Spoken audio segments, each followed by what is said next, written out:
Ganjaran lebih bermakna dengan Petronas Mesra Rewards. 40 ahli Mesra Rewards bertuah bakal menang voucher beli belah bernilai sehingga RM5,000 dan sebahagian daripada 35 juta mata ganjaran Mesra Rewards untuk direbut. Senang je, hanya isi minimum RM45 untuk kereta atau RM5 untuk motosikal dan masukkan nombor telefon anda di PAM atau gunakan aplikasi Settle. Itu je.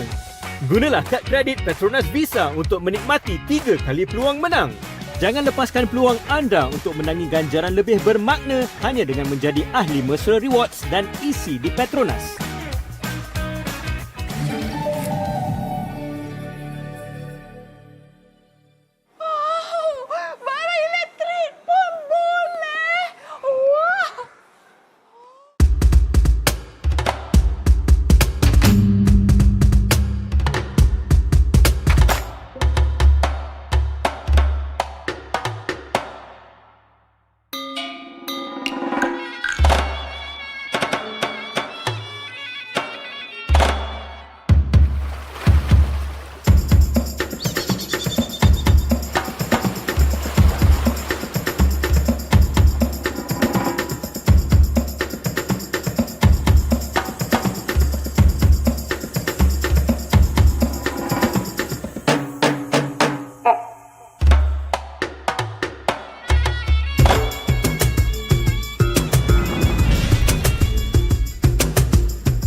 Always makes Mama smile.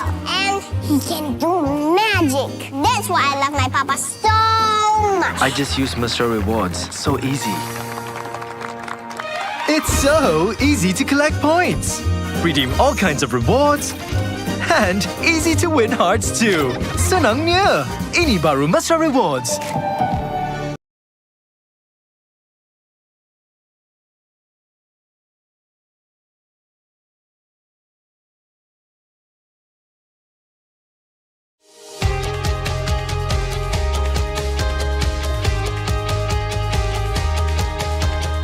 From the first pedal stroke to the final sprint, fueled by Bubbles O2, Malaysia's only naturally oxygenated mineral water. Rising beyond boundaries. Together we ride, together we conquer. Bubbles O2, empowering champions. Isi minyak di Petronas guna Settle 3 kali mata ganjaran. Senangnya, ini baru Mesra Rewards.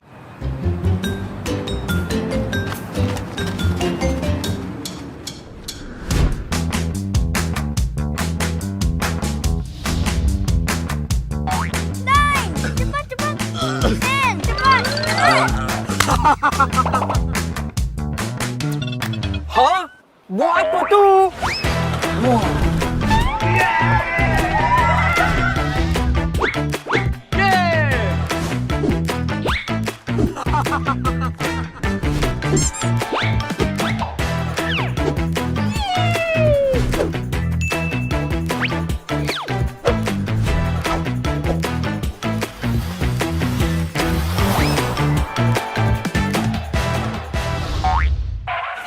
Free barang ke pulang rumah lah. Thank you, Petronas. PETRONAS, let's go!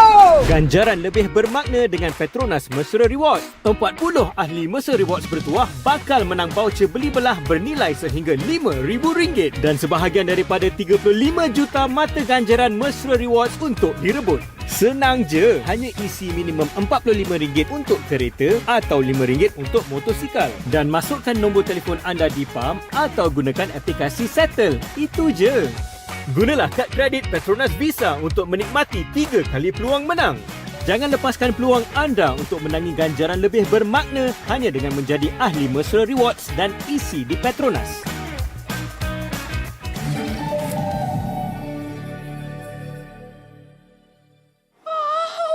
Barang elektrik pun boleh. Wah.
people.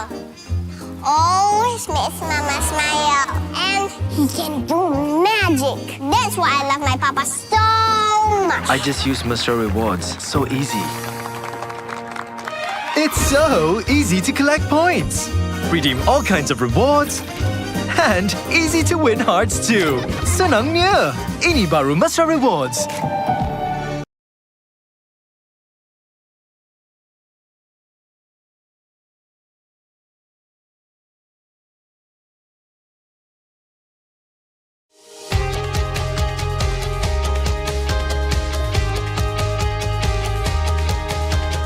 From the first pedal stroke to the final sprint, fueled by Bubbles O2, Malaysia's only naturally oxygenated mineral water. Rising beyond boundaries. Together we ride, together we conquer. Bubbles O2, empowering champions. Isi minyak di Petronas guna settle 3 kali mata ganjaran. Senangnya, ini baru Mesra Rewards.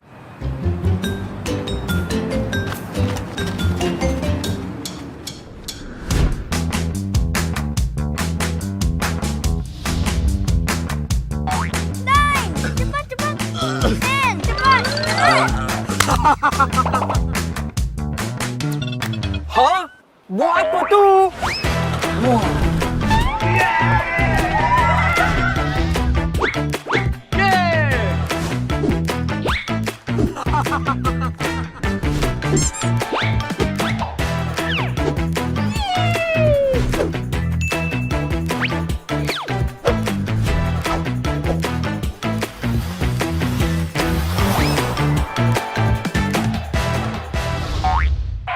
Hey, free barang ke pulang rumah lah.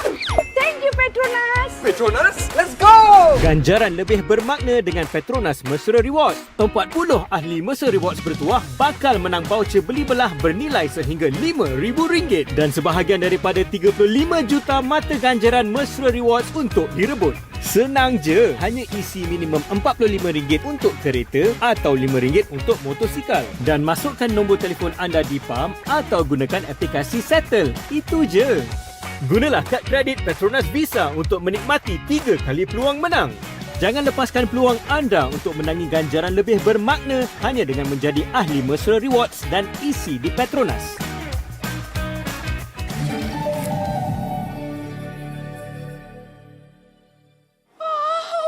Barang elektrik pun boleh.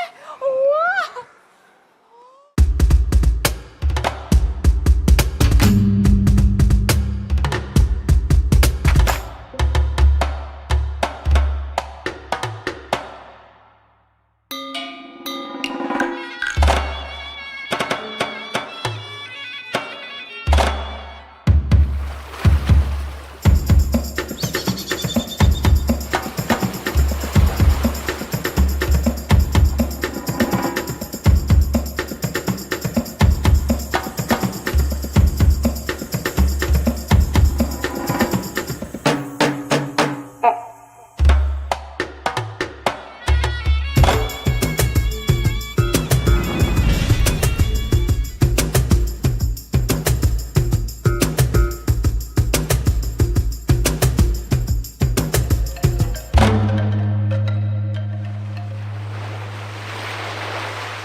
Oktober 2025, hari baru bagi perubahan jelajah basikal PETRONAS LTdL 2025.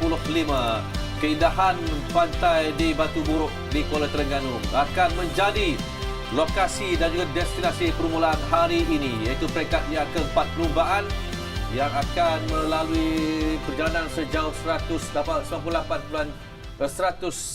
kilometer di mana mereka akan bermula di Kuala Terengganu dan akan berakhir di Kemaman.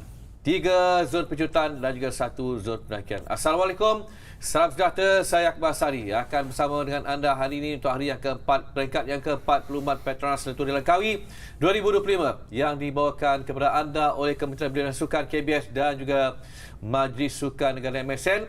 dipancarkan secara langsung di saluran Astro Arena 801, 802 dan juga di YouTube dan juga di Facebook, MSN dan juga LTdL. Jangan lupa hashtag Beat The Hit untuk setiap posting anda di mana-mana laman media sosial milik anda sendiri. Okey, baik. Macam biasa saya ditemani oleh adik Usainia Osman.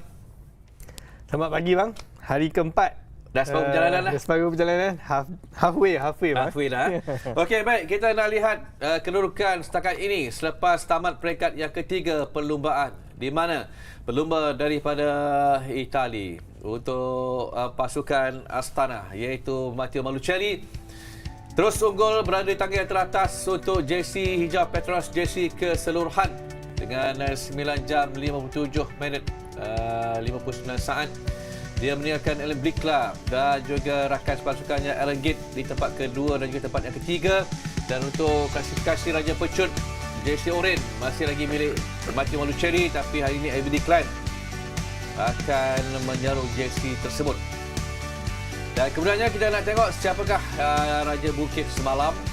Ini dia pelumba daripada pasukan World Team daripada Picnic Post NL iaitu Patrick Eddy berjaya merampas jersey Polkadot Bubbles O2. Jamban Saimbaya juga meluki tempat yang kedua tapi mata yang sama. Jadi apakah hari ini dia mampu untuk menggerak jersey tersebut? Sementara itu Vadim Promski, pelumba TSG, berjaya untuk merampas jersey putih daripada rakan pasukannya Nur Aiman Rosli.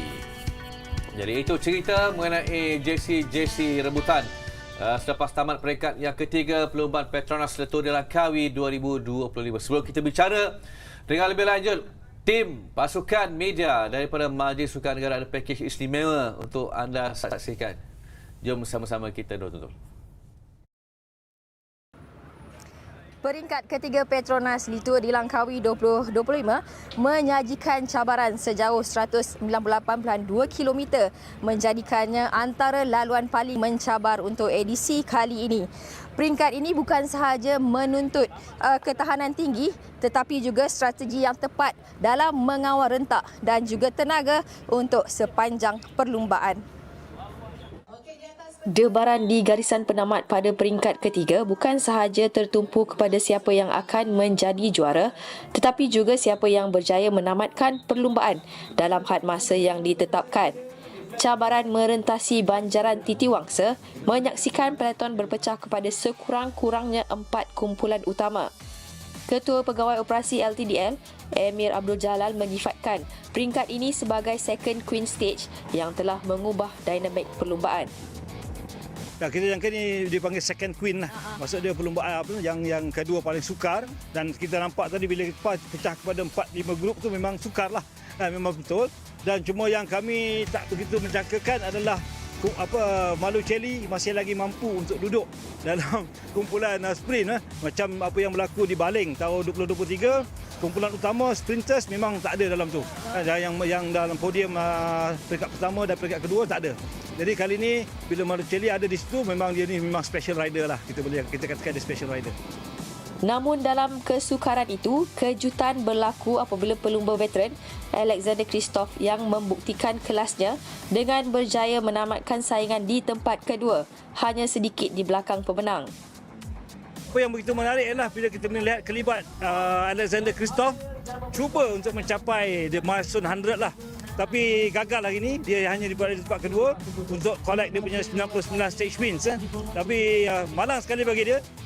Walaupun kedudukan keseluruhan jersey hijau tidak banyak berubah, drama peringkat ketiga pastinya memberi kesan psikologi kepada pasukan-pasukan menjelang satu lagi cabaran pendakian getir ke Fraser's Hill pada Khamis. Memang kalau kita lihat sekarang ni pun Malucelli kalau tengok dia punya lead pun semakin lama semakin berkurangan lah. Tapi kita jangkakan yang Malucelli dan kumpulan seperti Breakaway dan yang lain-lain tadi tu memang mereka sukar lah kalau kita nak lihat mereka memenangi peringkat di Fraser's Hill. Jadi masih lagi kita akan jangka yang climbers akan conquer Fraser's Hill lah. Jadi strategi masih lagi sama. Cuma kita tengoklah sebab sejauh mana tim climber ni dapat meninggalkan kelompok-kelompok yang berada di kategori 10 terbaik dalam GC kita. Peringkat ketiga menampilkan 3 zon pendakian di Gerik, Sri Banding dan Puncak Titiwangsa, selain zon pecut di Jeli, Bukit Bunga dan Machang. Imer Abdul Jalal, CEO untuk PETRONAS Letuh di Langkawi 2025. Terima kasih kepada tim media Majlis Sukan Negara MSN. Okey, baik. Sebelum kita bicara mengenai stage ataupun peringkat yang keempat yang akan bermula dari Kuala Terengganu hingga ke Kemaman, saya dan juga adik Usai ni kita nak recap semula lah untuk peringkat yang ketiga semalam. Sebelum tu saya nak kongsi sikit, mungkin ramai yang tak perasan semalam. Untuk race semalam daripada Grid ke Pasir Putih 198.2 km, ada seramai 5 orang pelumba DNF tak dapat menamatkan perlumbaan atas beberapa faktor. Kemudian Arvid Declan, di manakah kedudukan beliau? Semalam saya kata 97, tetapi untuk finalnya Arvid Declan menamatkan aksi semalam di tempat yang ke-95, ketinggalan 15 minit di belakang pendahulu. Dan kemudian Nur Aiman Rosli di tempat yang ke-91, sementara itu Harif Saleh menamatkan perlumbaan di tempat ke-115 malam dengan ketinggalan 37 minit di belakang pendahulu. Walau bagaimanapun dia tetap menamatkan kayuhan. Okey, adik Usai ni nampak semalam memang teruk maksudnya bukanlah teruk daripada segi kayuhan, tetapi laluan yang sukar semalam. Kedua terpanjang, 3 zon pendakian mengakibatkan ramai pelumba-pelumba sprinter ni. Contohnya semalam yang tinggalan jauh. Betul, Akbar. Sudah pasti semalam peringkat ketiga daripada Gerik ke Pasir Putih merupakan peringkat kedua terpanjang untuk edisi ke-29 kali ini. Jadi semalam pun kalau kita lihat, even Arvid Declan pun, dia berada bersama tim pro tour pun, dia pun drop dekat Gerik. Bermakna climb dekat Malaysia ni memang orang cakap memang bukan mudah lah untuk pelumba-pelumba daripada Eropah seperti Arvid Declan. Tapi harus diingat Akbar, kerana perlumbaan semalam advantage dia more kepada GC rider dan juga pelumba-pelumba domestik berbanding pelumba-pelumba pecut. Jadi kita lihat semalam antaranya Harif Saleh, Ilmi Jumari, Arvid Declan juga tercicir di banjaran pun sama. Ya, tercicir di banjaran Titiwangsa. Tetapi apa yang menarik semalam berkenaan dengan Matteo Malaculi dan juga teammate beliau iaitu Erenggit. Kedua-dua ni memang berkombinasi antara satu sama lain dalam masa sama. Kalau kita lihat memang director sportif dia, Kepala sendiri tahu, Mark Renshaw adalah merupakan lead out kepada Mark Cavendish sebelum ini. Ketika lead out kepada Mark Cavendish. Ya, betul. Di Tour de France ataupun di Giro ataupun di Vuelta. Jadi Mark Renshaw datang di Malaysia sebagai sport director untuk pasukan SDS Astana. Jadi dia mempunyai banyak strategi antaranya kita boleh lihat semalam. Tetapi hari ini kemungkinan berbeza dia punya strategi. Okey, baik. Dan semalam buat kali pertamanya photo finish terpaksa digunakan untuk menentukan siapakah yang melintasi garisan penamat terlebih dahulu. Memang dramatik semalam. Kita dapat lihat bagaimana Alexander Kristoff dijangka sebenarnya untuk menang stage ataupun peringkat ketiga, tetapi akhirnya kayuhan the last kayuhan daripada Matteo Malaculi itu telah memberikannya kemenangan yang cukup dramatik. Hanya beberapa inci saja dia berjaya menewaskan Alexander Kristoff. Jadi hari ini peringkat yang keempat, Kuala Terengganu Kemaman 141.5 km. Kita lihat dahulu laluan yang bakal disajikan untuk pelumba-pelumba, di mana 3 zon pecutan dan 1 zon pendakian. Silakan adik Usai ni untuk laluan ini. Baik, jika kita lihat hari ini 141 km, ada 3 zon pecutan yang ditawarkan dan hanya ada 1 zon pendakian kategori 4 di Kija. Jadi kita boleh lihat sprint pertama di Marang pada kilometer ke-12.3. Selepas itu mereka akan menuju ke Dungun. Di situ kita akan lihat ada intermediate sprint yang kedua 66.7 dan sprint yang ketiga di Parker di kilometer 87.4 dan setibanya mereka di Kijal, mereka akan disajikan dengan pendakian di Kija di kilometer 126.2, ia kategori 4 dan kita boleh lihat mereka berakhir di Kemaman di kilometer 141.5. Okey, baik adik. Hari ini akan jadi fast race. Maknanya landai. Tepi laut landai dan pakar-pakar pecut hari ini akan menonjolkan diri mereka, terutamanya RM. Tapi sudah pasti ada pelumba lain akan mencabar RM. Baik, kita sedia maklum bahawa RM dia punya misi adalah untuk memenangi jersey keseluruhan tajaan Petronas. Okey. Jadi sudah pasti jika tiada kelompok pemecahan berlaku, sudah pasti pasukan DSC sana akan memberi laluan kepada RM berbanding Matteo Malucelli. Kerana di situ dia akan buat seperti semalam, cuba untuk mencuri 3 extra time setiap pejutan. Dan harus diingat juga hari ini punya laluan ke semua pelumba ataupun tim, mereka juga kena alert dengan keadaan angin datang belah kiri kerana laut. Ya betul. Kalau kita lihat map dia hari ini, mereka melalui di pesisiran pantai. Di situ kemungkinan besar akan terjadinya crosswind. Dan sudah pasti antaranya tim-tim seperti Astana dan juga Tudor akan memastikan mereka meletakkan GC rider mereka di kelompok hadapan, di posisi hadapan untuk protect daripada tercicir, kerana kadang-kala tiupan angin betul, even flat kalau datang tiupan angin kadang-kadang kalau kita lihat sebelum-sebelum ni memang akan berlaku pemecahan dan juga sukar untuk kelompok di belakang untuk mengejar balik.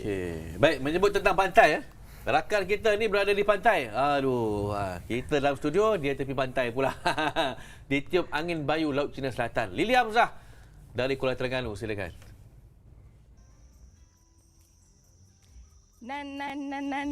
Ganu kita lah tiba menyanyi. Okey, peringkat keempat saingan Petronas LTdL Langkawi 2025 berlangsung hari ini dari Kuala Terengganu menuju ke Kemaman dengan jarak sejauh 140.8 km yang menampilkan 3 zon pecutan dan 1 zon pendakian.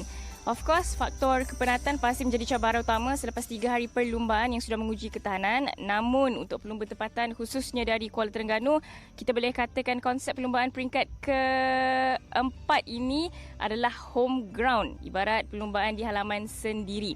Nama-nama seperti Harif Saleh dan Wan Abdul Rahman dari Terengganu Cycling Team, selain Kezayi mewakili pasukan kebangsaan, pasti mau menyelah di jalan kampung halaman sendiri.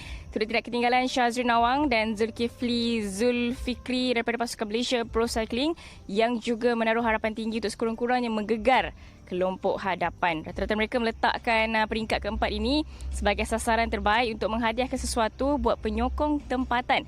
Bagaimanapun, tiada jalan mudah buat barisan pelumba negara kerana saingan turut diwarisi jago antarabangsa. Juara berganda musim ini, Matteo Malucelli bersama pelumba berbahaya seperti Arvid Declan ataupun legenda seperti Alexander Kristoff yang sudah mula menunjuk taring, yang sudah mempamerkan prestasi cemerlang mereka. Segala debaran aksi menarik boleh diikuti secara langsung di saluran Astro Arena selain platform YouTube Majlis Sukan Negara dan juga Petronas LTdL 2025. Jangan lupa berikan sokongan anda dengan #BeatTheHit. Terima kasih Lili Hamzah di pantai Batu Borok. Mesti dah kena nasi dagang di atas tol. Sedap betul. Okey, tak apa. Kita rehat seketika. Jangan ke mana-mana. Perbincangan kita selepas ni, pasangan 4 penjuru untuk menuju ke penamat peringkat yang keempat Petronas LTdL Langkawi 2025.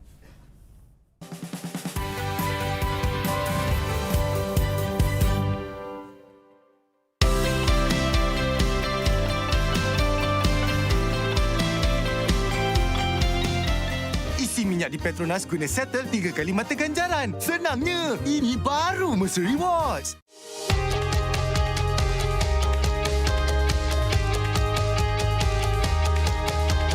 From the first pedal stroke to the final sprint, fueled by Bubbles O2, Malaysia's only naturally oxygenated mineral water.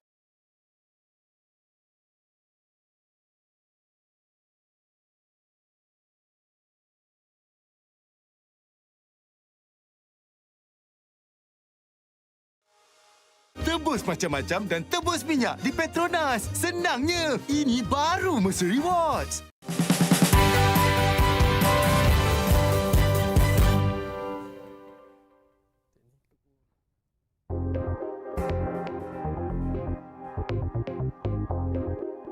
Alright, Lily dah selamat tiba di Pasir Putih, Kelantan dan kini berada di depan booth PACE. Kalau dah ada dekat depan booth PACE ni, of course kita bersama dengan Executive Director of PACE sendiri, Mr. Teo Chia Chun. How are you? Jumpa lagi tahun ni? Ya, jumpa lagi Lily. Last year masih ingat kami jumpa dekat Cameron Highland.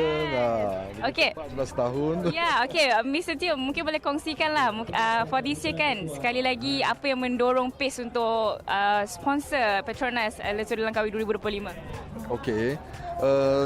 Ini merupakan tahun yang ketiga kami bersama dengan pihak organizer, dan thank you kepada pihak organizer iaitu MSN yang bagi peluang dan kepercayaan kepada company kami local brand for the sport. So itu yang salah satu reason mendorong kami, sebab ini pun kami LTdL merupakan edisi ke-29. So merupakan international event yang begitu berprestij. Itu yang peluang kami. Ya. Okay.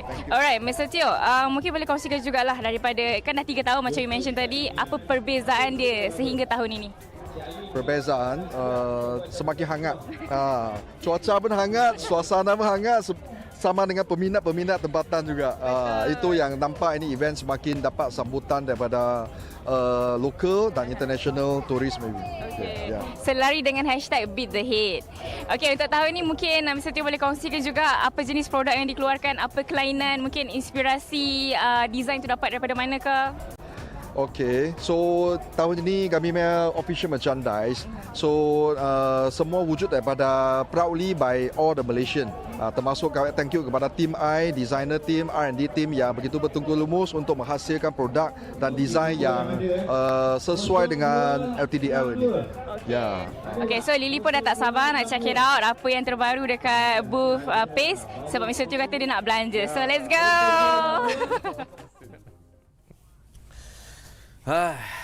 Untunglah. Untung bang. Dapat baju. Banyak baju. Okey, tapi PACE, baju yang dikeluarkan oleh PACE untuk PETRONAS LTdL Langkawi memang kualitinya sangat baik. Jadi anda boleh dapatkan t-shirt rasmi PETRONAS LTdL Langkawi di booth PACE kat mana saja dia berada. Jangan minta dengan saya tak bekalkan baju. Okey. Baik. Baik adik. Kita nak cerita tentang ini Terengganu, bermula di Terengganu. Pasukan Terengganu Cycling Team. Pasukan TSD. Ini dia kira macam orang kata backyard TSD lah. Ni kampung halaman mereka kan. Kalau semalam untuk stage tim Asia terbaik, TSD nombor 6 semalam. Tapi hari ni digelanggang sendiri ni. Apa yang kita harapkan untuk mereka? Baik, sudah pasti hari ini peringkat keempat daripada Kuala Terengganu ke Kemaman. Akbar juga ambil maklum bahawa Kuala Terengganu ni adalah orang cakap survey course. Survey course ni bermaksud tempat center untuk rider-rider pasukan TSG ni berkumpul, antaranya even pelomba-pelomba foreigner mereka pun akan berkampung di TSG untuk melakukan training camp ataupun sebagainya. Jadi sudah pasti hari ini home ground, hometown punya race peringkat keempat ni berakhir di Kemaman, di Cukai Kemaman. Sudah pasti pasukan-pasukan antaranya Harif Saleh dan juga Wan Abdul Rahman Acik.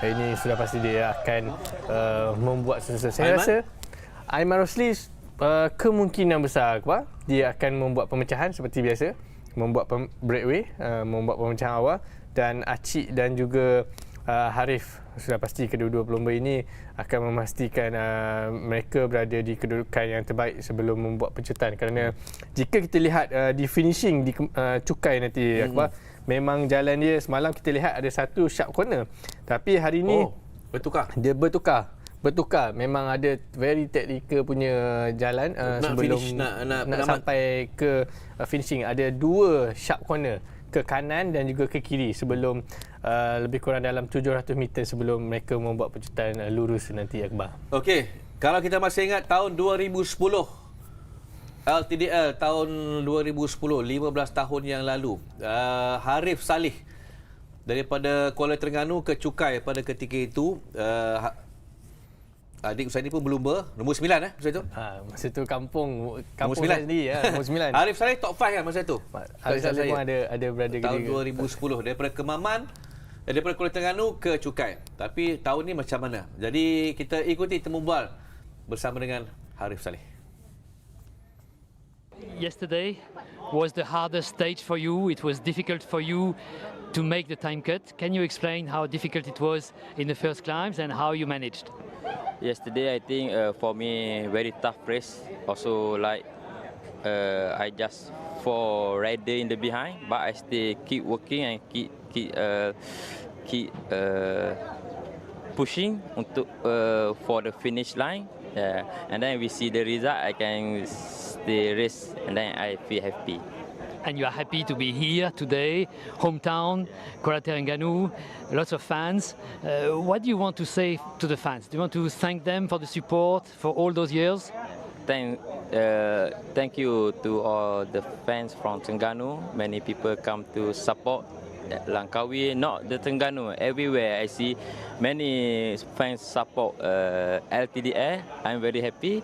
I think for hometown for today, we try to make result how to see today. We see. You are the Malaysian who won the most stages in LTdL, 3 wins. What do you hope for this time, today or the next days in the sprints? I hope not only me, I think my teammate also Acik, he also faster now. And then we try together, see the planning. And then if I don't have the space, I think Acik have the space, he can go. And then we don't have too much pressure the race. I want just enjoy. I also want to see some people from Malaysia try to get some podium for the Langkawi. So before you, it was Anwar Manan, the top sprinter from Malaysia. He passed it on to you. Now, are you passing the baton on to Acik? Yeah, I hope some rider, Acik or some rider can try to win also the Langkawi. He can feeling how after he win to Langkawi. Yeah. Thank you very much. Okay, thank you. Oh, beres buah kecap putih. Oh, itu dia. Arif Saleh jangan main-main. Tapi tadi adik dah kongsikan dengan saya, 2010 dia top 5 daripada Kuala Terengganu ke Cukai. 2012 daripada Pekan ke Cukai, finishing yang sama, menduduki tempat yang kedua Arif Saleh di belakang Andrea Guardini. World teamnya rider memang padu. Arif Saleh hari ini insyaAllah akan berada di top 5 untuk pasukan beliau. Okey, baik. Semalam JC Polkadot Bubbles O2 bertukar milik daripada Ben Kemaman dirampas oleh Patrick Eddy, pelumba pasukan Picnic Post NL World Team. Okey, macam mana ni adik? Okey, hari ni kalau kita tengokkan Jambal Jamsain Bayar 15 poin bersama dengan Patrick Eddy ni terikat. Jadi saya rasa tak ada pelumba lain yang boleh cabar dah JC Polkadot. 2 ni saja. Lepas tu kat ujung-ujung tu 50 meter je ketinggian kategori 4 tu. Baik, ya, sudah pasti hari ini Jambal Sambaya, pelumba daripada pasukan Burgos berpangkalan di Sepanyol. Saya rasa kemungkinan besar akan memberi saingan kepada Eddie Patrick kerana kedua-dua pelumba ini mereka mengumpul mata yang sama, iaitu 15 mata. Jadi hari ini cuma satu pendakian Cat 4 yang disajikan oleh kesemua pelumba. Sudah pasti Jambal Sambaya akan memberi saingan dan masa sama terus merampas jersey Polkadot tajaan Bubble O2 dipakai oleh Eddie Patrick untuk hari ini, Akbar. Jadi menarik untuk kita lihat nanti antara dua pelumba ini. Okey, baik. Untuk pendahulu keseluruhan Matteo Malucelli, kalau dalam bola sepak kita ada MVP, Most Valuable Player. Tapi dalam ni kita MVR, Most Valuable Rider. The Big Kahuna, Matteo Malucelli. Okey, baik. Tadi adik dah sebut bahawa sebenarnya Aaron Gate ni nak mencabar jersey hijau PETRONAS selaku pendahulu keseluruhan. Dia rakan sepasukan Matteo Malucelli. Betul. Tapi hari ni ada 3 zon penjuratan, sudah pasti Aaron Gate akan cuba menyapu bersih ketiga-tiganya. Dan apakah hari ini akan dia ketinggalan 16 saat di belakang Malucelli? Okey, baik. Saya rasa kemungkinan besar, Akbar, di sprint pertama di kilometer ke-12 hari ini di Marang, Aaron Gate ataupun pasukan Astana mereka akan memastikan tiada kelompok pemecahan berlaku kerana di situ akan memberi laluan kepada Aaron Gate untuk mengambil mata dan juga time bonus 3 saat yang ditawarkan di situ. Dan kemungkinan besar saya rasa selepas daripada itu akan berlakunya pemecahan. Jadi macam mana pun hari ini Astana akan kontrol perlombaan kerana dia mempunyai leader jersey keseluruhan tajaan Petronas iaitu jersey hijau.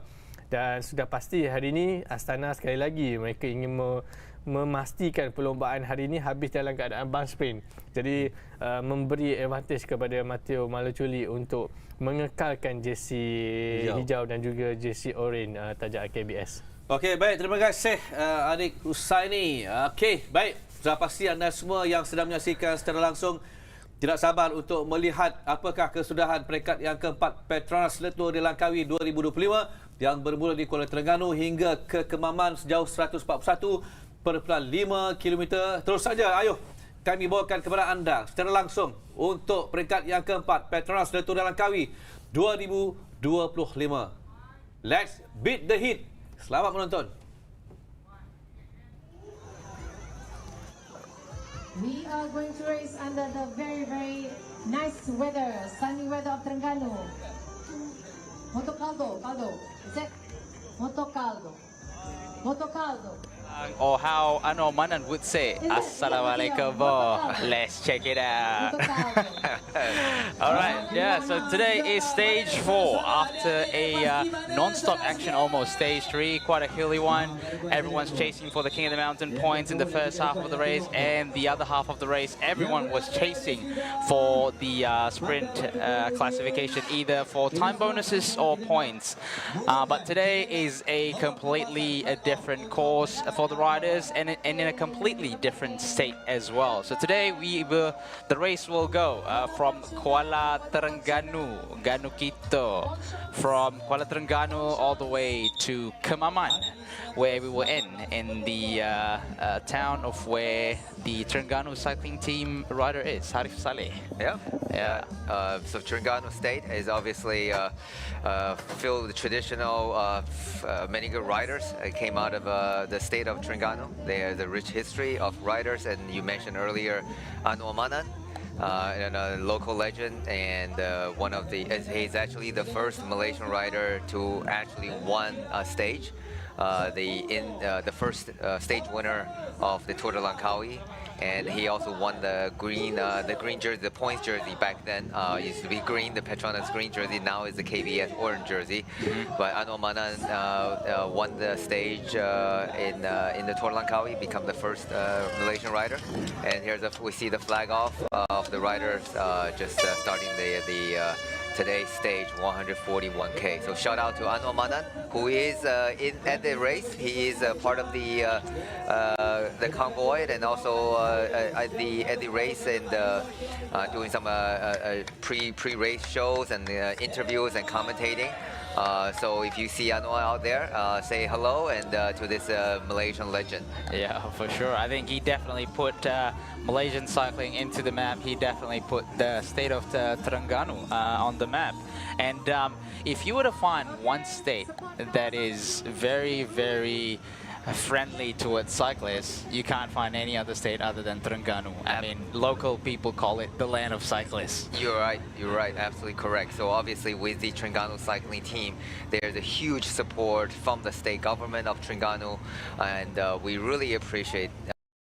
They have been supporting him for the last almost 15 years, and the people in Terengganu obviously very proud of the teams. They rank they are the top team, top continental team in the world. Being a local, fairly like the population-wise is not huge, so fairly small state of Malaysia in terms of population, and they're producing some of the world best cyclists.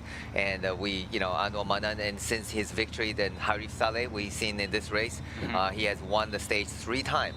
So it looked like we're having some new talent coming up from Terengganu with Rahman. And so we certainly hope today they will have an opportunity. The sprinters from Malaysia will certainly have an opportunity for on a fairly flat stage. Here we have we're taking a shot of a video of Vadi Pransky, who is riding for the Terengganu cycling team. He's the current the white jersey holder next to Terengganu cycling team rider Daniel Whitehouse. Oh yeah. And shout out to an ex-rider. So Terengganu cycling team been in establishment for 14 years. So obviously a lot of cyclists have come, a lot of great cyclists that came through. And then they have done very well and contributed to the success of the team. And some of them have moved on to bigger, better teams, and some of them moved to a different team. And so we obviously really appreciative of their contribution to make this great, successful team. All right, so we're going to see what's the course for today's stage, the stage 4 of the 29th edition of PETRONAS Le Tour de Langkawi. So here he is. We are starting the race just now from Kuala Terengganu, the capital of the state of Terengganu, and 12.3 kilometers in, the first intermediate sprint in Marang. And the whole course will be pretty much a coaster ride until they reach the second intermediate sprint in Dungun at kilometer 66.7 before they head down to Paka at kilometer 87.4 for their third intermediate sprint. And then after that, a little bit of a lump in the course in Kijal for category 4 King of the Mountain, and then finishing it off in Kemaman. So a relatively flat stage today. We're expecting a bunch sprint at the end, a total of 141.5 kilometer. So what's the neutral zone for today, Danny? How long? Today, I think we're looking at 7 kilometer. Yeah. 7 kilometer, not too long. So the course we just previewed seems to be pretty standard, flat. Doesn't seem to be too difficult. However, they're riding along the side of the beach, ocean. So there can be crosswind. So they have it had happened before that when you will see probably likely a crosswind from the left side, which is the ocean side. So rider may have to take notice. Looks like right now from the video it is quite calm, but it's rider getting out of the town, become more exposed to the element. The first 60 kilometer is very much exposed to the side of the ocean. And then also with the KOM points, there is one KOM category 4 that is 126k, so approximately 15k to the finish. There's a KOM point. So we talk about the KOM jersey, which shifted from Ben Carmen of the St. George team to Patrick Eddy of the Picnic Post NL. And however, a Bogos BH rider from Mongolia, ex-Terengganu rider, Saimbaya, and he had the same points. Yes. So he collected 15 points yesterday. However, Patrick leads on the category 1. He crossed the category 1 climb first. So based on the countback, so Eddie takes the KOM jersey. So they're equal to the point. Now, it's possible they duke it out, they fight it out. If the Peloton comes down together, they may fight out or attack and trying to get the extra two extra KOM points, so they can secure the KOM jersey for today before the next day, which is the real test for the mountain up to Fraser Hill. So it's still, it seems to be a very normal stage or non-exciting, but it can be actually very exciting. And also, for sure. Also the finish, which we have talked about the finishing line. The finishing line, it's for the first few days, so it's pretty straightforward. A few corners only. But however, Izzat, if you want to share with our viewers, and we'll get a preview, but hopefully get a preview of the course. But you can, explain as a sprinter, you can explain how complicated today's finishing is going to be. Oh yeah, I think we had a chat. I think we had a chat beforehand, and also we saw an interview between Jeff and also Albert Klein and Matteo Malucelli. I guess the top sprinters for today's stage. Judging from the profile, we see that today's stage has a little bit more technical aspects to it compared to the yesterday was a little bit more technical than stage 2 and stage 1, but today is even more technical than yesterday. So what they're going to come down is they're going to come down into this road down.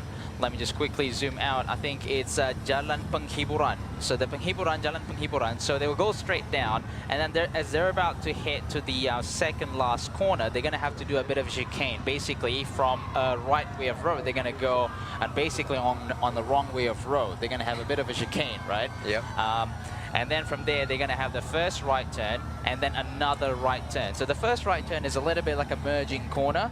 So it's not super technical, but then it narrows down. So that becomes the first technical point. And then you keep going straight for the few hundred meters and then another corner 400 meters before the finishing line. And that becomes a technical part, because you need to get either a very, very fast sprint line throughout there. So at this kind of course, you have to decide whether you want to stay on the left side of the road, on the right side of the road. So you want to make sure you're dominating one on the other side of the road, so that you can easily see where people are going to counterattack. Because if you stay in the middle, people can come and attack your train either from left or right. But if you decide to stay on the left, it's your right that all you have to worry about, right? So you got to take, you have to use all the roads, and the sprint trains. I think we have a lot of experienced trains here. The riders need to pull out where potentially lead-up train is going to cut them off. So I think, judging from how technical the course is, you know, I think if we're gonna sort of pinpoint what would be the more of a favorite, I'm gonna have to go with Malucelli, because we know the way he sprints. Like, I think the comparison, for example, Arvid and also Matteo Malucelli, we know that Arvid is like, we know he's gonna win from like 100 meters away, right? He's like, you know, go one straight line, he's just gonna go for it. Once he goes, he goes. But the thing with Malucelli, we always see that he comes out quite a little bit later. So just like you're looking at an 80 to 50 meter mark, where he's just gonna, suddenly he's there in the mix. He's good at, you know, finding his way around. Reminds me a lot of Peter Sagan. Yeah. So if I had to pick who's gonna be the favorite, definitely Malucelli for this kind of sprint. Yeah, you left out Uno X, Christoph, yesterday, who almost, I thought Christoph finally got the victory in 1999. So they did a fantastic job, and Breakaway did a perfect lead out, and Christoph hit the front with 100 meters to go. And Malucelli waited, like you explained earlier, just he waited, and then I think he waited 20 meters, and then he jumped with 80 meters to go, and just took the victory by a tire width, right? Yeah. So he was, obviously it's getting closer. I mean, for Uno X, for Christoph, you know, from the video, I thought he had gotten the victory, but even it was funny. It was yesterday. Even at the finish line, Malucelli didn't know he took the victory. He actually congratulated Christoph as they crossed the finishing line. He probably thought that Christoph got the victory, and it was just, I was just thinking this morning that his nickname is Malu. In the interview, he was almost a little shy. Yeah, Malu. He was almost a little shy. Right? The Malu in the local dialect, Malay, Bahasa Malay, is shy. Right? That's so right. You're right. So he was almost a little shy, apologetic for taking the victory, and he keep on mentioning Christoph, a great champion. But however, you know, when it comes to racing, you know, he got to do, you know, he's trying to win for his team. So, but he was a little bit of shy and apologetic, but he was very happy with the victory. So, and then again, looking back at today's finish, I was just looking at the graph. We don't have the graph, but if you want to visualize the finishing of the last 2K, it literally looked like fishing hook, right? Yes, it is literally like bombing down. It's then it takes a short bend before the 1 kilometer, and then 600 meters to go. There's a sharp right turn, then there's 400 meters another sharp right turn, then straight line to the finish. So yeah, it's gonna be a fast one, and it's gonna be interesting to see who is gonna have the best lead out train, take the control, into the last 1 kilometer. Yeah. So in the meantime, we still have 141 kilometers to go. 100%, absolutely right. Before we get to the finish line. So now we're looking at Alva Decline. So, Alva Decline. Yesterday, he didn't feel great on the climb. He wasn't part of the, he didn't contest for the finishing sprint yesterday. But he said he had some stomach bug, didn't feel great on the climb. We saw him getting dropped. And this morning we were just checking. So even this guy's, technically he was dropped, he was not feeling great. we were just checking how fast they did the TT Wansa climb. Okay. So yeah, we did a fact check a little bit. Yeah. I just want to compare and compare to the previous edition as well. I mean, okay, we knew that the front guys. We looking at the Runbao, Sang Runbao, who got the best Southeast Asian ASEAN rider award yesterday. So he was in the front group. They did the climb in approximately 50 minutes. And 50 minutes, they did the TT Wansa climb, and I give you an idea, average speed of 27 km an hour. Oh wow, okay. Yeah. So, and then Harif Saleh, who was dropped from the leading group, he did in 56 minutes. 56 minutes, right? Okay. So not, just 6 minutes behind.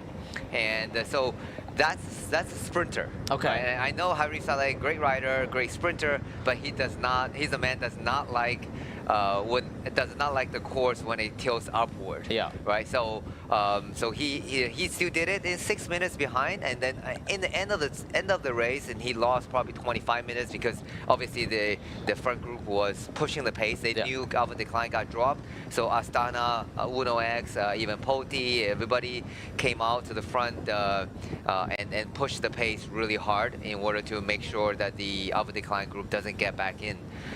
So they did so Harif Saleh did in about 56 minutes, but then we were comparing to the course. Rider went through the same climb at 2:2018. Oh wow, we mentioned another Terengganu cycling team rider, ex-rider from Thailand, Puchong Sawadusin.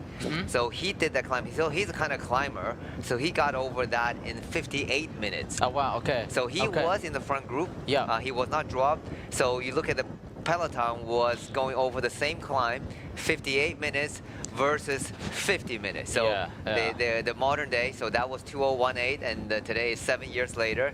They went over that climb 8 minutes faster. And Harif Saleh, who does not like climbing, if he were to go back to 2018, and he's actually going to be the fastest guy going over the climb, right? Yeah. So that's to give you an idea how fast these guys are going. Although we looked like how the pace was like, we looked like Anton Kuzmin was soft pedaling. I think we're about to get to 0 kilometer. Yes. Here's the official start of today's. Here's the official start, and the race is on, and straight away from the gun, rider from Nusantara, BYC, follow along by rider from Burgos BH, and also another rider from 7-Eleven, looks like Edouard Bonfoy, a French rider for a Philippine team, straight from the gun, followed by Ben Carmen.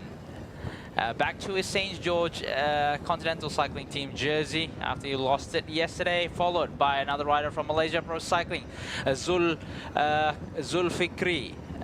And it looks like quite a number of people joining this first breakaway attempt.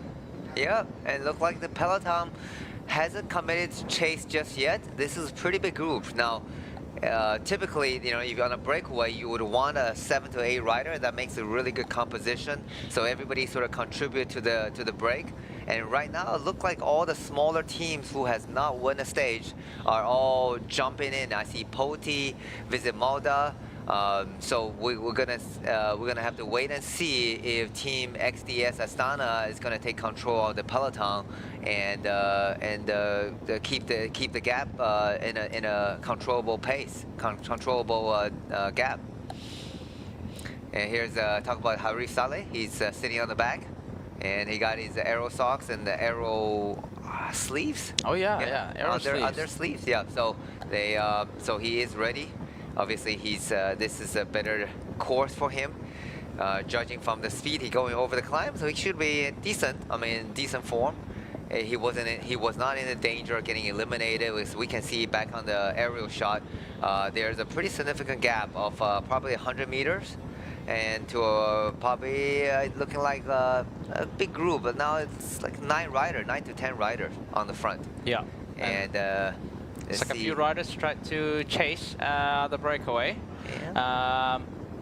A few 3-4 riders, but looks like the Peloton is actually really chasing this one. Led by Uno X Mobility. Yeah. Yeah. So They obviously narrowly missed a victory, so they want to make sure to give their sprinter another chance. And because it was very close, so today may be the day for Christoph. And yeah, the whole group back together. The Peloton already caught back to the breakaway. But you can see, this is sort of like a preview of what's going to happen, right? So you can see which teams are being active and want to make the situation, want to break up the Peloton. Here goes the Bogos BH rider.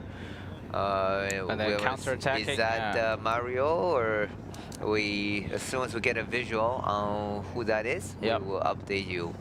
But Bogos rider still active. The moment he got caught, then he's ready to launch the second attack.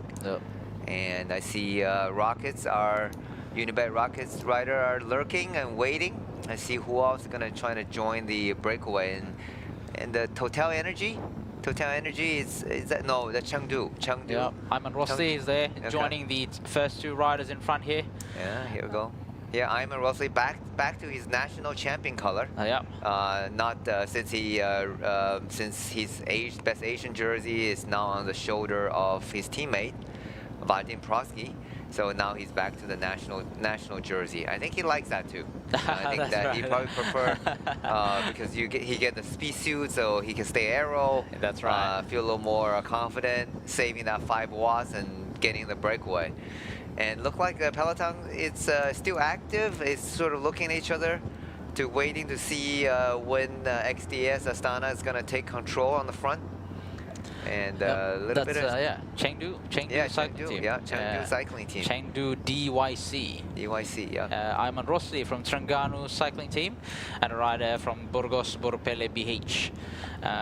We get to get a visual of the number of the Burgos rider before we can relay the information of who that particular rider is, but look at that riding position from Ayman Rossi.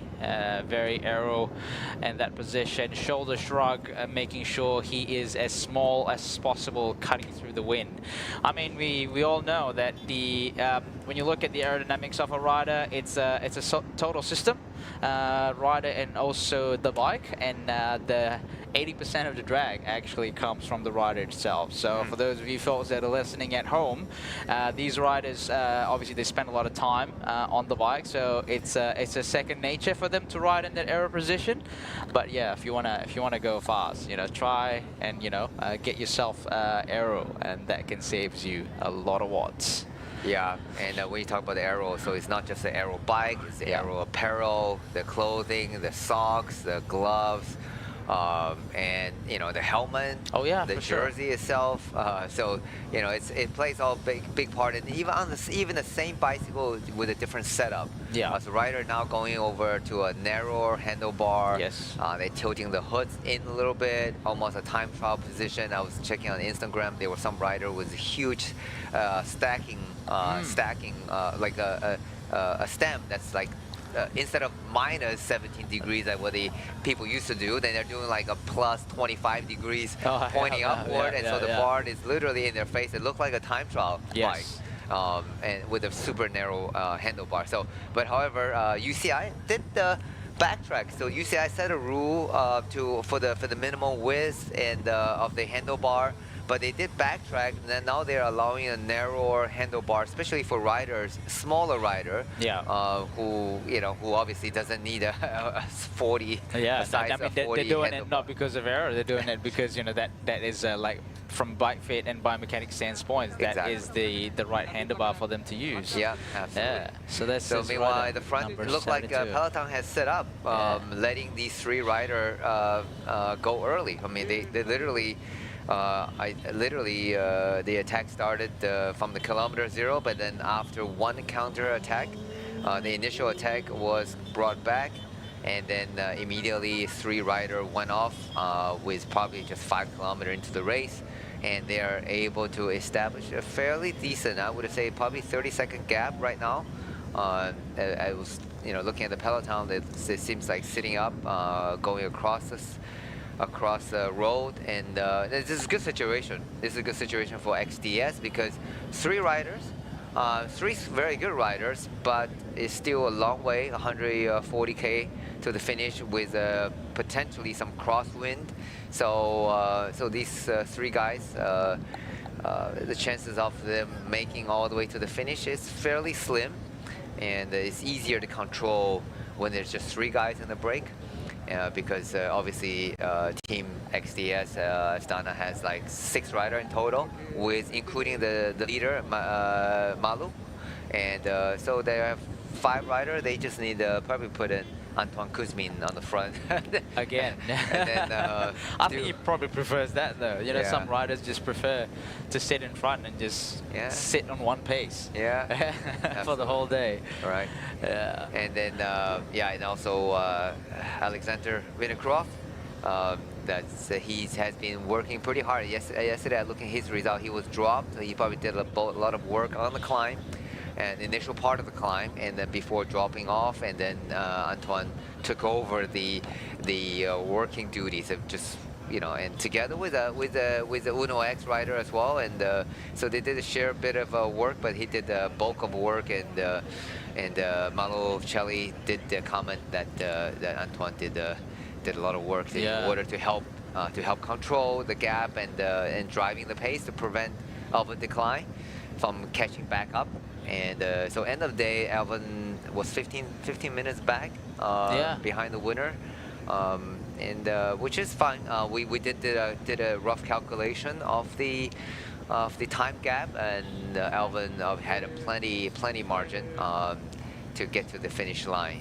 So this could be interesting. Now yesterday, the guys on the front were driving the pace, so almost 200 kilometers. So Malucelli did mention that legs, you know, maybe a little tired, and meanwhile Alvin decline could have just gone easy and let the 15 minutes go, so his leg could be fresh, and also he had a good night's sleep. He did mention he had a good night's sleep, and so hopefully that he will be contesting the final sprint, and alongside with Alexander Kristoff, who is still looking for that victory in this year's Tour de Langkawi. So we certainly hope these 3 top sprinter of the race will get their chance to duke it out again at the finishing line in Kemaman. Oh yeah, so there's basically remaining, including this one, 3 more sprint stages. So this stage, and then the stage from Shah Alam to Medini, and then the final stage finishing in Kuala Lumpur. So 3 more sprint stages. So so they Uno X gotta make it happen for Alexander Kristoff. Meanwhile, the Breakaway have extended from 25 seconds to a minute now, and the Peloton is happily letting the Breakaway go. 3 riders. We have Wojtek Kminik in Burgos BH. We have Johan Sobal from Chengdu DYC, and Ayman Rosli. Okay. Ayman Rosli from Terengganu cycling team, making the local government or local state proud. Right. All right. So, Danny, is it fair to say that the reason it is called Terengganu cycling team is that the state of Terengganu is, I guess, the quote-unquote title sponsor of the team? Yeah. So the state of Terengganu is the title. It's the main sponsor of the team. They are certainly a big part of supporting getting the team established. So they're the main financial supporter. But there's also a lot of private companies that is within the Terengganu state and also outside Terengganu, that they also so-called minor sponsor or co-sponsor. Terengganu Inc. is one of the. It's a private company that I believe they do investment, private investment. So there's an investment company that they also supporting the teams, and I had the fortune of meeting Terengganu Inc. CEO, very nice man.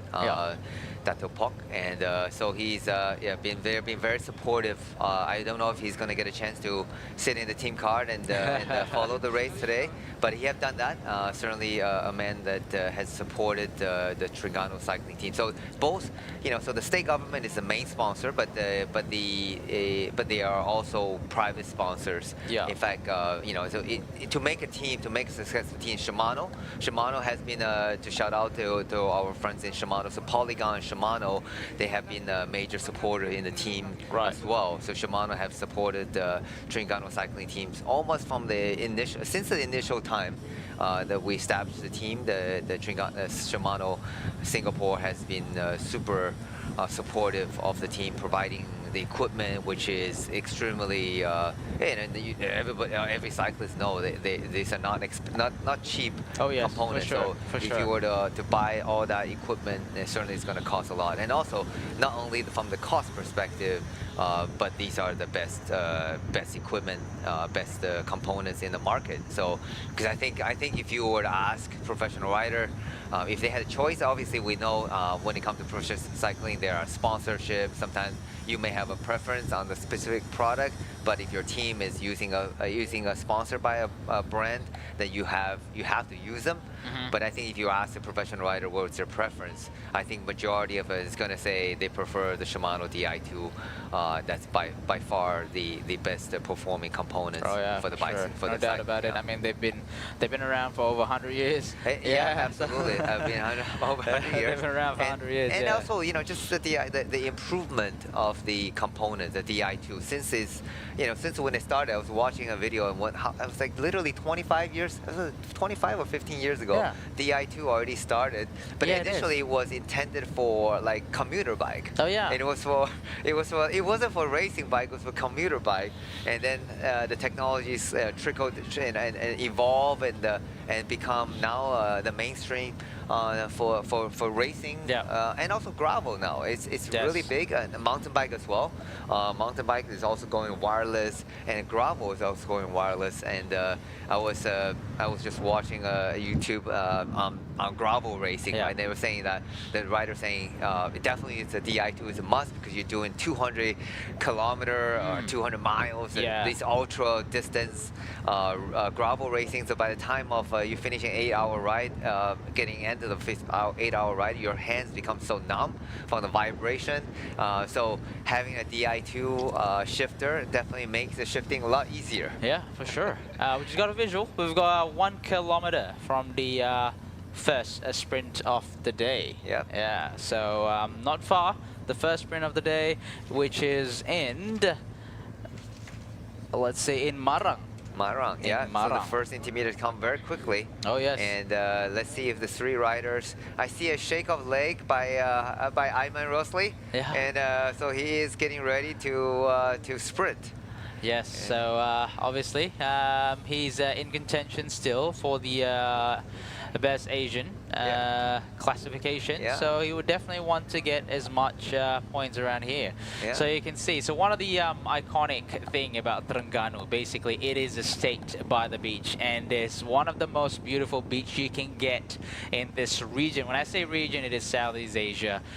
Nice blue beach, and if we've got some drone shots from the live feed, we can see that the beaches are very blue, are very well taken care of, and the people in Terengganu took a lot of pride in their beach. And as we're talking about beach, they are not far off from the first intermediate sprint. Ayman Rosli goes far off on the left side of the road, making sure he got a very big gap between the other 2 riders to score maximum points. 100 meters to go, and it is Ayman Rosli scoring the maximum time bonus. Congratulations, Ayman Rosli, in the home ground.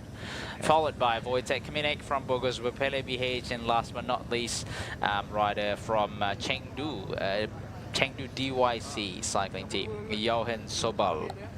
Yeah, there you go.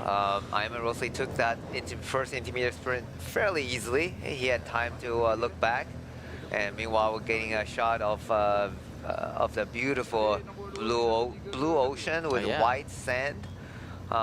and so if you are a beach fan, so do come to visit Terengganu. Yeah. And you can get some tan and swim in the beautiful ocean, and also see sea turtle. So I think sea turtle is a big thing, big thing in Terengganu. For sure. And that's these they go onto the beaches, and I think in Kemaman that's where they lay their eggs, and beautiful creature, majestic, and I think they're one of the most ancient creatures in the history of.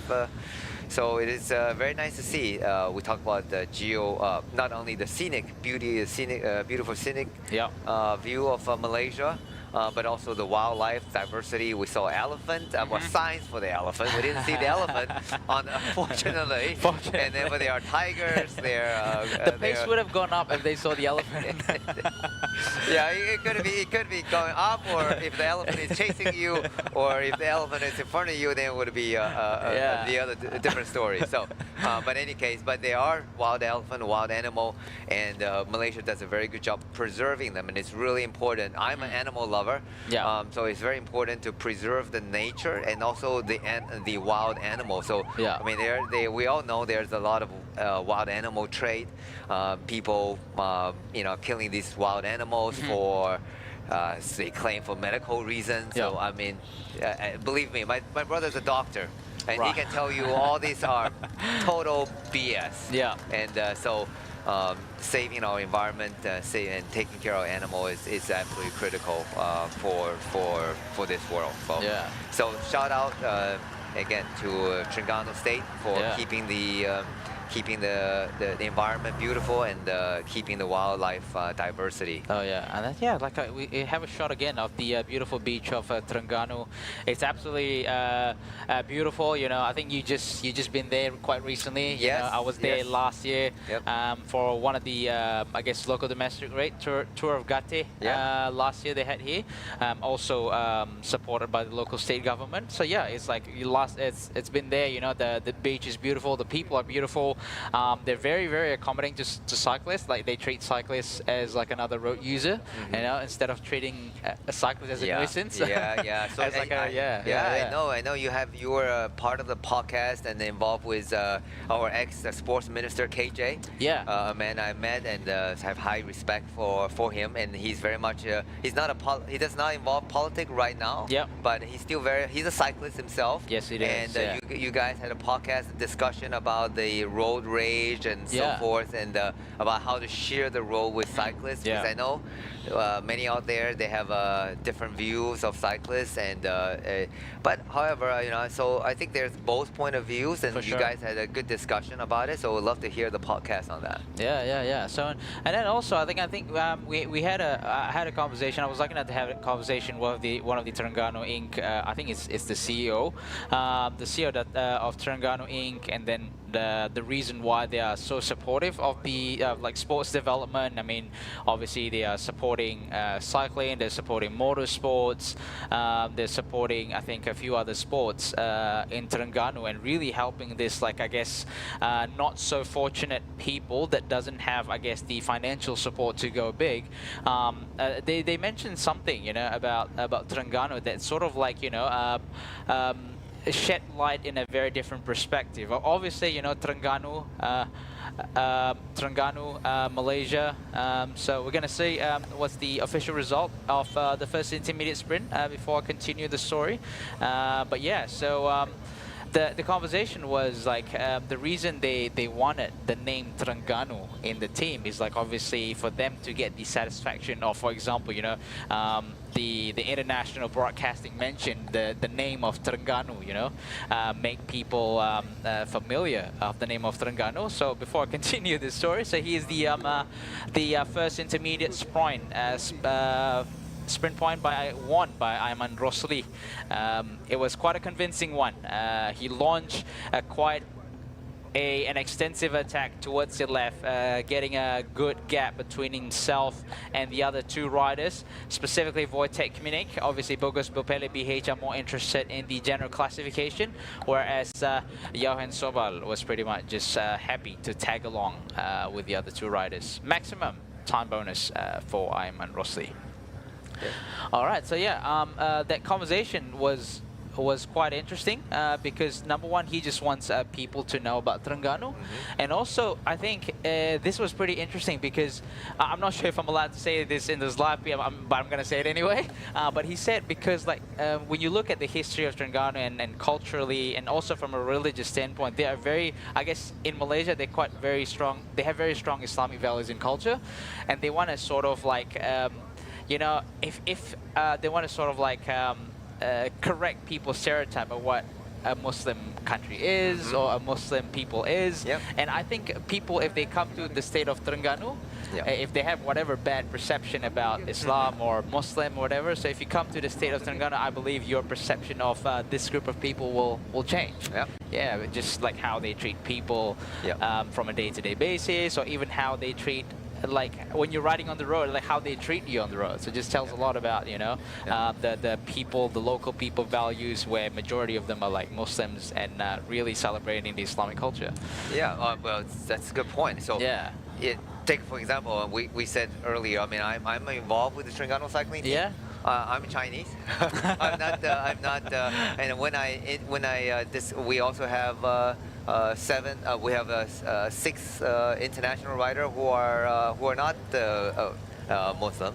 Who not does not have an Islamic religion, and also in the Terengganu cycling team we also have Ki, who's currently he's racing under the national team, and he's also a local Terengganu Chinese born. So so we are. I mean, it's I've been to Terengganu so many times. I never felt there was any issues. So it's a very nice coexistence and very well respected as well. So I mean, I've been working with the team for a very long time, and I felt very welcome and respected. And I know also shout out to one of our staff, Sharon, who does all the travel arrangement. And she's Chinese, local Malaysian Chinese. Was born in Terengganu. I think she was born in Terengganu, but living in Kuala Lumpur. So very much we feel very much welcome as a part of the family. And shout out to the team management, Chedin, Nasruddin, and Cheku. They always welcome me and with open arm. And also big shout out to our executive director of the Terengganu cycling team, Dr. Farouk, who has been, it's just a man I deeply respect, and someone who has done a lot for the community of the Terengganu. And he is, if you talk things with him, and it's just very open-minded and very well educated, someone that again I deeply respect. Here's back to the race. The gap is 2 minutes. And we see Chengdu rider in the front. I think he's just trying to keep the pace at a 2-minute gap, and in order for his teammate to take up as many intermediate points, intermediate bonuses as possible. And the team Astana, XDS Astana, is letting him doing the part of the rotation, although I'm not sure why, but that's not their traditional tactic.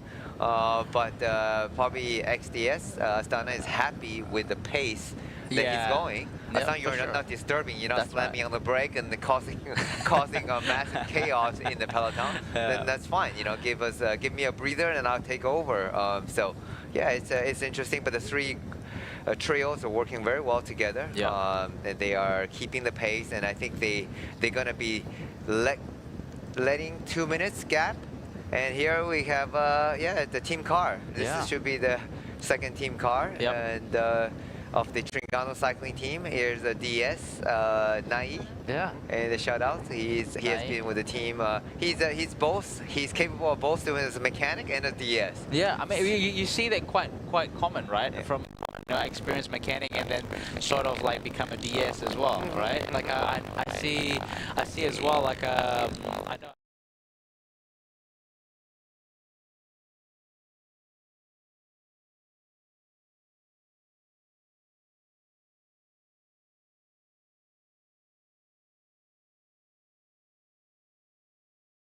Yes, for human power excellent. Because Naeed, I remember. I'm driving the team car. I was a DS, and Naeed was on the back seat. He read the race perfectly. I mean, he was the one telling me what's happening. I'm busy feeding the riders and, you know, listen to the race radio. Yeah. And he was sitting on the back seat and he was telling me what's, you know, like what's happening in the race. And he had a very good eye. He see who is getting dropped, who is on the front. I said, yeah, you should be a DS. So I'm happy that he stepped up, and then especially sometimes they go to the race and when they don't have enough mechanic help, or he needs, you know, so he can do like double job. So fantastic, and then really lovely guy. So shout out to Nai. So he's doing the DS. Now we are back in the Uno X car, and they are providing the nutrition. So they obviously allow the feeding fairly early in today's stage. We just crossed over 20 kilometers, so the bar is open for the rider to come all back and getting some waters and nutrition, because it is a hot day. So we stayed first 2 days was kind of raining, and yesterday was hot and warm, and today no question it's another hot and sunny day. As you can see, the sun is beating on the rider's shoulder.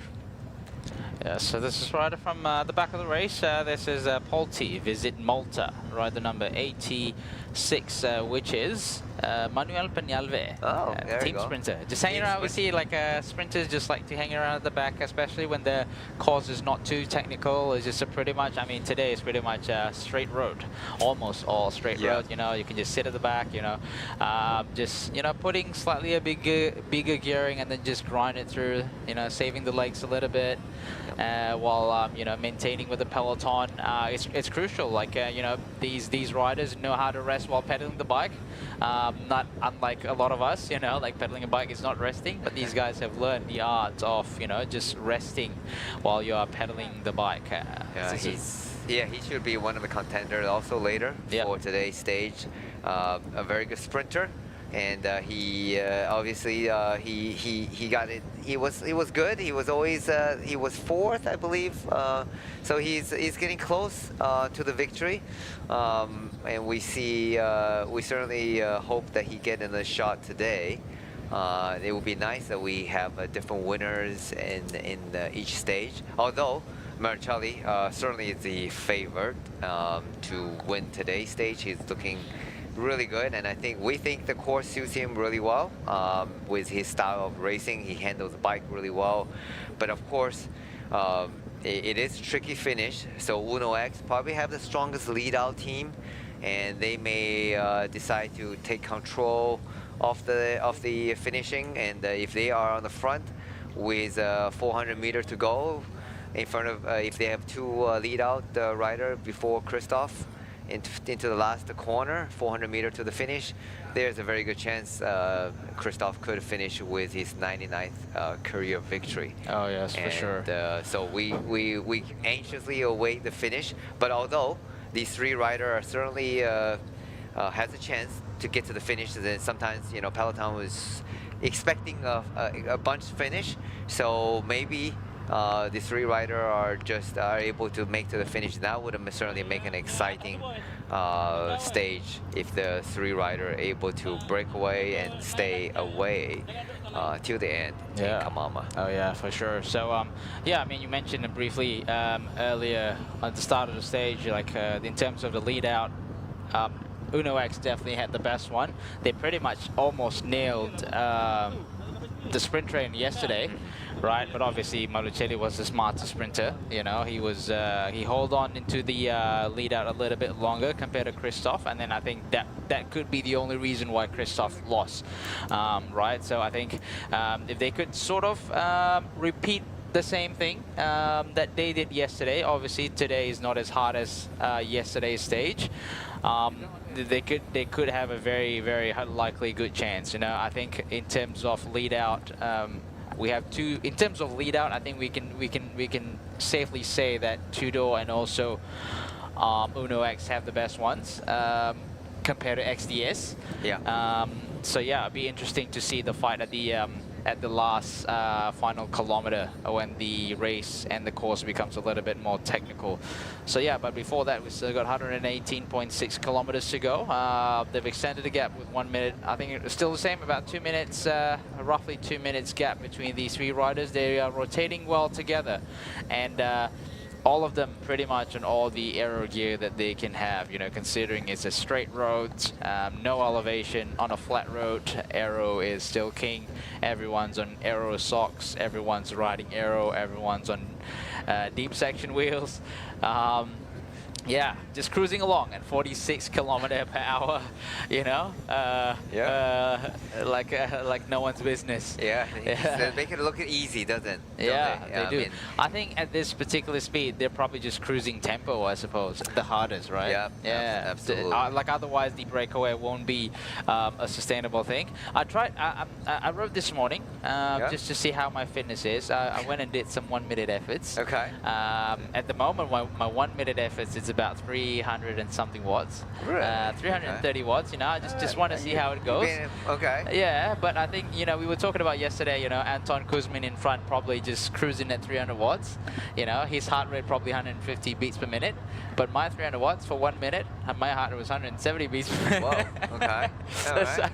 So that just tells you a little bit like how fit these guys are, you know, in comparison to us normal, I guess, everyday weekend warrior, I suppose. Yeah. It just takes it's just a different level. These guys, especially the World Tour riders, they can just sit in front all day, lock on, for example, 300 watts, let's go. Yeah, and that looked like, talk about the front of the Peloton, that looked like it's Alexander Vinogradov, and doing the work for his team, XDS Astana, and then followed by Chengdu.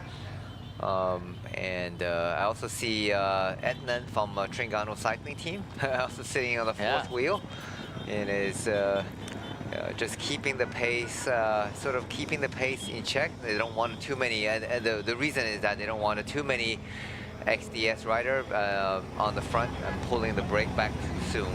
So give it a chance to Ayman, especially for Ayman Rosley, to take a few more bonus seconds. And obviously he's not gonna get back the white jersey. Oh yeah.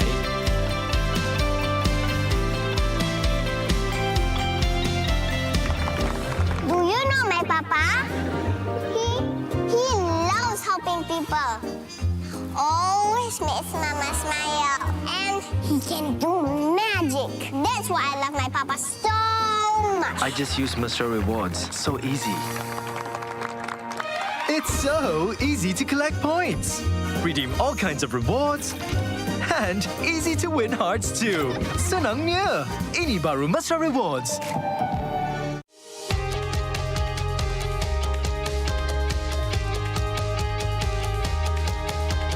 From the first pedal stroke to the final sprint, fueled by Bubbles O2, Malaysia's only naturally oxygenated mineral water. Rising beyond boundaries. Together we ride, together we conquer. Bubbles O2, empowering champions.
Buat apa tu?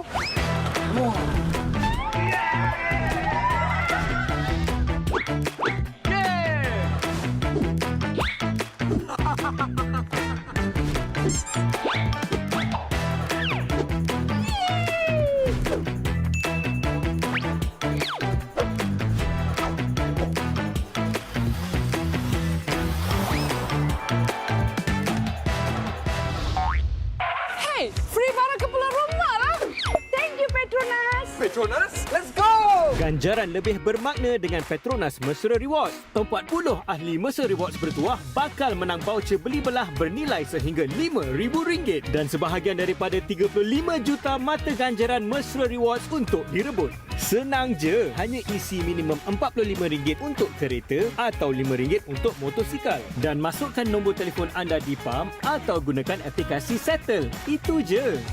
Gunalah kad kredit Petronas Visa untuk menikmati 3 kali peluang menang.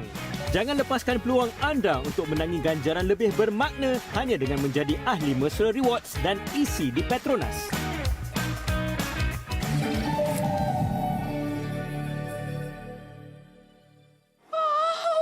Barang elektrik pun boleh. Wah.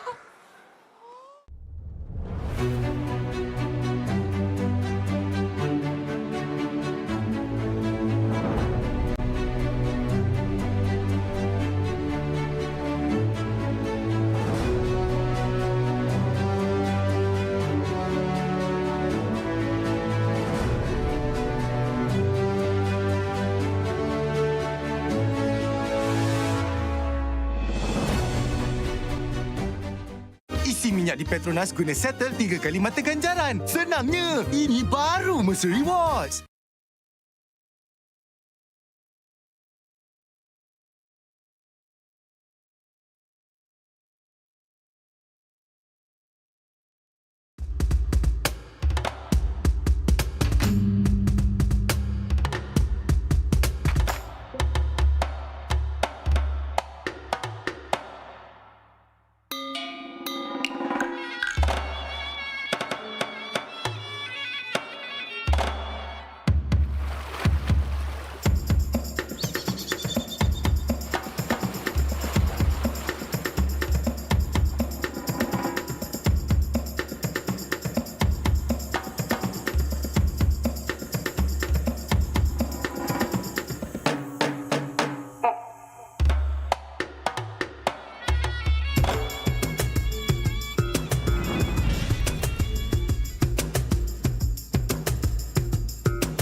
Any problem getting over the climb, and Maricelli also didn't have any issue getting over the climb. Yeah, for sure. So, but today it's a flat day, so it's the weight is not a factor right now. And Ivan Rosley doing a nicely turn. He's, you know, I like to see his, I like his position on the bike and how smooth he's pedaling. Really like a time trial. He's an excellent time trialist, as we mentioned before. He's a double champion, both the champion on the road and as well as the time trial. So I think he's going to be preparing later in December for the SEA game. Southeast Asian game, and that will be his last target this year. So he pretty much raced all year round. Oh yeah. I mean, he started in as early as packed calendar. Yeah, packed calendar. I mean, from Saudi, earlier races in the Middle East, until finishing the Southeast Asian game in December. So there was no rest period for him. There was no off season for him. Here we go again. XDS Astana team is leading the front. While followed by the Chengdu rider, and Etnan from the Terengganu cycling team. Yeah, they just passed the secondary school of Merchang. On Merchang, secondary school in Merchang. Still school day. It's a school day. So we'll appreciate the teachers for allowing the kids to go out and celebrate these riders, welcoming the riders, I would almost say. Oh yes, so there's only 3 riders. Yep, 3 riders still in the breakaway. Slightly decreased, but not much, by 10 seconds the gap. But 3 riders. Again, Ayman Rosli in the second wheel, in the front, Yauhen Sobal, and last but not least, rider number 72 from Burgos Berpele BH, Wojtek Kminik, just pedaling along. These 3 riders as smooth as they can possibly be. So here he is. That is actually the secondary school. Yes, my apologies. So this is actually the secondary school on the right side of the road as the breakaway rider riding across them, maintaining a good pace just to make sure that you know, as we've talked earlier, you know, once you're in a breakaway, you have to be allies for a little bit until probably you reach the intermediate sprint, and then you can do whatever you want, and then all right, so you're done, you got whatever you want, all right, let's ride together again. Yep. Making sure that everyone's on a good pace, you know. So when the key is that when the first rider pull off, the second rider does not surge, right? So that you don't wanna cause the rider behind you to surge as well, burn some matches. Yeah, you want to keep a smooth rotation as possible. It's almost like a team time trial. So once you pull off, you want to ease off so that the rider behind you just keeping a steady pace, overtaking you, not making any effort. The reason they're doing that is by keeping a steady pace, riders are staying fresh, and that with still 100k, more 110k to go, the trios need to work together and preserve each other's energy, and until probably a good place to attack. If this trio are still ahead of the peloton with a minute gap, then the last KOM points may be a good place. 15k to the finish will be a good place to launch the attack. Oh, yes. Trying to drop your friend who has been the last 100k, has been your ally, and then you suddenly become a rival, and then Water trying to make to the finish line and trying to take the stage victory, because that would be great to see if the last KOM points will be the launching pad for an attack among the trios. Oh yeah, for sure. And that can also cause some issues for these sprinters teams, because that's like 15 kilometer to go until the sprint finish, right? So they got to be a little bit more careful. Yeah, they got to be a little bit more careful. Just making sure that the breakaway or attack does not go too far, because otherwise it's going to take some monumental effort to bring back, and that could potentially, you know, kill the sprinters if the pace goes too on and it becomes too surgy. So yeah, so it'll just be interesting to see how these guys tackle that last kilometer, that last King of the Mountain in this stage. Yeah, we were still trying to understand what's the aim for this Chengdu DYC. Where they put their rider in front here, trying to control the pace. But yeah, be interesting to know what do they have in plan for the team today. Yeah, it's really interesting to see. You have a rider in the front in the breakaway, and then you also have a rider sitting on the front of the peloton. I don't think he's chasing, but judging from the time gap, it is not like he's not trying to slow him down either. Probably he's just trying to keep a steady pace and preventing any surges. But yeah, you don't see that very often. I mean, typically when you have a rider in the breakaway,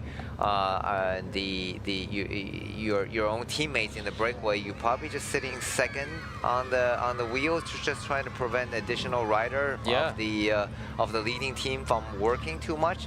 But he is actually rotating to the front and actually doing some work. Yeah, I think what he should have done is what Vadim Plonsky he is doing, just sitting in on third wheel, right? Adnan, sorry, my apologies. So what that's Adnan is doing. just sitting there and not disturbing the pace. Yeah, so just let two people doing the work. Right? So what he should have done is just stayed there and just let these two Astana in front do the work. Yeah, absolutely.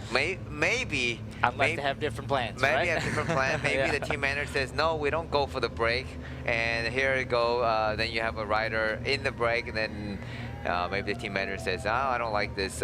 We'll go ahead and send somebody to pull them back. So it is strange. It is strange, but maybe the team manager have a different plan, and maybe he has a better idea than us. Yeah, for sure. I mean, we were not in their team meeting for obvious reason.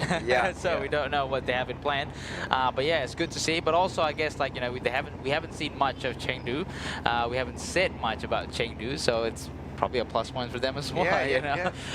Now we are actually talking about Chengdu, Chengdu DYC cycling team. But anyway, so here is in the front of in the breakaway group, 3 riders still working together. The gap have decreased by 10 seconds now, so from 145 to 135. Again, some beautiful drone shots. Basically, the whole ride and the whole race for today is going to be a coastal ride. And you imagine just a beach. All these beaches that all these people in Terengganu is just behind your doors. It's just basically, you open the back door and that's it, right? You can see beautiful beaches, and then it's kind of interesting. Like I've been in Terengganu for like a week or so, like just over a week. And I find that the people are very relaxed. They're not chasing anything. It's just like just living life as what life gives you, I suppose. They're not chasing anywhere. They're not, like honking on the road or like cutting people into traffic or anything. Right. Yeah, I think the relaxed lifestyle. I mean, if when you're on the beach, you look in the ocean. I think people say, people always told me, if you like look at ocean like which we're seeing right now, you're probably a very calm person. Right? If you like to look at a mountain, that you probably have a different personality. You like the dramatic up and down. So interesting. Maybe that's we do. I mean, we can look it up AI and just get an idea how to take a personality test. But meanwhile, I just want to point out. So you mentioned earlier, Terengganu cycling team is supported by the Terengganu state. Chengdu is actually a city in China. It's a major city in China. But the reason I know that is because my cousin actually lives in Chengdu, and we visited, me and my wife, we visited on the way to Tibet, on a holiday trip to Tibet. We actually stopped in Chengdu.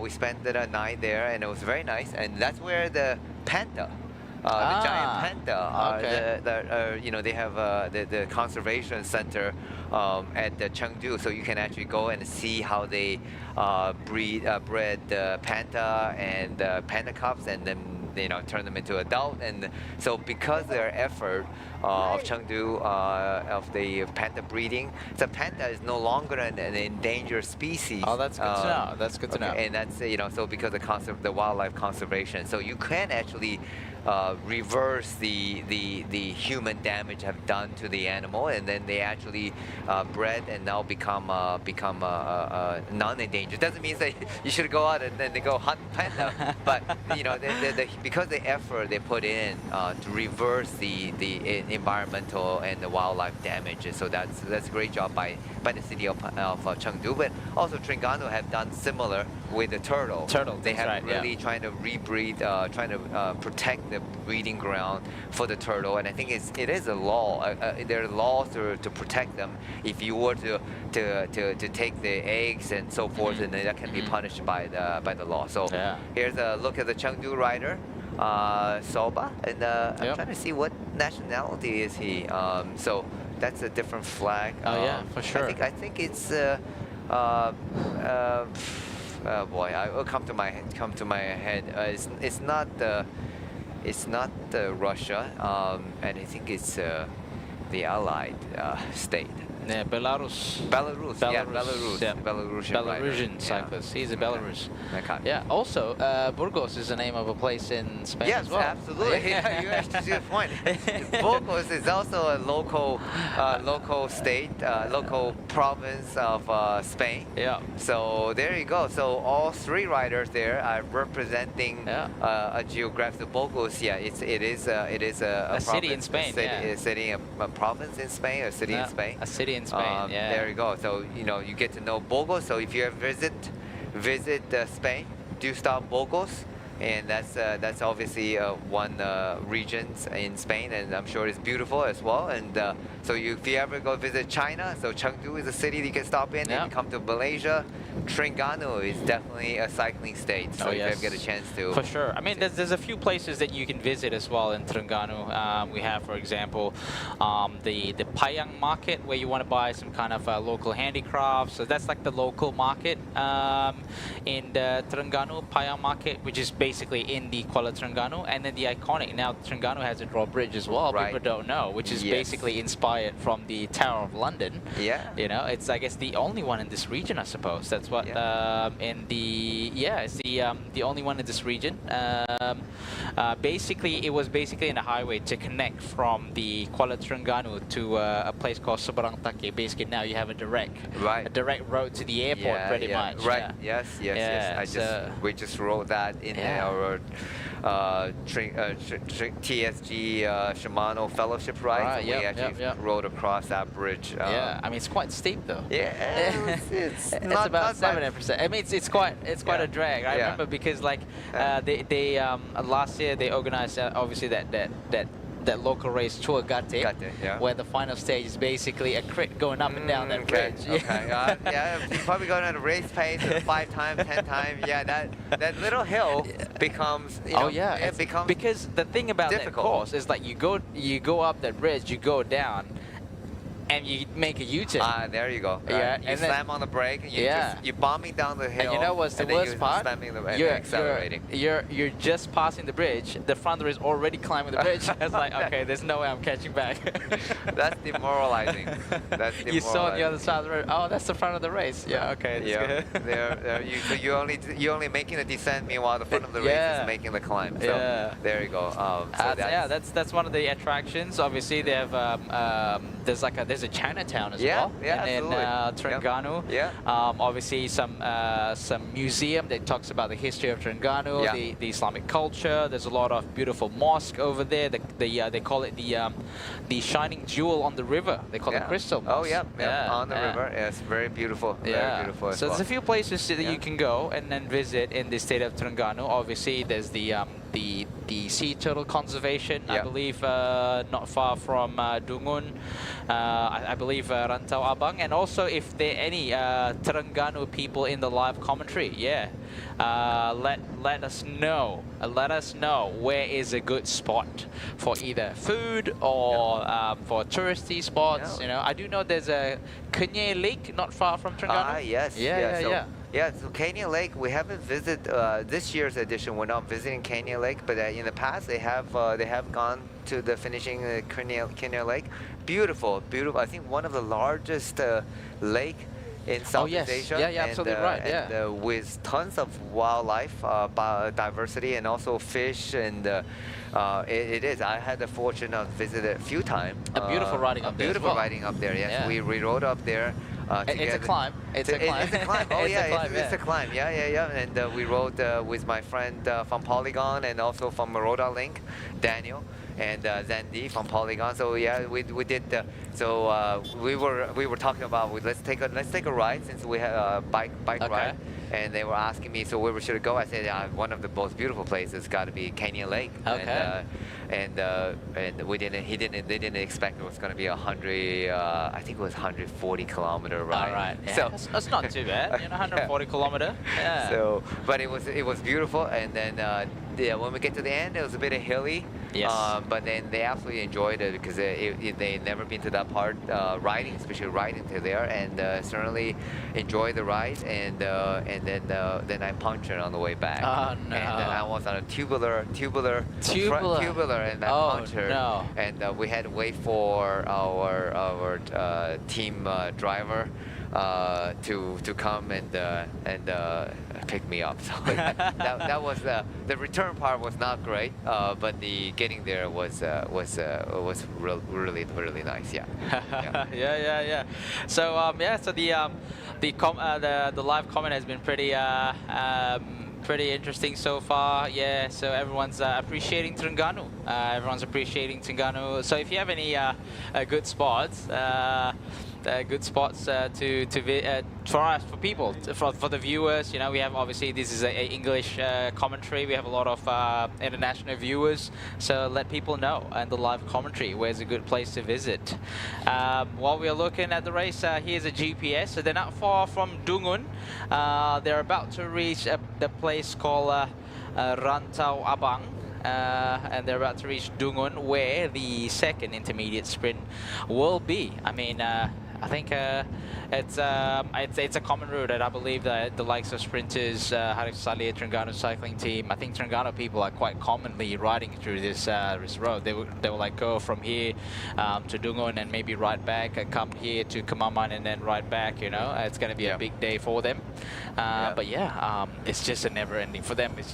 It's just a never-ending straight road. yeah, but you got the beach view, so it's a beautiful beach view for sure. And the one thing that I think we forgot to mention about riding in Malaysia, you don't need to rely sometimes on gas station. Oh, yeah, with the roadside stall, there's so many roadside stalls. There's so many good food. I do know a lot of my friends who enjoy riding. I think they enjoy the eating part of the riding more than the riding part. It's a common thing that you go on a 4-hour ride. 2 hours of it is riding and 2 hours of it is eating. So we talk about, in Malaysia, just full of great food.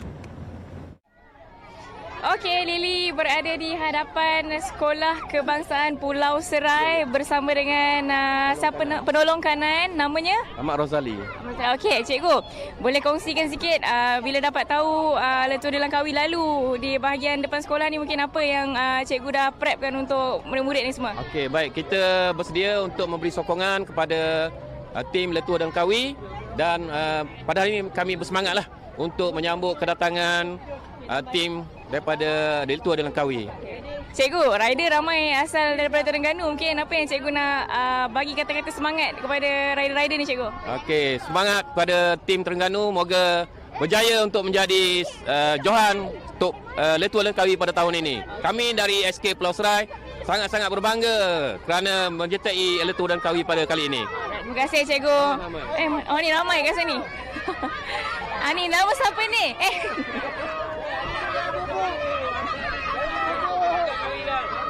Sabar. Basikal bagi dah.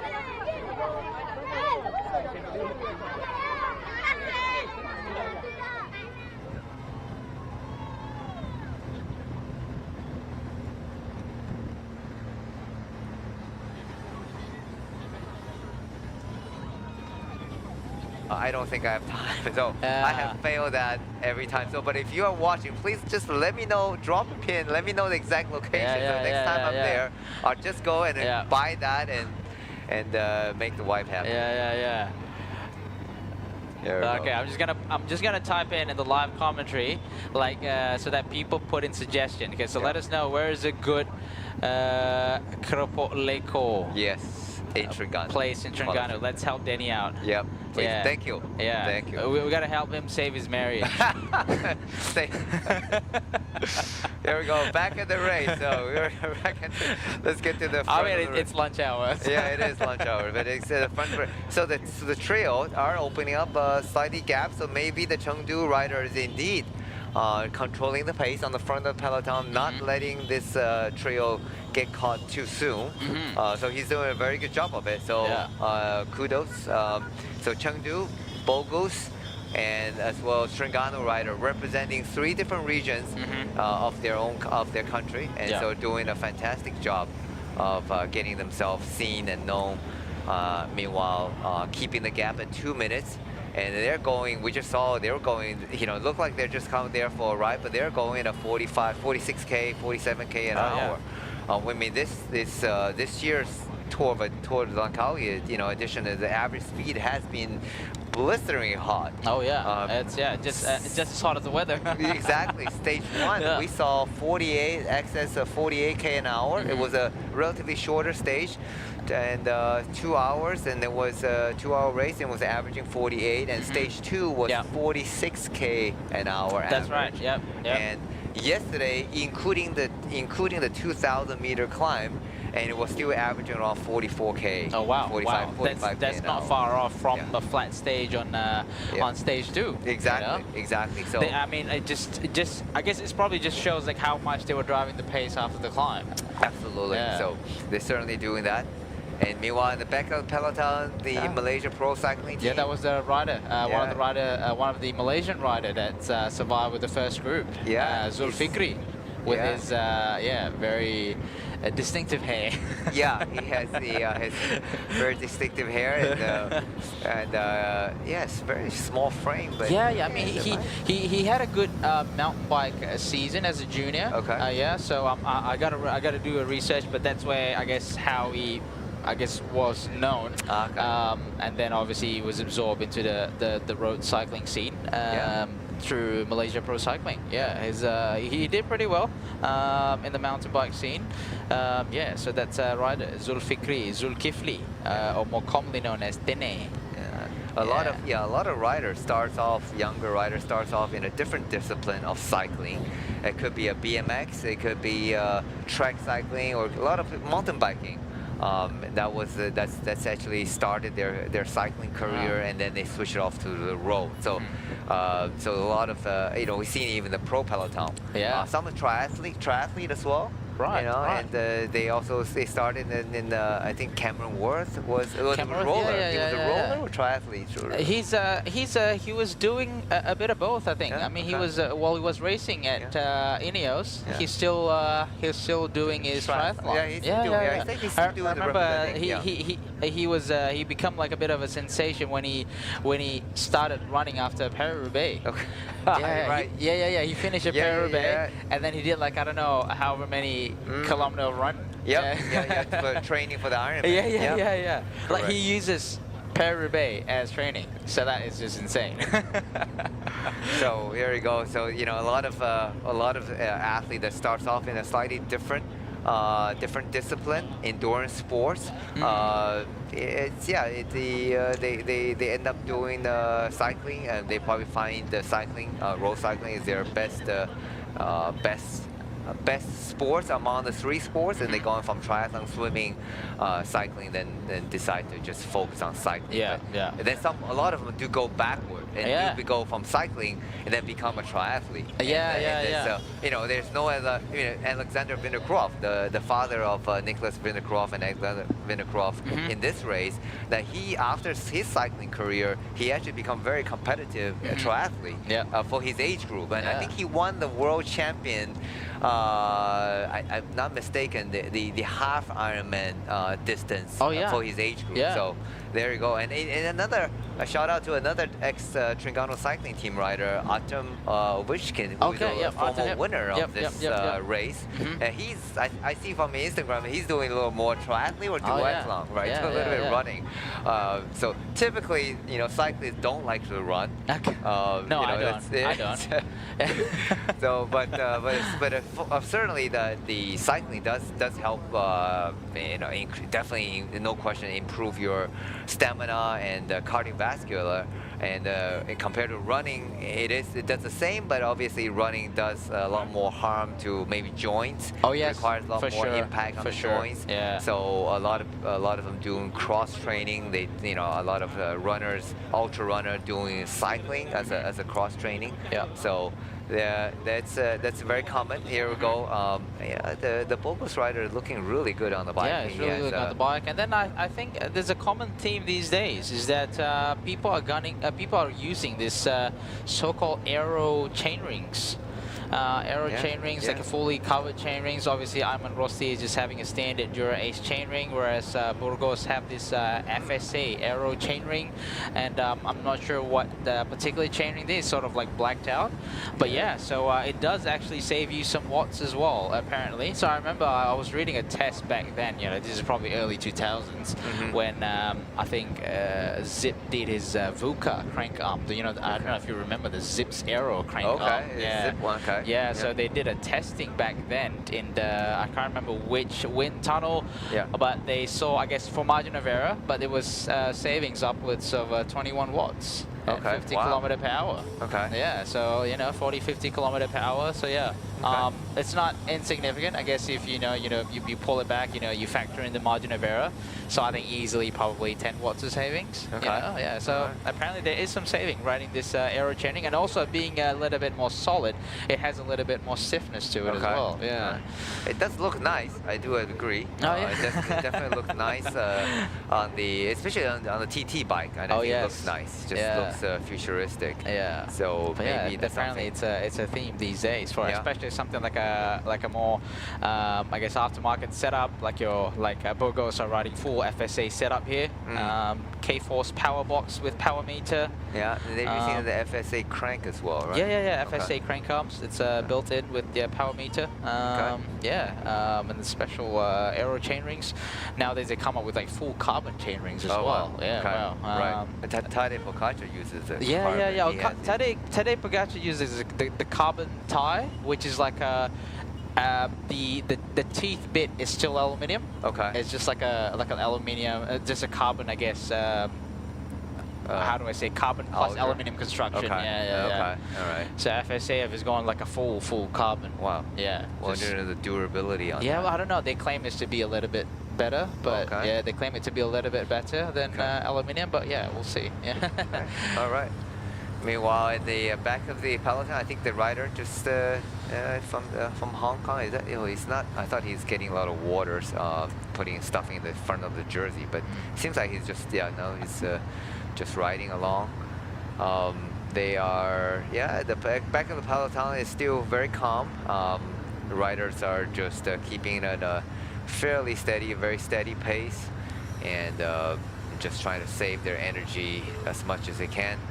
Although technically it's still very hot. Oh yes, it is. It is. It's the humidity. Like the numbers doesn't do its justice. Like it's 27, it's 30 degrees Celsius, but when you're there, it's not 30 degrees Celsius. It doesn't feel like 30 degrees Celsius. It feels more like 35 to 38 degrees Celsius. Right. Especially at this time of the day. And here's number 24, Breakaway. He's and he's done a lot of work, I mean, he got a couple of podium also, he's doing the bulk of the work, the final lead out man for Alexander Kristoff. So he's definitely resting his legs right now after a fast and a lot of climbing stage yesterday. So he is sitting on the back, just resting off, because I'm sure he's going to be called up to the duties in the last last 10 kilometers. He'll definitely be on the front, and especially into the last 1K. If he can lead out Kristoff into the last corner, the 400-meter corner, and put Kristoff in a really good position, that's their best chance of the victory, which is there. So much had been talked about the Alexander Kristoff to finish up his highly decorated career. Oh yes, for sure. And the honor of having him finish off his career with a victory in the 2025 PETRONAS Tour de Langkawi would be like icing on the cake. Oh yes, for sure. I mean, we talked about this. It'd be even better if he could finish it off in Kuala Lumpur city center, KLCC. It'd be majestic. The backdrop is amazing over there. The iconic of obviously PETRONAS is also Malaysia landmark, and also a good highlight for us, the organizers of Tour de Langkawi. Langkawi. You know, to get someone like Alexander Kristoff to finish off his race in Sri Langkawi. Yeah. With 91.8 kilometer to go, they're heading towards the second sprint intermediate point. Still a bit of way to go, 16 kilometers. Yes. So, but these three riders right now just keeping rolling, and the gap is increasing slightly to 2 minutes and 15. So everyone looks comfortable, like no one's, you know, you can see people are hurting from their facial gesture, from their facial expressions, but everyone looks pretty comfortable. You know, no one's looked like they're gasping for air. So just maintaining a good aerobic effort here, swapping turns nicely, you know, making sure they're fueling. I mean, we've seen many times they've called for some hydration or food from the car. They've got some replay as well. Wojtek was just, you know, stuffing his face with food. Yeah, it's important to eat. You know, sometimes it's not about today's stage. Sometimes you gotta fuel to make sure you're ready for tomorrow's stage. Absolutely. Yeah, well, because like once you eat when you're hungry, that's when you're playing catch up. When you're playing catch up, it's too late. Absolutely. You know, you hit the wall, you're bonking, and it's just really hard to recover from that. Absolutely. So it's for all the weekend warrior out there, make sure to hydrate and also to eat while on the bike. You know, and always my advice always to the weekend warriors, like, you can eat whatever you want before the ride, and during the ride you will not gain too much weight. Yeah. But if you are chucking down, you know, like big bowl of rice or noodle after the ride, yeah, you should eat moderately to recover, but don't stuff yourself with too much. So looking at somebody stuffing their jersey, that's the race leader, Malu Chelli. Yeah, Malu Chelli. From the XDS, Xtana team. And he's just, let's see how many bottles. Well, you know, he's stuffing the ice in his neck. Yeah, should have stayed Let's cool. say he's asking for more stuff. Take some bottle as well. Absolutely, yeah. That's Mark Renshaw in the car, former lead-out man from Sir Mark Cavendish. There you go. Yeah. I mean, he's been a critical individual in Mark Cavendish's success in the Tour de France. He's kind of like the Bricka for the Kristoff. For Kristoff, for sure. He was the crucial lead-on man for Mark Cavendish. Yeah, so it's who retired just last year. Yeah, he did. Just last year. Yeah, just last year after he got the 35th stage win. Exactly, Yeah, and then just one stage beating Eddie Merckx. And his last race event was the Singapore Criterium, right? So he got the nice send off, and yeah, so I think that's a good way to retire. With making the histories, and certainly that's true. I'm wondering what his career, what his life plan after. No idea. I mean, he's been around. He was at the Worlds doing a little bit of you know, social media stuff, interviewing and everything. You know, maybe he wants to be the next Jeff. I don't know. Okay. Well, yeah, but I mean, he's been around. I think a lot of ambassadorship for like Oakley's and a few other things, I suppose. But yeah, I don't know. I don't have his WhatsApp number. Otherwise, I would have. You can texted ask him. Mark Renshaw. We can ask Mark Renshaw. I'm sure he knows. Yeah. But interesting though, he didn't. It wasn't part of his plan to continue racing in 2024. Yeah. Yeah, but then like there was the two main decisions that allowed him to continue racing. Number one was this story I got from our APAC ambassador for Vision, right? So he shared me this story. He said that it was two things that made him race for 2024, because he made a statement. He was done. You know, it was good enough to have same stage wins as Eddie Merckx, but you know, it was this two particular situation that made him go and do one more. Number one was everyone in the family voted that he should race another year. You know, that means like his wife and also his kids wanted him to race for another year and go for that 35th stage win. And then also he was given the authority or green light by Vinokurov. He was Astana, you know, he was obviously his last year was with Astana. He was given the green light by Vinokurov to sort of curate and make the team from the lineup and also to the equipment according to what he wanted it to be, right? So that's why you see some major transfers, you know, like Michael Morkow transferred to the team, you know, a few other riders transferred into the team. Mark Renshaw become the DS, and then obviously the equipment change, you know, they were on different kind of wheels the year before, so they brought in FSN Vision to sort of like to have his input and make the equipment the way he wanted it to be, and a few other things as well. So that's why he decided to go and race again for another year, and you know, everything falls into places. He got the 35th stage wins. Right. Because I think in 2023 was he was targeting the victory. Yeah, and then but he had crashed out. Yeah, right? he crashed out of the tour, and then so he thought he was gonna stop, but I think it was I think the crucial part you mentioned was a family support. Oh yeah, I think if the wife and the kids doesn't want him, he is a family man, so we have seen it. He's very close with his kids, and like all these guys, most of these guys has family, but the family support is crucial. Because it's not an easy job. It's not your average kind of Kumpul mata ganjaran tak pekat di Petronas. Senangnya, ini baru Mercedes Rewards. A couple hours and they go home. But most times they're racing, they're on the road, probably like 80 to 100 days. From the first pedal stroke to the final sprint, fueled by Bubbles 3 to 4 days Malaysia's only they're on the road. naturally So, I mean, they are oxygenated mineral water, constantly, and when they're away, rising beyond like the boundaries. race like Tour de France, they're Together away we for like ride, 3 weeks. together And we sometimes training conquer. camp like 3 weeks, 2 to 3 weeks at Bubbles a time. O2, And when they even go to empowering for Langkawi, you imagine that you have to travel to the race, a couple days before the race, and then you have a long travel back to the race. That's like 10 days easily. Easy, yeah, Easy. for sure. And many of these are, I mean, obviously if they're young riders, I mean, they have young families. I know like Terengganu cycling team, Stefan De Bon, our riders, certainly he's very close to his family, and we know like they can only talk on the phone, on the WhatsApp videos, and then there's a time difference when they're a different part of Asia, then in Europe it's still evening time. So but having that support is crucial for the rider's success. So 100%. so that's Mark Cavendish certainly has great family support him, and now he done a great job to support them. So it goes both ways. So there you go. You know, it's advice for happy marriage. For sure, you got to go both ways. You know, they call it, you got to get your visa. Yeah, I'm on the weekend warrior.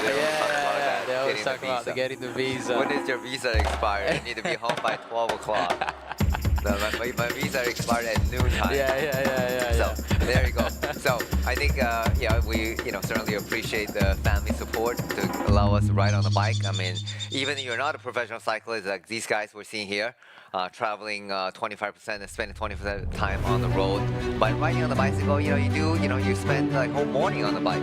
And it's also dangerous. I mean, we do know. I mean, you are exposed to the element, the car, the track.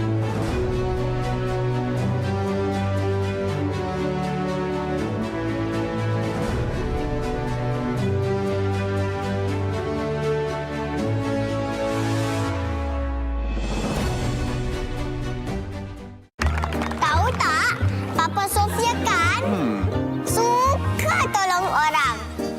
Dia suka buat Mama senyum. Lepas tu, pandai buat magic. Sebab tu Sofia sayang Papa. Lah, guna Mercedes Rewards sayang. Isi senang, tebus macam-macam senang. Beli jiwa pun senang. Senangnya, ini baru Mercedes Rewards.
to allow the interest, to allow the race to be more interesting. But however, at least some information to feed to the rider to at least let them know there's a dangerous corner coming up and dangerous part of the road, maybe road surface.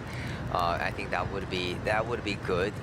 So we'll see if the UCI changes that, because I know earlier this year they were in Spain in the junior race.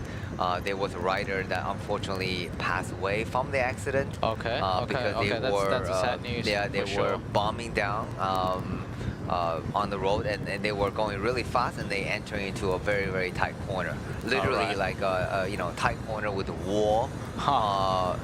And so the rider smashed into the wall, and unfortunately, young guy had passed. And the Rumball, the riders, Saint Rumball, the Malaysian rider, his brother was in that race. Oh no! And he told me that his son, his brother Ranhan, told me about that afterward, and he was involved in that crash. Several riders, 20 riders. Wow. Right. Okay. So, what's up? Just under 10 kilometers to go until we reach the second intermediate sprint in Dungun, which is befitting to sprint in Dungun because that's the town of our local pocket rocket man, Azizul Hasniawan. Yes. Yes, a very formidable track figure in the track cycling scene. A former world champion, 2017. Double Olympic medalist. Double Olympic medalist. 2017, he was a world championship in the Kirin event.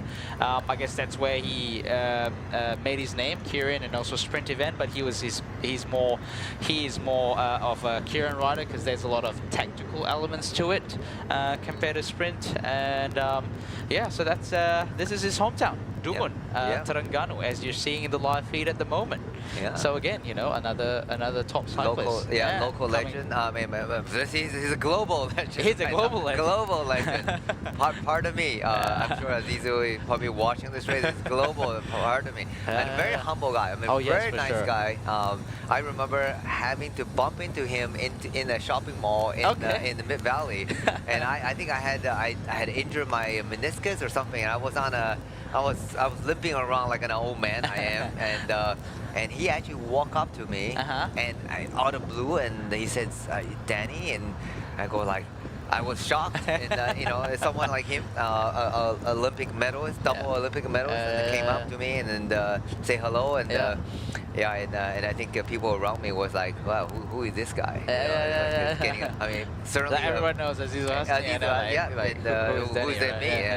I certainly don't deserve the honor of having him greeting me, but he's very humble and very good example for the Malaysian cyclists, not only cyclists, not only the public, right? Because he's a man. We talk about, on the track cycling, you typically see guys maybe more built like Maricelli and Alvin de Klein. They're huge, bigger build, but because you need that maximal power.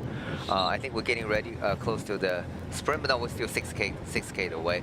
But he's a fairly small figure.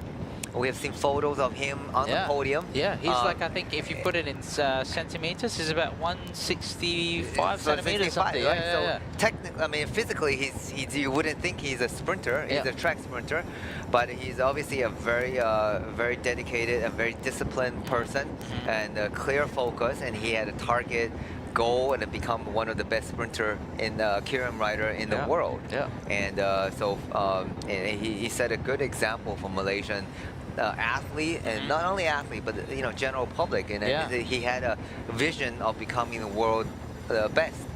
And I think that's something that should be a shout out, and he should be a golden example of a Malaysian, just general. I mean, he's certainly carrying himself very well. In fact, he's still riding. I mean, even at the age of 40, he's still racing. And I think his next target is Asia Cycling Championship. I was talking to his coach, John Beasley, who is also now John Beasley is an Australian, becoming a local legend because everybody in Malaysia knows him because he certainly helped Malaysian cycling tremendously. Though he a big instrumental part of the Azizul's success. And he certainly said, so he has set a good example and has appreciated both their contribution to the Malaysia cycling. And we hope, Aziz will continue racing, and I hope he get his shot at the gold medal. He has a bronze and a silver.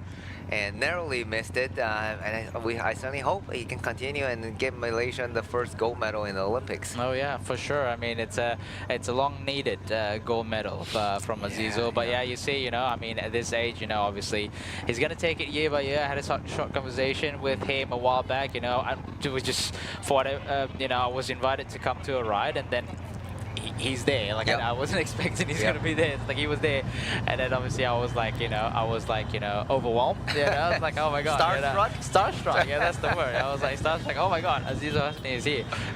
So, did you sprint with him? And I wanted to, but then we were like, you know, we had a few other guys with us. We got to make sure we ride in a straight line. And so I was like, oh, you know, I think we got to do on the next one. It was like, yeah, let's do it the next time we meet. there you go. You lost your chance of beating him. Oh on the sprint. yeah, I need to go again. You know, we need to go. I've already talked to him. He said like, okay, next time we ride, we do it. Okay. You know, get someone to do a video and then put it on Instagram.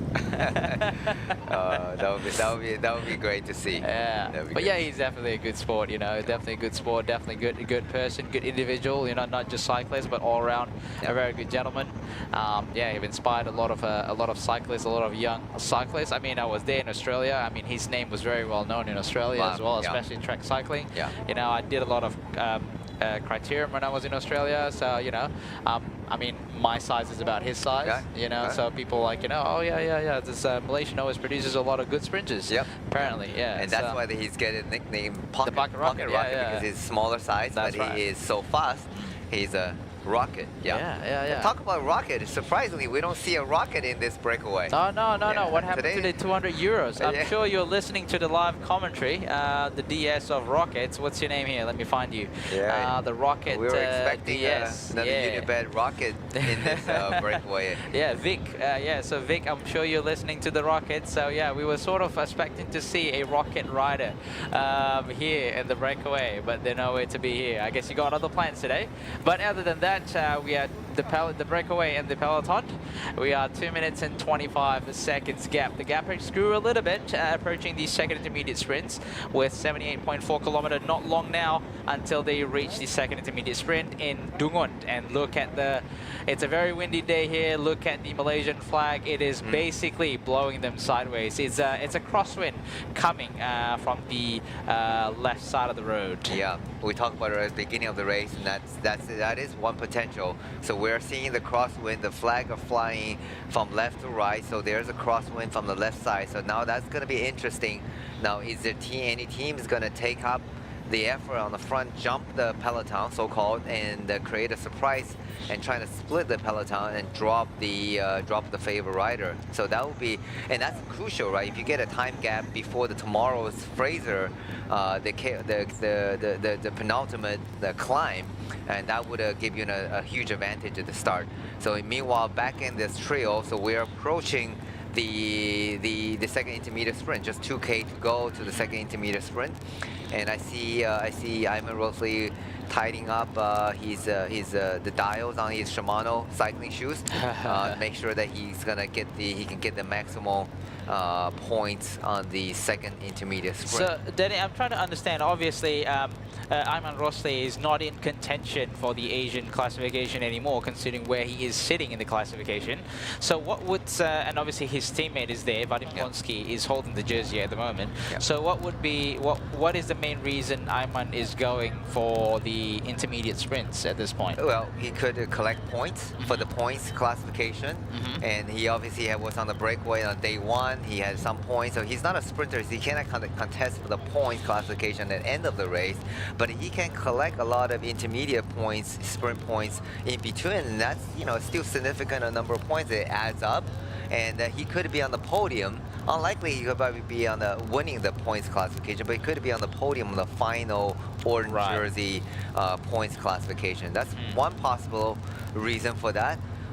Or sometimes, it's also good to show it is the home state of the Terengganu cycling team. It's also to show that they to the fans and to the public that they are active in the race, contesting these intermediate sprints. And also there could be some €200 prize money on the intermediate sprint that he wants to share with his teammates, and that's also could be the reason. I did not talk to the DS. Okay. I did talk to the DS briefly yesterday, but about another issue. But the next race they're preparing, which is the Kyushu and the Taifu. All right. So talk about a long season. That this is not the last race of the Terengganu cycling team. But I didn't talk about the tactic. For sure. Saifu had done a very good job by that, and they certainly don't want to interfere with their strategy. Yeah.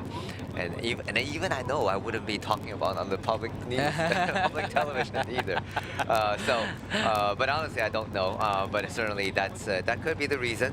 We can have a talk with Ayman Rosli afterward and see what's the logic in fighting for these intermediate bonuses and time. All right, so just about almost a kilometer to go from now until the sprint, second intermediate sprint, and also potentially, you know, trying to.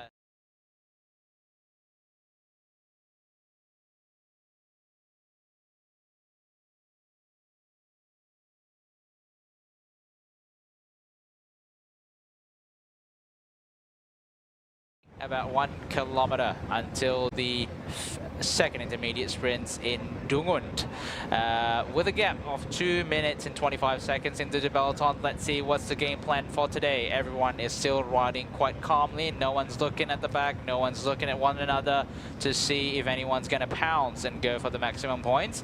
Ayman Rosli just sitting calmly on the second wheel. Wojtek Minek just finished his pole. Now Ayman Rosli just in front. He looks like he's just maintaining a good pace. Sobal is just behind Ayman Rosli, looking quite calm. Everyone looks quite calm. No one is trying to attack one another and approaching these second intermediate sprints. Well, yeah, they should just roll through and let Ayman take the maximum points. Fair enough. Yeah. Maybe they made that collision, but we don't know. But yeah, Wojtek seems to skipping the turn at the moment. 500 meters to go. Maybe there's some plans going on. Obviously, we saw in the first intermediate sprint, Sobal is not interested to contest for the sprint. He was not even sprinting out the saddle in the first intermediate sprints. So let's see what is going to happen in this second intermediate sprint. Ayman Rosli looked at the back. Wojtek Minek is getting out the saddles. Ayman Rosli is going. Sprinting, going for the second intermediate sprint. Let's see who got the maximum points. Ayman Rosli or Wojtek? Who is going to get the maximum points? Is it Wojtek or is it Ayman Rosli? Everyone, both of them is still off the saddle, contesting, and looks like, judging from the body gesture, it is Wojtek getting the maximum points. Ayman Rosli just decided not to go any further. Pretty much stopped sprinting about 50 meters to go. Wojtek Minek had leave a little bit of a sprinter's gap behind Ayman Rosli so that he gets the speed before he launches his sprint, and from there he got enough gap to Ayman Rosli that he had to work quite hard to bridge across to Wojtek. Right. Possibly Wojtek is also a GC contender, so maybe Ayman Rosli is just trying to prevent him. But they have a smile, a chat. I think they enjoy the fight for the points, and it is possible that maybe Wojtek is trying to get the bonus time and for the general classification, and Ayman Rosli trying to minimize his bonus advantages, the bonus seconds. However, yeah, it's interesting tactic, but they certainly enjoyed the sprinting effort and having a quick chat and quick smile after the sprint. Because Bogos certainly don't have a outright sprinter in this race, but they came with the GC ambition, especially for Mario Priscio. And Sanbaya, we saw yesterday, was very active in trying to get the KOM jersey. So that's all. This could be a factor. We talk about numerous times that the cycling, it is a moving chess game. It's a moving poker game, moving chess game. Situation changes on the road constantly, and 1 minute you're allied, next minute you're rivals. For the time being, the harmony restored, and the collaboration continues, and now we don't see any more Chengdu rider on the front, just XDS Astana rider, two on the front, setting the pace with 7-Eleven riders, the whole 7-Eleven team and the Hong Kong team on the front. That's really interesting to see, but obviously I think the Peloton is just happy that the guys on the front just blocking out as much as the wind as possible. Just there's no fight for the intermediate points here in the Peloton. They're just rolling through, conserving their energy, waiting for the sprinter teams to pick up the pace later. And everyone are really well organized, and all the teammates are riding together. And it's funny that why do they, it seems like all the team, the riders from the same team, they all bunch together in one group within the Peloton. Any reasons, any particular advantage for that? To be honest, I'm not sure what the plan is. Normally, they're riding together either to save some legs for the, I guess, for the team leader, for the sprinters, or they're riding together if they're lining up for something. For example, we're looking at lead-out train and stuff. But I think, I don't know. In this particular race, I'm not sure what is the case, but I think you can agree as well with me, like riding alongside your teammate gives you that sense of security a little bit, sense of security. Maybe it's halfway through the race, everyone's kind of tired a little bit, just have that sense of security, and then, you have your teammates next to you, you feel a little bit more secure, a little bit more safe, and, if you have other riders, other riders might not be interested whether you're not feeling good or not, but, if you're riding with your teammate, it's easy to ask for bottle, or if you have extra gels or whatever, it's easier to ask for that. I think it's more of a sense of security more than anything, I believe. Yeah, maybe also a little bit of, in case there's a mechanical issues. Let's say if your team leader has a mechanical issue, here's a replay of the sprint. It's contested between the two riders, but Ayman Rossi just sit up with Voltec taking the sprint with a couple bike lanes pretty easily, and that's and Chengdu rider is not involved in any of that sprint. Oh yeah, for sure. He's just happy to roll through, conserve his energy for later. Yep. And I don't know. Maybe he has a different ambition. Maybe, I don't know, saving the legs for the later part of the race. Yeah, that's possible. Yeah, that's possible. There's points collected by Wojtek. And then Ayman Rosli getting the second. So there's just swap play. So he got the first intermediate sprint. Ayman was first, and then Wojtek was second. Now Wojtek was first, and Ayman is second. Oh yeah. Classification of the overall points is not changing. Malaysia is still in the first point. Same points between Avdekline and Erlen Bikla. Obviously, Erlen Bikla finished it off a little bit better yesterday in terms of positioning compared to Avdekline. So the race moves on. Now they are in the feed zone. For those of you that are watching the stage and you want to get something from the team, either bottles or whatever, please make your way into the feed zone. So this is the first feed zone. Oh, sorry, this is the second feed zone. So the next feed zone, the third feed zone, would be let's see, just somewhere after the third sprint at Paka.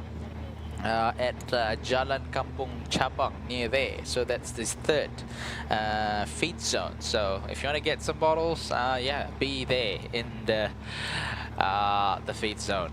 So they're just grabbing their lunch. Yeah, it's about 1 p.m. now, local time in Malaysia. Yeah, it's a perfect time for some lunch. Yeah, and just trying to look overall points classification where Ayman Rosli stands. So currently he stands at number 10 with 7 points. That's right. So Maricelli obviously is a clear leader, 42 points. So he's going to collect. So he's already collected 5 points. Five points, yeah. For this stage. It's still far off, but we're only halfway through. Only halfway through the Tour de Langkawi. And actually today is stage 4, but the finishing is halfway through. Oh yeah, so we still have halfway to go. Maybe he does intend to collect some more along the way, getting in the break. I'm sure this is not going to be his last breakaway attempt, and I'm sure he's going to be very active. Maybe tomorrow. Yeah, tomorrow is going to be a day for the climbers for sure, and that's. But also that he has given up a lot of time, 15 minutes yesterday. Oh yes, for sure. So he can go on try to collect a lot more points because he's not a threat to the general classification, and then that gives the freedom. We've seen a lot even in the bigger races, right? Even rider with GC pedigree, but if they have a bad day, they end up losing massive amount of time. So they actually purposely letting go of the time, but then give them the opportunity for a stage victory because they will be allowed to go up on the tag easier. So just for the viewer who are not familiar with bike racing, so you have the guys who are consistently getting good results day in, day out. So those guys will be high on the GC. So we're looking at the feeding, right? We just talked about the DS, the stress of the DS. You're going to see multiple cars driving by each other with literally no more than half a meter in between them, and then you have riders who are getting the feeding, and then they're going to roll. You have another car trying to come up from the right side or the left side and trying to avoid hitting the rider while feeding the rider. So that's chaos. It's definitely a chaos. It's called the feeding frenzy. The feeding frenzy. It's almost like a bunch of sharks going after the kill. Exactly. So, there you go. Some bottles. Going through the feed zones.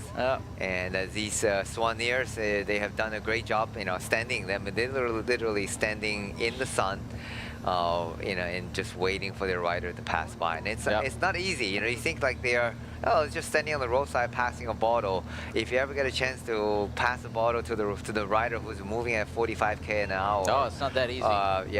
It's an art, and it takes multiple practice. And we have seen different videos of Swaneer, like literally have 5 bottles in the arm. There's a rider passing by, and he was able to hand out each bottles to 5 different riders with probably a split of second in between them. That's right.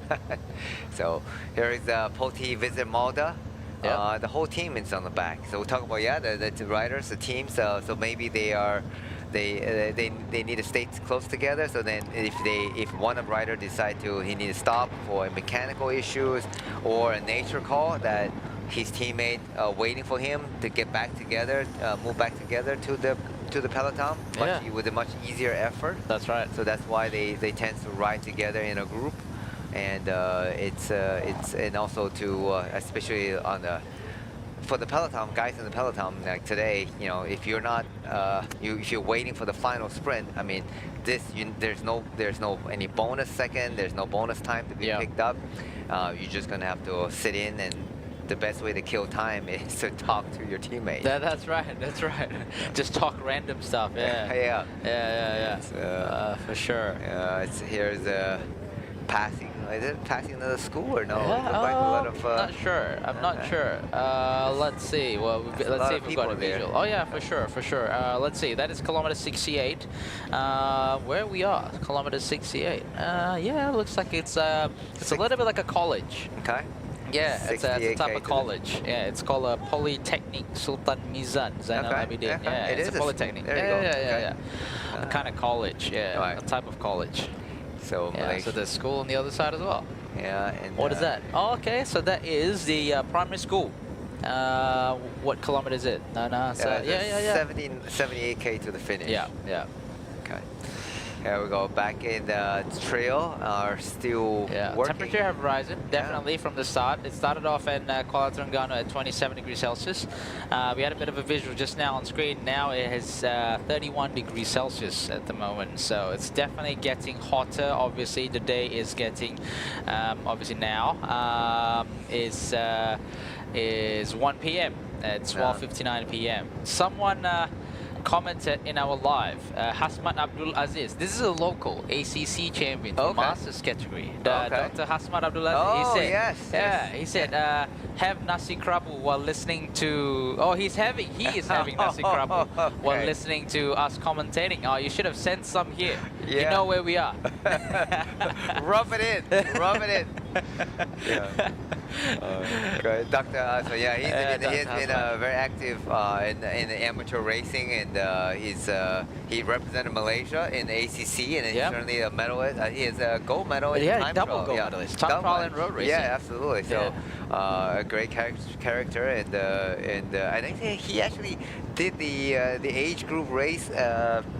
Probably it's not in the same age group as Alexander Vinokurov, and I think he won in the. I think he has been. He has. I think in a couple editions he have actually gone gone, I guess, head to head with Alexander Vinokurov. Yeah. Yeah, for like time trial and stuff. Yeah. So yeah, it's maybe good he to- should start a Steam as well. is very active in the local local events and a good character. Yeah. Well, 2 minutes now. The distance, the time gap have decreased a little bit between the three riders. My apologies. So yes, 3 riders. If you're wondering, we have Wojtek here in Burgos, Burpele, BH. And then we have Johan Sobal from Chengdu DYC cycling team, and then we have Terengganu cycling team represented by Ayman Rosli. So the first intermediate sprint was won by Ayman Rosli. Second one was won by Wojtek, where Johan Sobal was not interested in any of those. He just wants to ride along in this breakaway. We saw speed just now, 48-50 km/h, just cruising by these 3 riders. They don't look like they're hurting like we do on our weekend rides. They do this for a living. That's the reason. You know, guys like this. In fact, a friend of mine, just did his VO2 max testing. Oh wow! Okay. You know, so he's definitely a very good amateur rider with a good engine for the amateur standard, and his VO2 was tested around 70, which is not bad. Not bad. Not bad at 70 all. is pretty 70 good. is pretty good, and for non-pro. and just give you an idea. The World Tour riders and the professional riders, the low range will be around 80. Right. And so like that's kind of like the minimal, so-called. They said minimum for the riders to have an opportunity to go in pro into the elite level. Right. They're about 80, especially in the World Tour level and the pro tour rider, pro riders.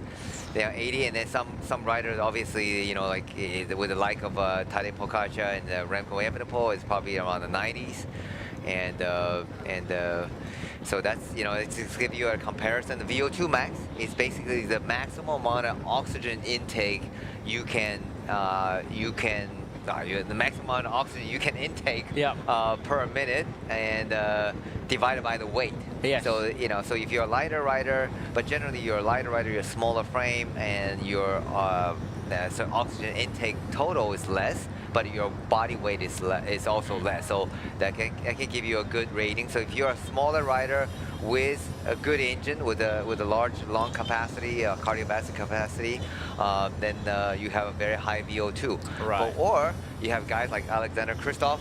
You know, it's a bigger guy, bigger rider, but with a huge engine. Yes. Right? I wonder what his VO2 is. Oh yeah, be you know, interesting to know, wouldn't it? It's my friend who's a coach, just joking, Norwegian riders, probably they're born with like they are 90 VO2 max, you know. So they show like they are strong, they can get over the climb, and even though with the larger stature, they can get over the climb fairly easily, and that's you know, that is crucial for being a professional endurance athlete.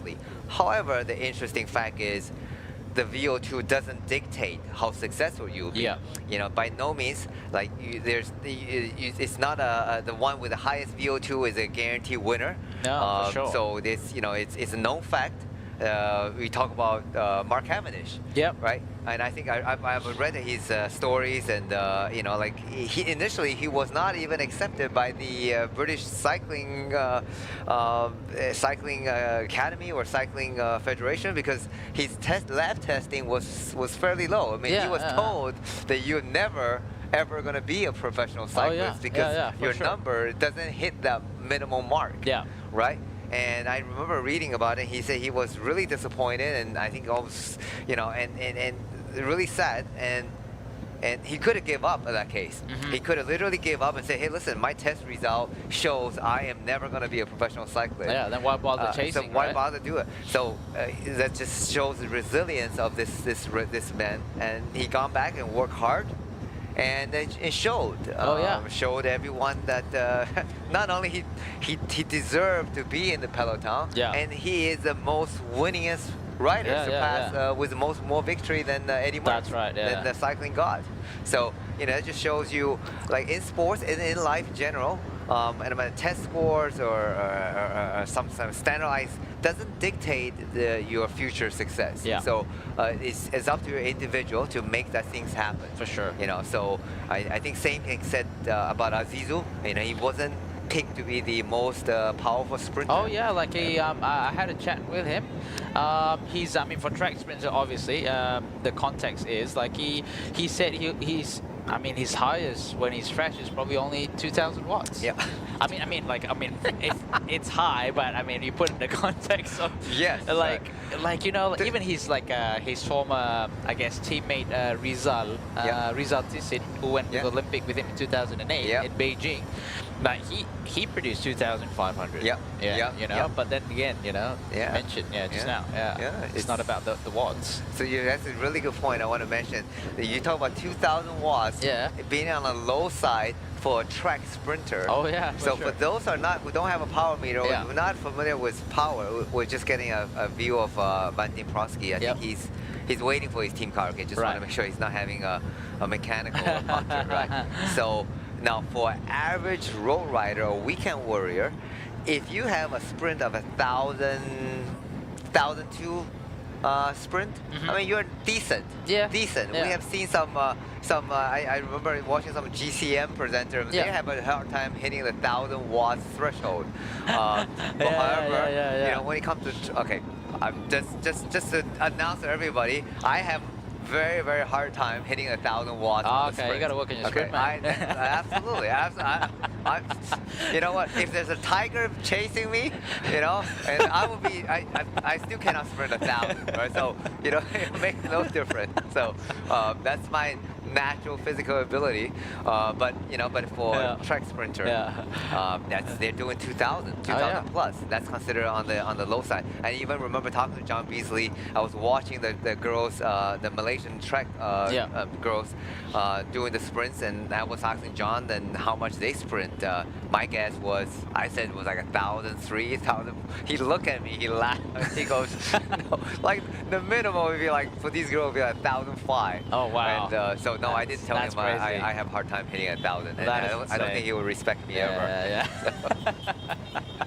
As a cyclist. Yeah. I mean, it's a completely different discipline, right? It's 100% completely discipline.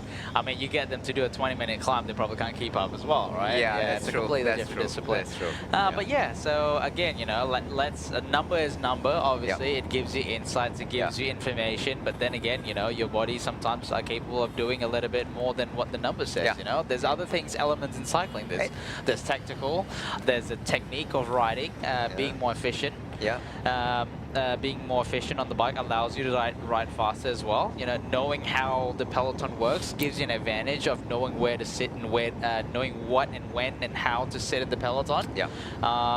You know, so there's, I think professional riders, especially in the peloton, they're not flexing how much watts they're doing, they're flexing how much they're like coasting in the peloton, right? So there's a lot of that as well. You know, that's just not like, you know, let the numbers dictate. Yeah, absolutely. So that's what makes cycling interesting, right? So we see here, it's about Do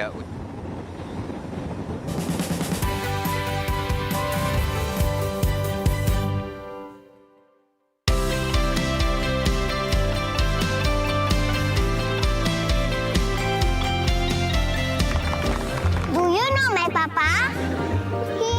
He loves helping people. Always makes Mama smile. And he can do magic. That's why I love my papa so much. I just use Mr. Rewards. So easy. It's so easy to collect points. Redeem all kinds of rewards. And easy to win hearts too. Senangnya. Ini baru Mesra Rewards.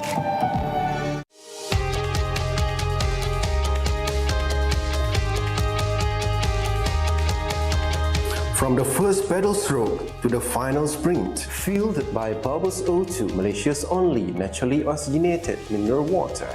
Rising beyond boundaries. Together we ride, together we conquer. Bubbles O2, empowering champions.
Hey, free barang ke pulang rumah lah.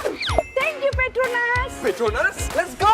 Ganjaran lebih bermakna dengan Petronas Mesra Rewards. 40 ahli Mesra Rewards bertuah bakal menang voucher beli belah bernilai sehingga RM5,000 dan sebahagian daripada 35 juta mata ganjaran Mesra Rewards untuk direbut. Senang je, hanya isi minimum RM45 untuk kereta atau RM5 untuk motosikal dan masukkan nombor telefon anda di PAM atau gunakan aplikasi Settle. Itu je. Gunalah kad kredit Petronas Visa untuk menikmati 3 kali peluang menang. Jangan lepaskan peluang anda untuk menangi ganjaran lebih bermakna hanya dengan menjadi ahli Mesra Rewards dan isi di Petronas.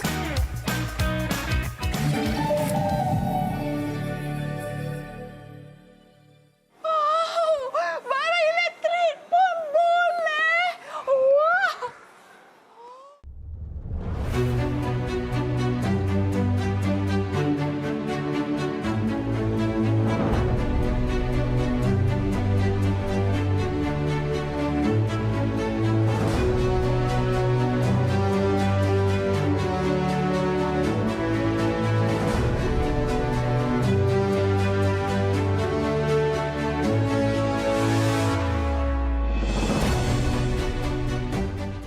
Isi minyak di Petronas guna Settle 3 kali mata ganjaran. Senangnya, ini baru Mesra Rewards.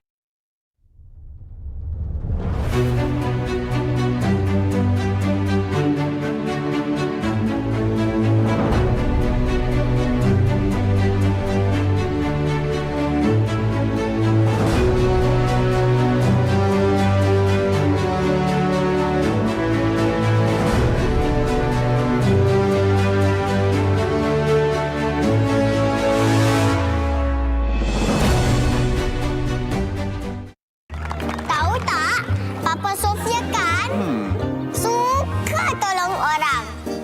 Dia suka buat Mama senyum. Lepas tu, pandai buat magic. Sebab tu Sofia sayang Papa. Lah, guna Mesra Rewards je yang. Isi senang, tebus macam-macam senang. Beli jiwa pun senang. Senangnya, ini baru Mesra Rewards.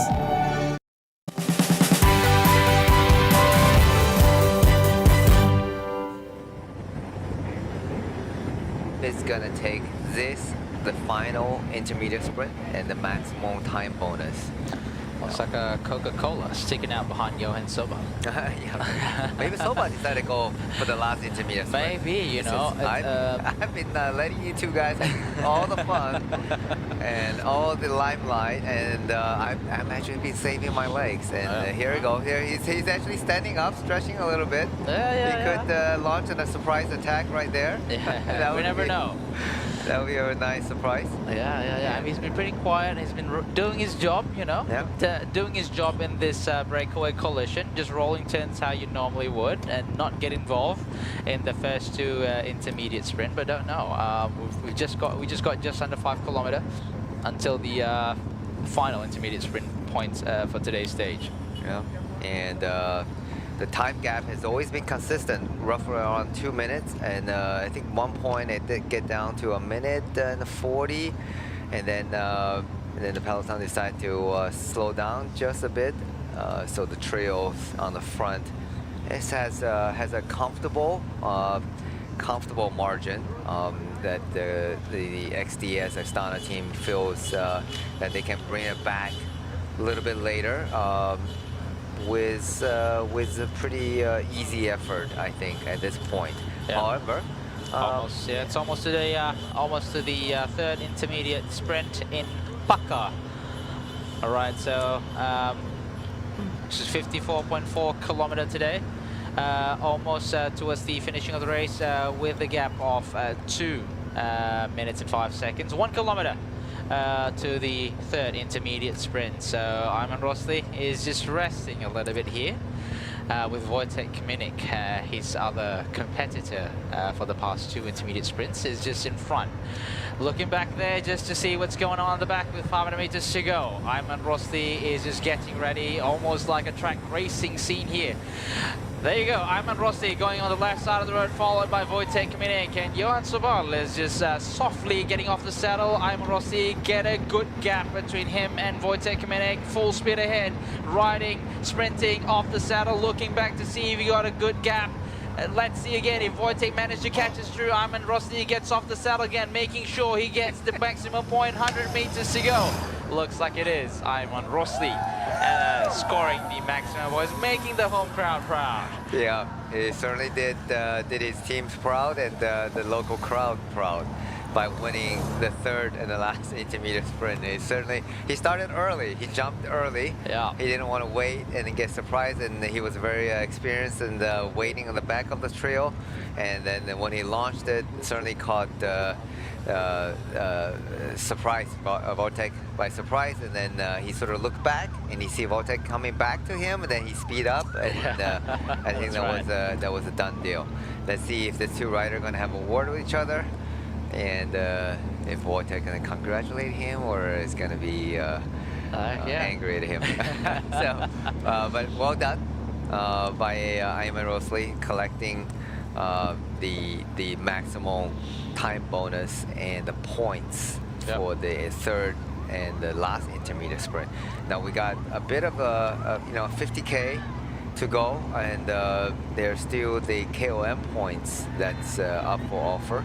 So these three should be getting back or working together again to keep the gap at around 2 minutes, hovering over ahead of the chasing Peloton, which is led by XDS Astana. So this is the Peloton, just riding across the bridge. So this is a river that connects to the ocean on the east coast of Malaysia. So this is the Peloton, pretty much straight line on a straight road. The first half of it, I'm assuming it's pretty much blocked from the wind. Obviously, the wind is coming from the beach, from the ocean. So now there's a little bit more structure, and now I think after the third intermediate sprint, they will go slightly inwards towards the mainland. So a little bit more blocked from the wind. So this is the town of Paka and Terengganu. Yeah, it doesn't look like, for a moment there was a bit of wind on the previous intermediate sprint. Well, after they crossed his second intermediate sprint, there was a bit of wind, but then it seems like died down. The trees are not moving, the leaves are not moving, and so that's not a factor in today's stage. But in the past, the wind had played a factor. But today seems like it's cooperating very well, and the Peloton is just keeping a steady chase, one line. So they're going at pretty decent speed now. However, now we see the only two riders on the front, just Soba and Ayman Rosli, and wondering if Bogos decide to say, okay, job done.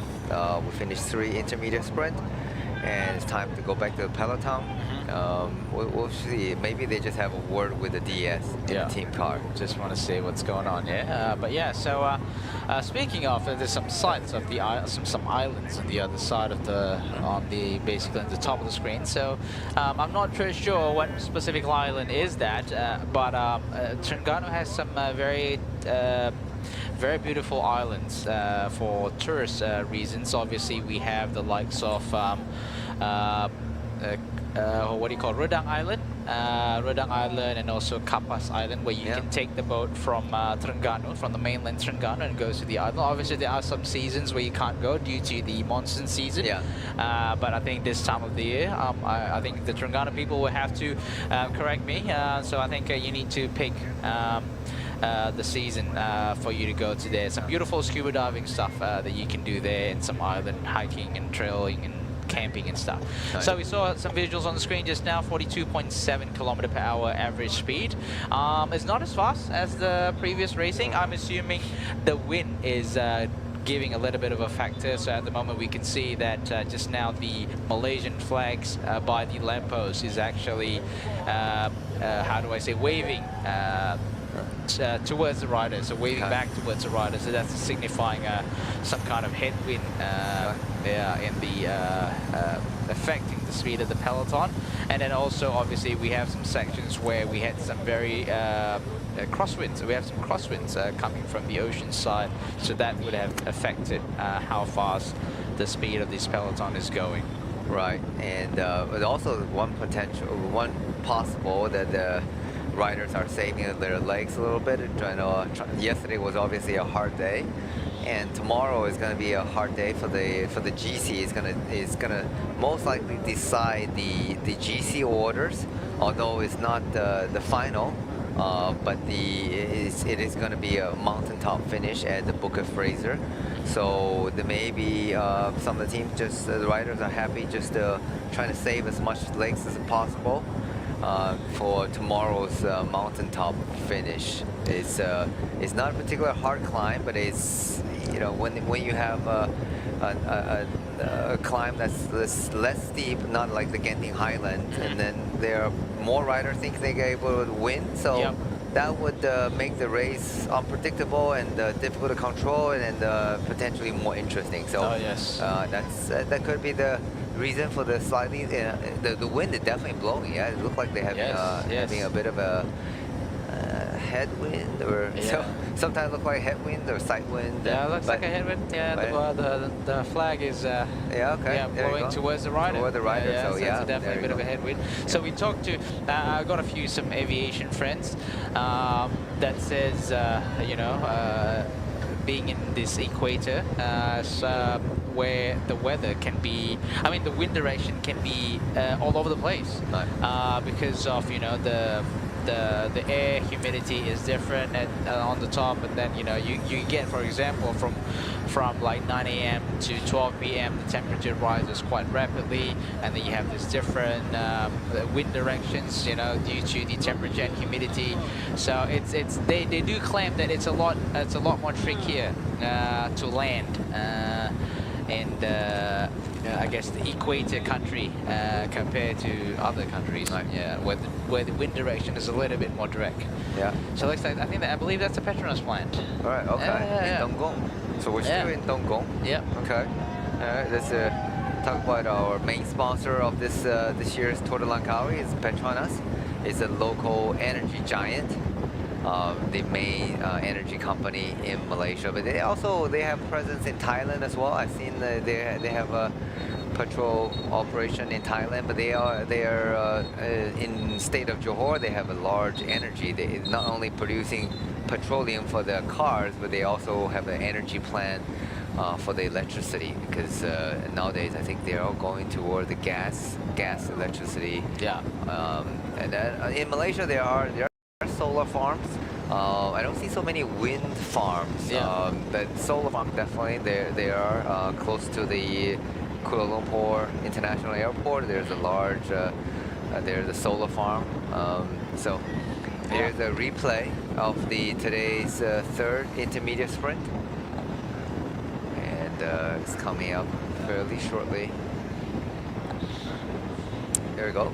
Rosley starts the sprint fairly early. It was almost just less than a 1K to the sprint point.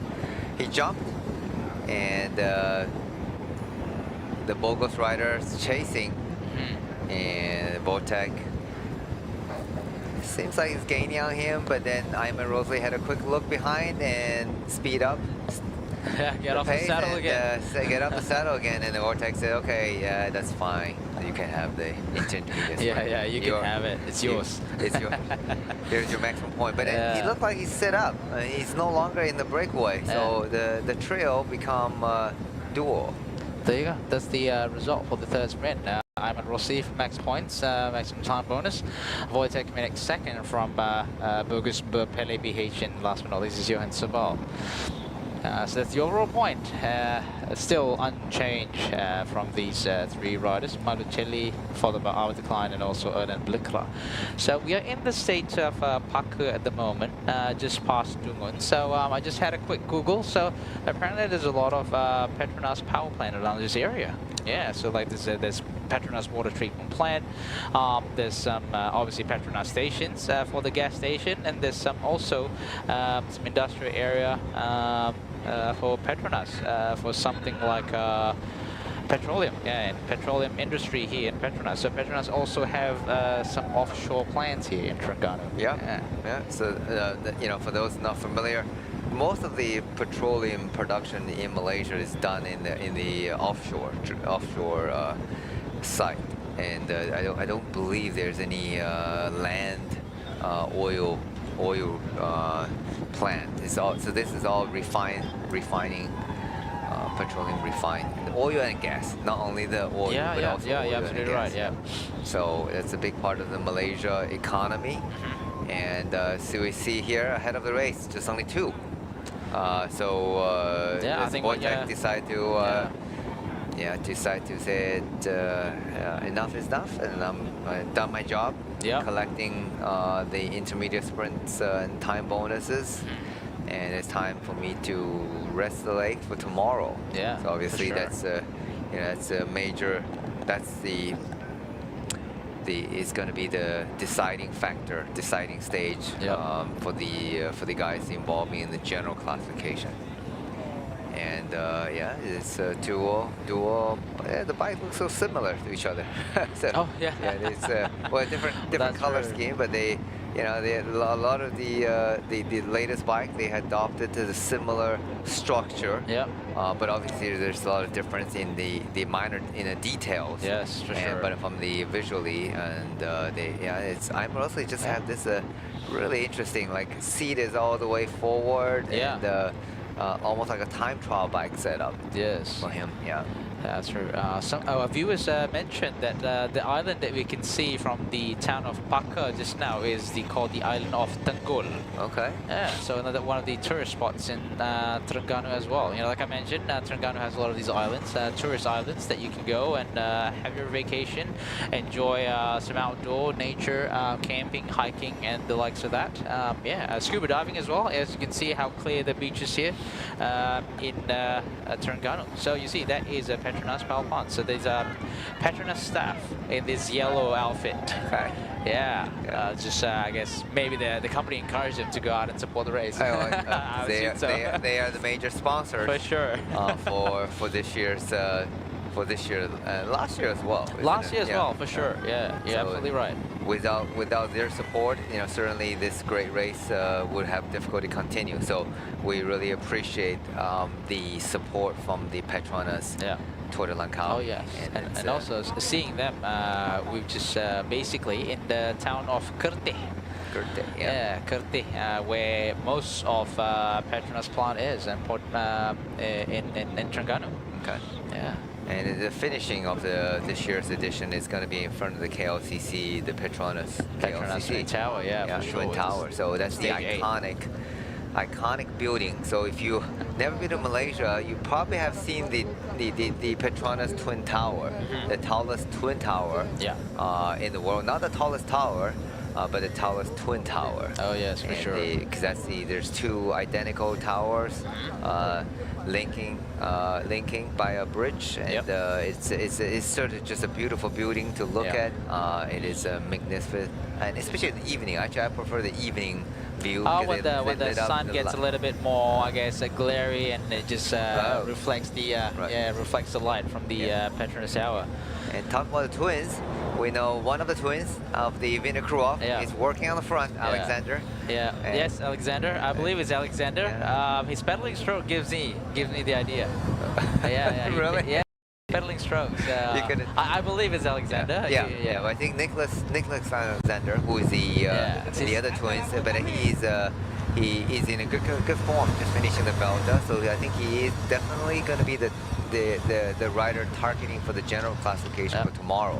Just saw some visual of the rockets just hanging out in the back today for today's stage. Maybe they wanna go for tomorrow as well. Save the rocket for tomorrow, right? Save the so rocket they're for gonna tomorrow. save the rocket for tomorrow. Yeah. And because that's a lot of teams, right? If you don't have a sprinter, a lead-out sprinter, leading sprinter, so there's no point to fight for the non-sprinting stages. You might as well save your rockets. And for the final, for the penultimate climb tomorrow, that's going to decide the general classification. Oh, yeah. Here, talk about climb. We've seen a little climb. There's a lot of smaller hills. There's no big mountains in the state of. There's no big mountain in Terengganu. Yeah. But there are small hills, and they're full of. You can see they're full of greens and the trees. Yeah. It's just wonderful. Yeah. If I get a chance to visit Malaysia, the tropical jungles of Malaysia are. It's actually very nice. I mean, I'm fortunate. I live close to a nature reserve, and then I go out there and do some hiking, and with my dog, and I think he's enjoying the nature as much as I did. Yeah. Just go out and there's a lot of monkeys. They make the funny noise when they're funny noise, telling each other, they're communicating, telling each other, like someone is coming. Yeah. So it's really fun. It's just literally like 10 minutes from the major bustling shops and restaurants. They're like like beautiful nature park of Mount Kiara. Yes. So it's wonderful. You see the morning people are hiking and running inside there. So it definitely is a nice place to live. I'm really fortunate and blessed to have that opportunity to live in Malaysia for so many years. Oh yeah, for sure. Yeah, here's on the front. It looked like Alexander is taking a little bit break. Yep, that's Anton Kuzmin. Yeah, again, here we go. Front. There goes the engine. The engine, driving the big diesel. Yeah, the big D. He's definitely a good rider. But himself, he's definitely a GC contender. Last year he did very well. He did very well last year in Langkawi. I think he's, if I'm not mistaken. Yes, he was in Langkawi last year. I forgot about that. Yeah. Just saying here, we've got two Terengganu riders. Sharul Ma'amin from Malaysian National Cycling Team, former Terengganu Cycling Team rider as well. Harif Saleh. Just pedaling along, saving his legs for a sprint finish later on in Kemaman. All right, so yes, there's a viewer in our live commentary mentioned Speedy Gonzalez mentioned. I think Petronas also sponsor Mercedes Formula One team. Yes, that's true, absolutely. I think everyone that that loves motorsport, that loves Formula One, would have known that. Petronas for sure is one of the giants in the Formula One teams, obviously with the rider the likes of Lewis Hamilton back in the day. When obviously Lewis Hamilton was racing for the Mercedes Formula One team. Yeah, I mean they've been around. They've been like Petronas Sauber back then. Probably 10, 15 years ago. I think with the riders Nick Heidfeld and Felipe Massa back then. Driving for Petronas Sauber. Yeah, they've been very involved in the automotive development for sure. Yeah, absolutely. It's Petronas certainly have been a major support of the Malaysian sports development. And we see the time gap just drop down to 1 minute and 40. So we're getting to the pointy end of today's stage, and you see the XDS Dana. We're gonna start bringing the breakaway duo. It was a trail and now it's a duo back. I think the KOM points, that's 15K to the top. Yeah. And I think if the guys want to contest for the KOM points and maybe Bogos or picking Post out, want to bring that back a little bit earlier just to So Patrick Eddy could try to get the KOM, trying to get a little buffer for the KOM points. Although that would be interesting to see if they do that, or they're gonna leave it for tomorrow, because tomorrow is gonna be another Category 1 climb. But before the Category 1 climb, there is also a Category 3 climb at the Raub. Yeah, that's right. So there are some points to be collected. It'd be interesting to see who is if they're gonna fight it out for the 2 points. Category 4 is only 2 points, but every point counts. Oh yes. When you don't have the Genting Highland, so all these smaller climbs adds up eventually to the overall KOM classification. Yes, for sure. Here at the back of the race, one man who does not like climb is Harif Saleh. Oh yes. And 111 from the Terengganu cycling team. And he's still, we look at his Strava yesterday. He still climbed over TT Wangsa, probably at his personal best. Oh yeah. And in some other edition in 2018, and he would have won the KOM points at TT Wangsa. He certainly climbed faster than before. So well done. So he should be in a decent form, and I'm sure he really would like to have a chance to fight for the finish today at his home state of the Terengganu. At home team, home state, it would have meant so much for today. And he's a very good biker. I mean, he talked about motorsport. He rides a motorcycle. Right. He races a motorcycle a bit as well. Although the team highly discourage him from racing motorsports, like motorcycle. It can be dangerous, but he's a very good rider. And here to talk about seafood. Here we go. It's your favorite. Yeah, it is. I love ikan bakar. You like ikan bakar? I love ikan bakar. That's it. How do you translate it in English? Like grilled fish? Grilled fish. Yeah, grilled fish. There you go. It's healthy. It's just fresh and I mean, it's like I believe like a Friday morning or something in Terengganu. Yeah. Well, before that, there's a school right there cheering for the. I mean, obviously Terengganu cycling team rider in front there, Iman Rossi, and there wouldn't have been the chant would have been so much louder for sure. Absolutely, absolutely. Yeah. So I remember it was like if on a Friday morning, you can also like shops are closed in Terengganu, obviously because like the public holiday is the weekend in Terengganu is Friday and Saturday instead of Saturday and Sunday for obvious reason because it's a more almost over 90% Muslim in Terengganu, and they have to go to Friday prayer. Right. So they make Friday as their weekend, I suppose. So you go to Friday, so not any shops open. Like your big shops don't open. Like your hardware store or your supermarkets, big supermarket chains or whatever, just not open after midday. But between that, from morning to midday, you have all these fresh seafoods that just caught from the ocean being sold at the roadside. I need to go for that. I'm a huge seafood fan. So, Friday morning. Yeah, I said I can eat fish every day. So I would not get bored of that. So yeah, there you go. If you have a chance to visit Malaysia, Terengganu specifically, they're next to the ocean. Plenty seafood. Yeah. So he's on the front working. And the 7-Eleven riders are just lurking. And I think they probably, the moment the group get caught and they want to, there's a crash happening. There is a crash. Oh dear.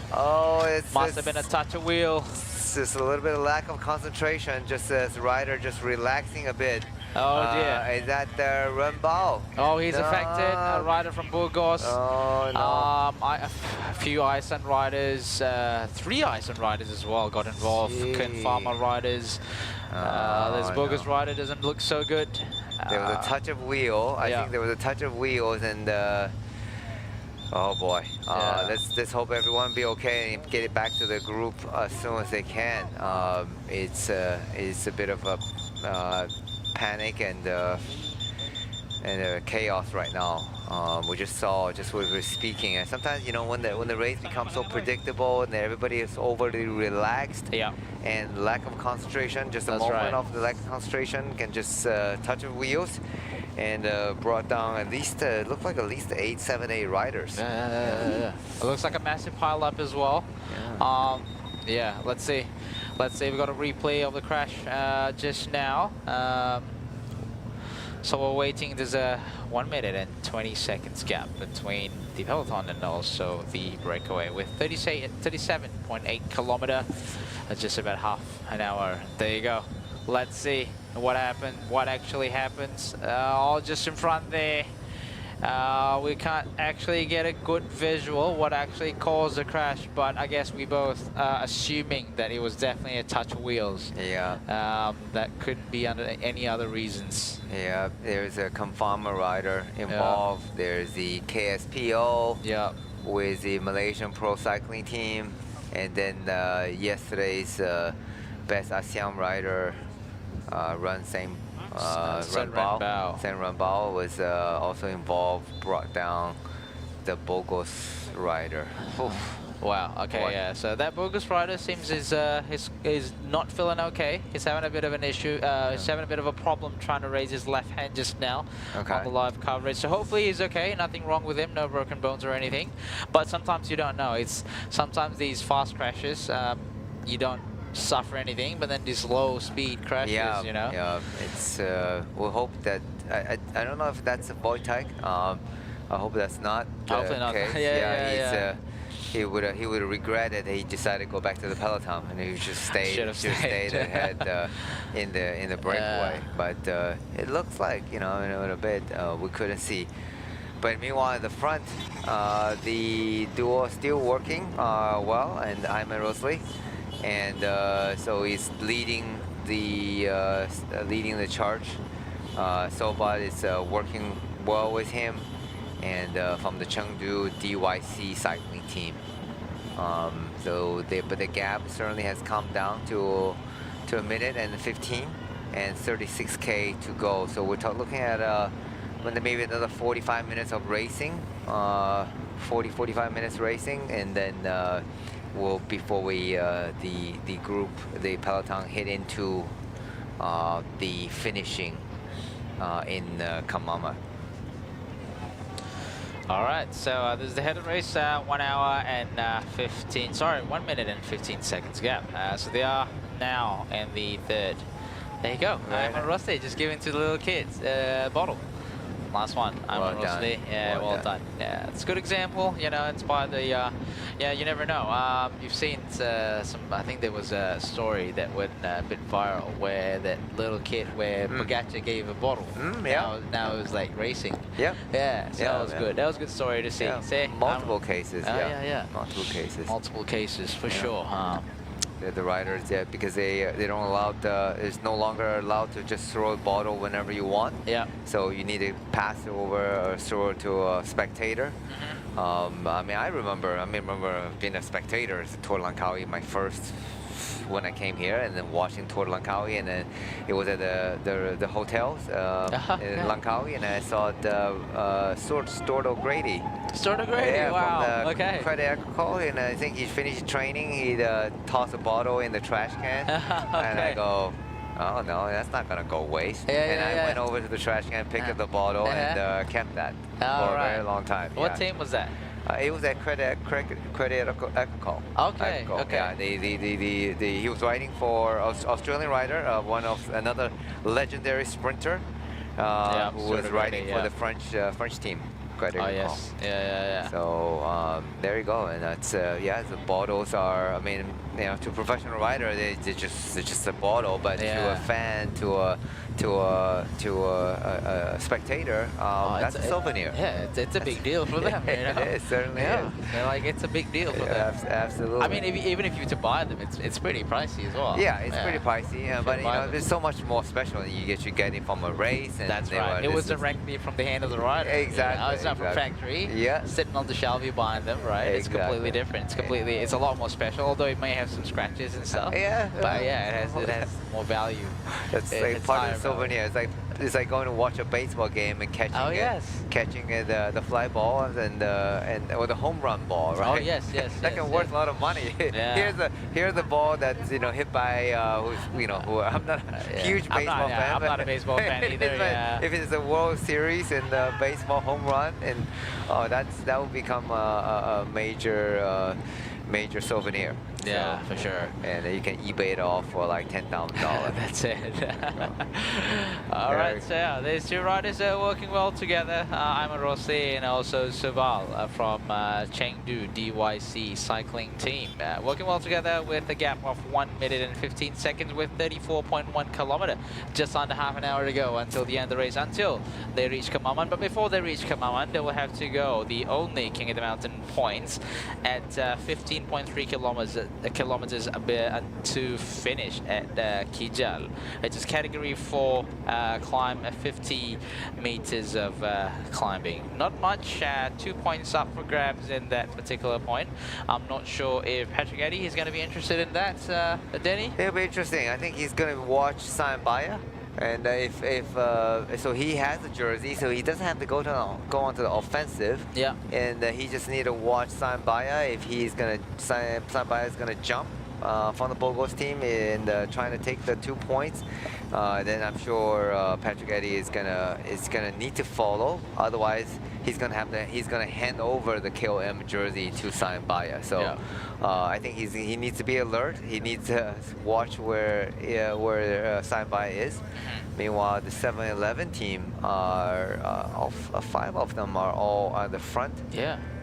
Just behind Alexander Vinokurov. Apologize. I'm confused, yeah. I'm getting confused. There's too many Alexander here. And meanwhile, he's pacing nicely behind Antoine Kuzmin. Yeah. So it is really important they keep the pace as steady as possible. Just, you know, they, as you can see here, even when they decide to increase the pace, they're not just jumping ahead. Yeah. They're just, you know, like a slow twist of the throttle, and then just slowly bring them back. Just they're just talking right now, and they're just probably chatting and see what the gap and when they need to put on, you know, if they're comfortable with the current gap, and then when do they need to shut it down. Oh yeah, for sure. I was just saying, there's a few riders from 7-Eleven drinking the Bubbles O2 drink, and I just had a look as well in the mineral content. Ingredients. Yeah, I guess the mineral content in there. So it's they have some kalium, they have some calcium, they have some magnesium, they have some fluoride. Yeah, they have some bicarbonate. Right. Okay. Yeah. So yeah, so pretty mineral dense. Here's a replay of the crash at the nearly on the back of a Peloton. Yeah, that just brought down.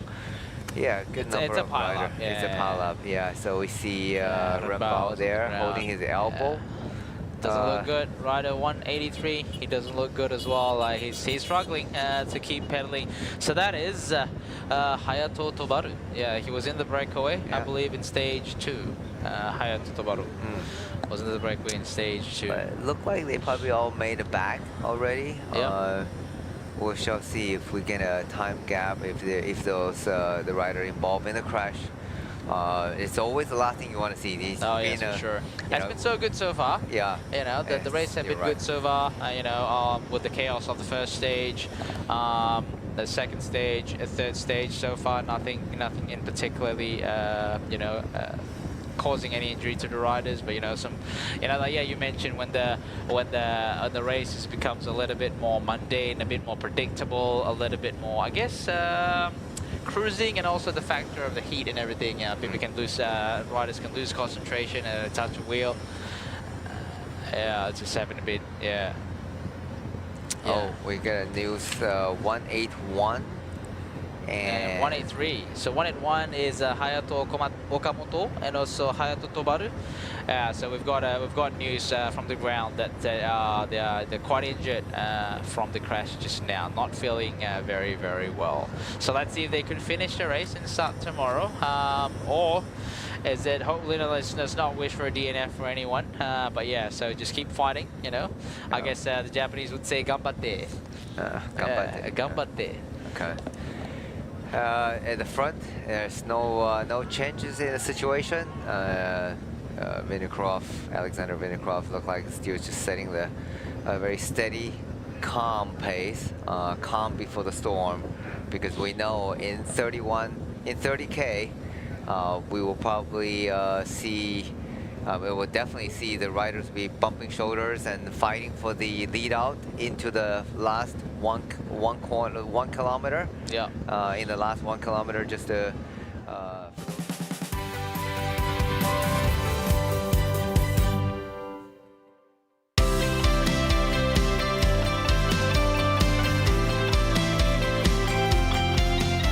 Tebus macam-macam dan tebus minyak di Petronas. Senangnya, ini baru Mercer Rewards.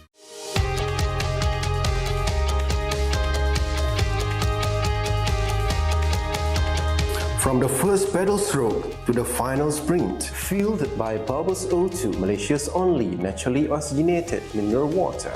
Rising beyond boundaries. Together we ride, together we conquer. Bubbles O2, empowering champions.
Isi minyak di Petronas guna settle 3 kali mata ganjaran. Senangnya, ini baru Mercer Rewards.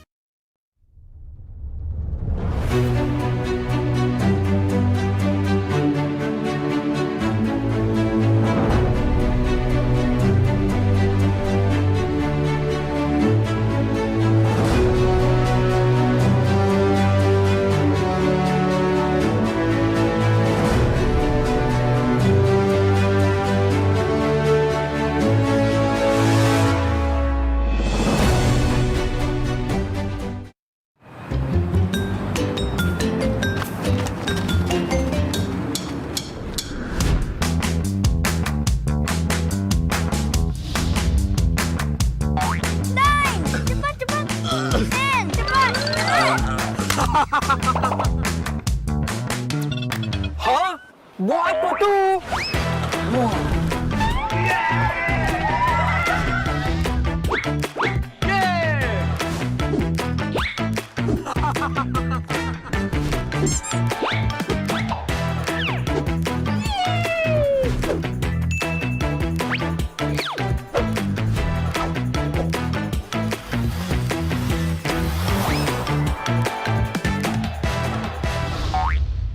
Hey, free barang kepala rumah lah. Thank you, Petronas. Petronas, let's go! Ganjaran lebih bermakna dengan Petronas Mercer Rewards. 40 ahli Mercer Rewards bertuah bakal menang voucher beli belah bernilai sehingga RM5,000 dan sebahagian daripada 35 juta mata ganjaran Mercer Rewards untuk direbut. Senang je, hanya isi minimum RM45 untuk kereta atau RM5 untuk motosikal dan masukkan nombor telefon anda di pam atau gunakan aplikasi Settle. Itu je. Gunalah kad kredit Petronas Visa untuk menikmati 3 kali peluang menang. Jangan lepaskan peluang anda untuk menangi ganjaran lebih bermakna hanya dengan menjadi ahli Mercer Rewards dan isi di Petronas.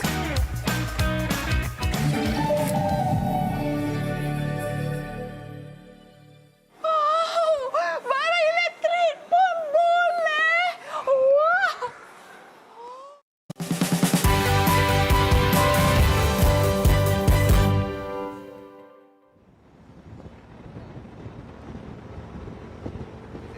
Team.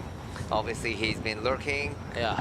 close, and and also the Badiani VF Group Badiani also have sprinters that have finished on the podium at least. Yeah, so Enrico. Enrico's on cello. Yeah, And then obviously we can't rule out Total Energies. You know, they had a lead out train yesterday, contesting alongside Uno X, lining it up for Lorenzo Manzin. Obviously they have lost their main sprinter Jason Tesson, but you know they always have a backup. Lorenzo Manzin is there for Total Energies, and then obviously we cannot discount.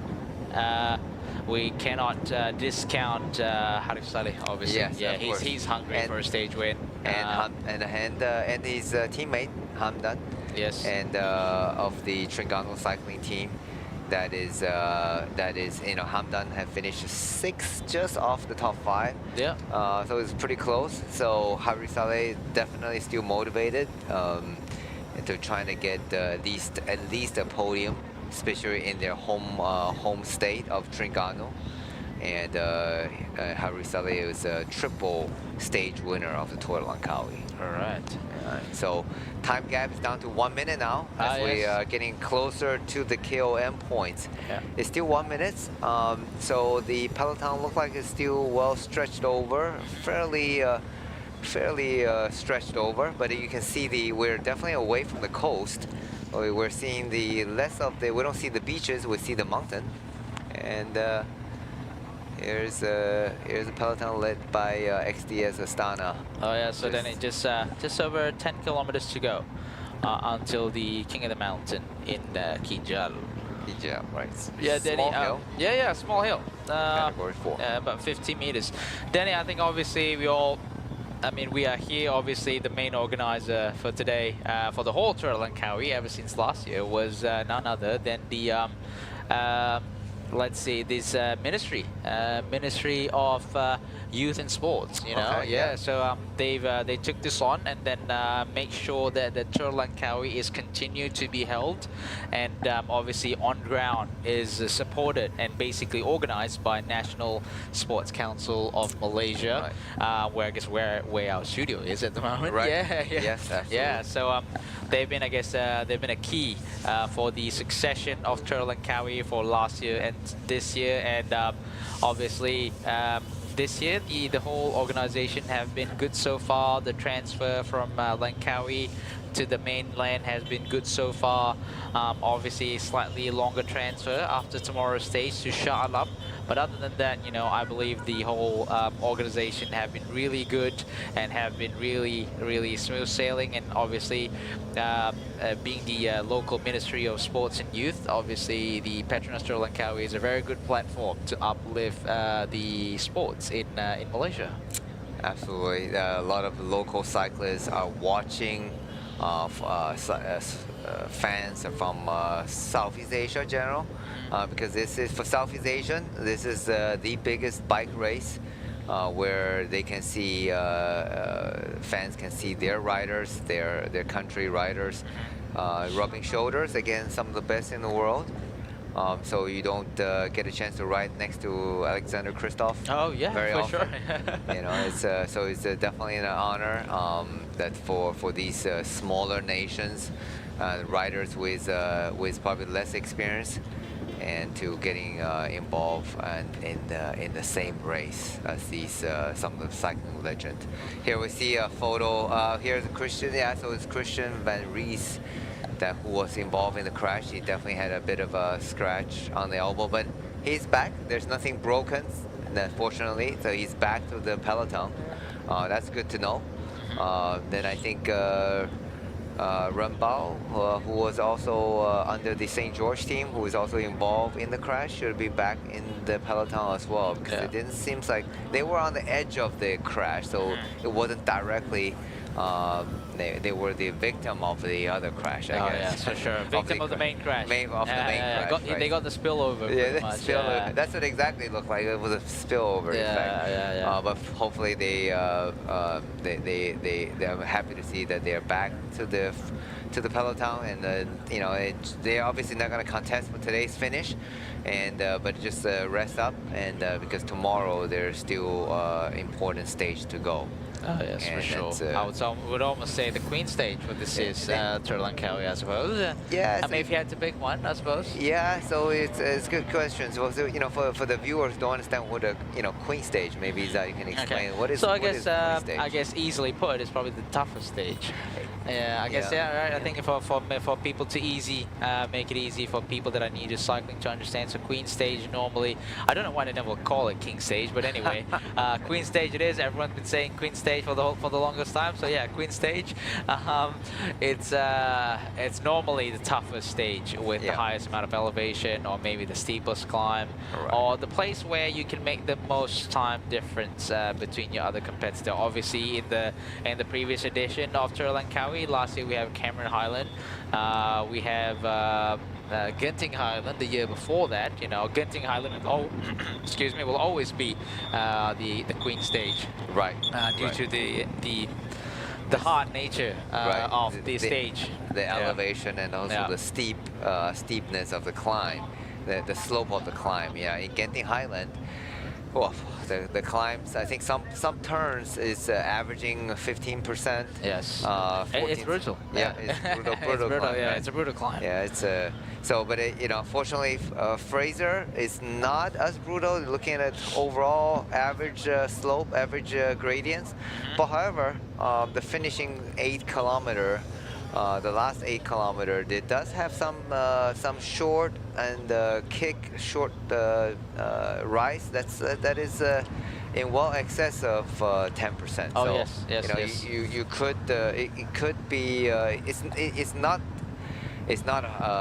Genting Highland by any means, but it's still difficult, right? Because some riders probably prefer a more gradual. Yeah. Sometimes you can have a 10% climb, but it's a gradual climb that you can set your pace and you can keep your power. But if it's up and down undulating, it actually for some people may not like that. Oh yes, no, for sure. And then some of the what do you call switchbacks in the Fraser, the last 8 kilometer from the gap to the Fraser Hill, or some will call it the Fraser Clock Tower, is that you can really rip people's leg there. There's some sections there where you can really launch an attack and an attack that will end all attacks. So yeah, that's definitely a good place. But then again, it's not too long and also not ridiculously long, I should say, compared to the likes of Genting Highland or even Kemaman Highlands for that matter. So you might potentially see a small group at the top of the Fraser Hills contesting for the finish. Okay. I just did a quick search while asking AI why with cycling you call it Queen stage. And unlike King stage, right? So the Queen is the word Queen is metaphorically used similar to how chess uses Queen as the most powerful piece in the game. Oh yeah. So in this context, who was looking at the rider at the end of. Oh yeah. So it's Josh Burnett involved with the crash, so he's now out of the race. Unfortunately, he has to go out of the race. Okay, so it looked like he was holding his collarbone potentially, right? No. So, yeah, hope speedy recovery for him. Getting back to the question of Queen, so obviously in the context of the cycling, the Queen stage means the hardest, the most challenging, and also the decisive part of the race. So that's why they call it Queen, not King, because in chess, Queen, the Queen piece is the most important. You don't go protect the King, you sacrifice the King for the Queen. Someone said in the commentary, because the Queen controls the King. That's a good one. That is true in a lot of sense. Thank you. That is true. Thank you, Muhammad Ibrahim Haji Azman. Thank you very much. Yes, absolutely. We talk about applying for visas, and typically the kings have to apply the visa from the Queen. When you go out for a long ride on the weekend. Absolutely. So thank you for the information. Yes. So the king is controlled by the queen. So right now, we only see the kings on the roads. Who is going to be king of the sprint of today's stage? So we are looking at 1 minute. 1 minute 20 is the gap. The distance to the finish is 21 kilometers. So it is still very much the calm before the storm, because we know very soon the kings of this year's sprinters of this year's edition is going to show up and contest for the sprint finish. In the meantime, but before they contest for the sprint, the Team XDS Astana must bring back the two breakaway rider represented by Ayman Rosli of the Terengganu cycling team, and also Soba of Chengdu DYC cycling team. So this they got about 20K. It's still a little bit early to just ramping out the pace just yet, but the KOM points also going to come up in pretty much 5 kilometers. So will the Peloton speed up and try to fight for the intermediate sprint for the KOM points, and then shut down the break, or is the Team XDS Dana waiting for the climb at the 15 kilometer to the finish before they bring back? Because the sooner, if you bring back the breakaway too soon, you're going to end up spurring more attack. So they're being very intelligent, very smart, by just holding off the pace just a little bit, so that way the gap doesn't shut down too fast, and there's no any surprise. There's no teams without a sprinter trying to spur a surprise and spoil the sprinter's day in the stage 4 finishing in Kemaman. Looks like there's a bit of a chat going on between Ayman Rosti and also Sobal. I wonder what's the plan. With 20 kilometers to go, 1 minute and 25 seconds gap. They're about 5 kilometers heading towards the King of the Mountain in Ginjal. So typical rules in cycling is 1 minute for, you need a 10 kilometer for the Peloton to bring back a 1 minute gap of the breakaway. So right now we are 1 minute 25. However, these two riders, if they manage their effort throughout the race, they could spur an all-out effort into the last 10K and trying to stay ahead of the Peloton. This had happened. Sometimes even the biggest team, the most experienced team riders misjudge, miscalculate. We have seen numerous times where a breakaway group literally end up in the finishing straight with the Peloton just charging behind them, and they're able to win by literally bike lanes or 2 bike lanes. So, but it doesn't matter you win by a bike length or by a centimeter. Like yesterday, a win is a victory. So, so it will be nice to see if Ayman Rosli and Soba had a little bit of left in their tank, and then maybe they're discussing how you're feeling. Do you think you want to give a push, and when should we go give a final push, trying to stay ahead of Peloton and win the stage? Because I'm sure Ayman Rosli would have loved to win a stage in their hometown, home state of Terengganu. For someone like Ayman Rosli, he's very good at time trialing. It's just 18.5 kilometers to go. It's not that long. It's probably like, for someone like Ayman Rosli, it's no more than 20-minute effort. Yes. He can just probably go on, sit on threshold. Just go for it for another 18.4 kilometer for just under 20 kilometers to go. So so now the gap is like 1 minute and 40 seconds. So grew a little bit. I believe they are actually pushing the pace a little bit in front here. So Bal and also Rosli. Very, very nicely done. So there, the gap suddenly jumped to 1 minute 40. So that actually gives them a fairly good chance of succeeding into the end. So although it would be a tall task, but I think if you're racing your home state, you're representing the Terengganu cycling team, you have the fans cheering you next on the road, and there's every bit of support and energy that's just you have left, and you basically are gonna dump it all on the road. So it's no time to giving up just yet. And Soba, who has been, he has not contested in any of the intermediate sprints, so he's been keeping his steady pace. So obviously Chengdu doesn't have a lead outright sprinter, a top sprinter here. So they also would like to get to the finish line and try to stay away from the charging Peloton. So how wonderful would that be if Ayman Rosley can take the victory in the home now state? I'm getting a little bit nervous now. You're thinking like how the tables would have turned. You know, we would have expected it to end in a bunch sprint, and it would be so amazing to see these two go to the finishing line and battling it out, and the best of these two riders. Obviously, you know, we will want Terengganu, local Terengganu rider to win a stage here. But yes, it's 1 hour, 1 minute and 40 seconds with 17.1 kilometer to go. It's not that long, Danny. Could the breakaway, can the guys pull it off and finishing it in a breakaway? Is the question we have to see a bit later. Yeah, so we are all the cycling fan in Malaysia. I'm sure they're watching this and they're sitting on the edge of their seat and they're cheering on Ayman Rosley. Although I do have to make a correction. Ayman Rosley is not from the state of Terengganu.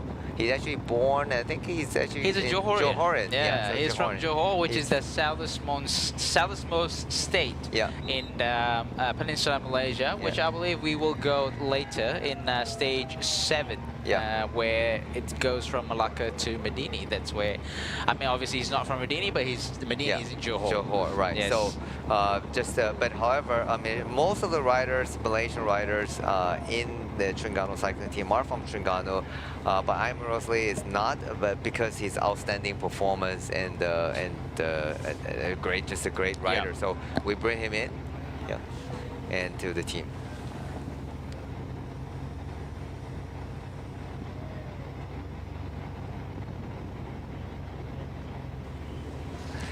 There we go, back in the front of the race, and the two men are working very well together. And if they're still able to keep a 1 minute and 40, if they're able to keep a minute and 30 seconds into the final 10 kilometer, they have a very good chance of getting that. Here we're going 1K to the top of the summit, and I'm summit of the KOM, and I'm sure Ayman is not interested. They just want to keep the pace going. It's best for the two riders just to work together as far as they can, as long as they can, and literally if they're still having even a 10-second gap into the last 1K, then they can duke it out to see who is going to win the sprint. Oh yes, for sure. I mean, the aim for these two is just to work together. You know, I mean, of course they're smart enough to know that both of them have no interest in the King of the Mountain points, and I believe with 15.3 kilometers to go, they are more interested in the stage win. But anyway, here's a category 4 climb with maybe just a few hundred meters to go. Yes. 200 meters to go. They're about to reach the only King of the Mountains in this stage, and let's just see, you know, who crossed the lines first to get the maximum point. But then again, it's pretty much just rolling across the King of the Mountains summit for today. The key is to roll around together and see if they could get a stage win. The gap is still 1 minute and 40 seconds, 100 meters to go. 100 meters to go. Yes, like I said, you know, Ayman Rosley probably just get off the saddle just to stretch his legs a little bit as they're about to start their descent, finishing the stage into the town of Kemaman. Full arrow tucked there for Ayman Rosley to gain as much speed as possible going down the hill. Yeah, and the Peloton is just the start of the climb, 500 meters to go now. So they're roughly about a minute behind, a minute plus behind. So Ayman Rosley on the front is going to get a little bit of resting on the downhill. Although I think he should just try to rotate, trying to rest up a bit, because he has a little bit of downhill to rest, but then it's going to be 10K to the finish. He needs to bury himself on a time trial mode together with Soba. You know, we don't have a whole lot of information on the Chengdu DYC rider, but I certainly think that he is a rider with a good pedigree, and he should be able to help each other and to try to get to the finish line ahead of the Peloton. Now it would be a major surprise to the sprinter team if the two are able to sustain the effort. But they are doing a very good job of staying ahead of the charging Peloton. We can see that there is one line. So now here we see team tutor decided to say, okay, enough is enough. We need to shut this down. We need to bring this back for Alpha Decline to do a contest for the sprint.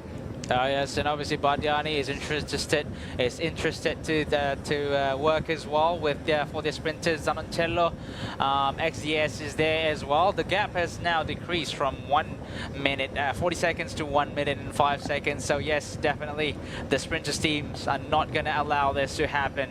They're not sprinting for third. They come here to sprint for the win. Yes, absolutely. I think if they are sprinting for the third, that means that the race is lost for them. Oh yes, for sure. And then so Alpha Decline, who wasn't part of the finishing sprint, so definitely they want to have the chance to get their victory to even out the stage wins. And meanwhile, we talked about earlier, VF Group Bardiani, the Enrico Zanoncello also had a pretty fast sprint. Oh yes, for sure. He's definitely been on the podium, so he's there. He's not far off. So meanwhile, we get a replay of the KOM. It's not even contested, so they just ride through. I'm mostly have a quick look on the back, to the back, just to make sure that he has the KOM points. Although it is not important, it does not affect the outcome of the overall KOM jerseys.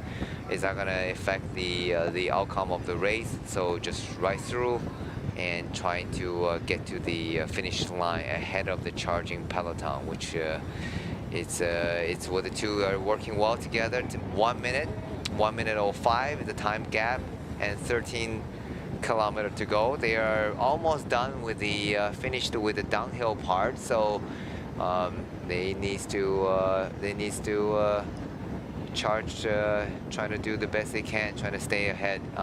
This, the flat running it suits Ayman Rosley very well. Yes. He's definitely good in the, you can look at the physical physique. He's definitely good in the flat terrains. He much prefer this versus the Genting Highland or the Fraser Hill. For sure. This is his best chance trying to win. This is the best chance trying to actually win the race for him. Oh yes. He's a breakaway type of rider, and he certainly has shown his aggression throughout the race, and he was very much involved in the first day's breakaway, and he took the best Asian rider jersey, and retained that throughout stage 2, and then passed over now the best Asian jersey to his teammate Vadim Pronsky.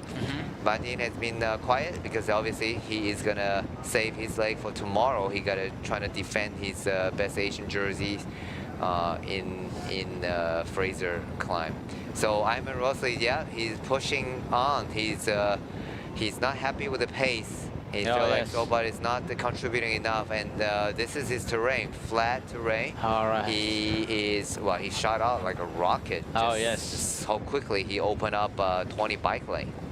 There you go. So with 11.8 kilometer, Danny, with 1 minute and 5 seconds gap, I think there is a possibility for Ayman Rosley to pull it off, but we don't know. We obviously know that the sprinters teams on the main peloton are having a different idea. They want to come down to a sprint. We got all the sprint teams are already contributing in front. We have Bardiani in front. Tudor Pro Cycling is also in front, contributing to the pace after XDS Astana have set it throughout earlier of the stage. 11.2 kilometer. This is getting nervous. This is getting exciting. We thought it's going to end in the sprint, but will it end the sprint is the question, considering how Ayman Rosley in front there, going on full time trial mode, just locked in and focus on his own pace, going for the stage win in Kemaman. Danny, this is very, very, I don't know how to describe it. This is, like obviously you wanted to see a good bunch sprint finish, but this is exciting for the local cycling scene, Danny. I don't want to see a bunch finish. I want to see Ayman Rosley taking the solo victory, and that would be a wonderful story. But I think the peloton is.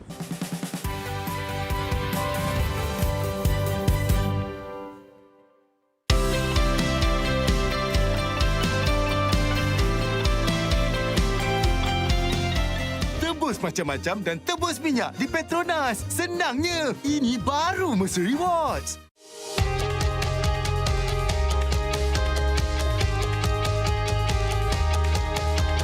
From the first pedal stroke to the final sprint, fueled by Bubbles O2, Malaysia's only naturally oxygenated mineral water. Rising beyond boundaries. Together we ride, together we conquer. Bubbles O2, empowering champions.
Isi minyak di Petronas guna settle 3 kali mata ganjaran. Senangnya, ini baru Mercer Rewards.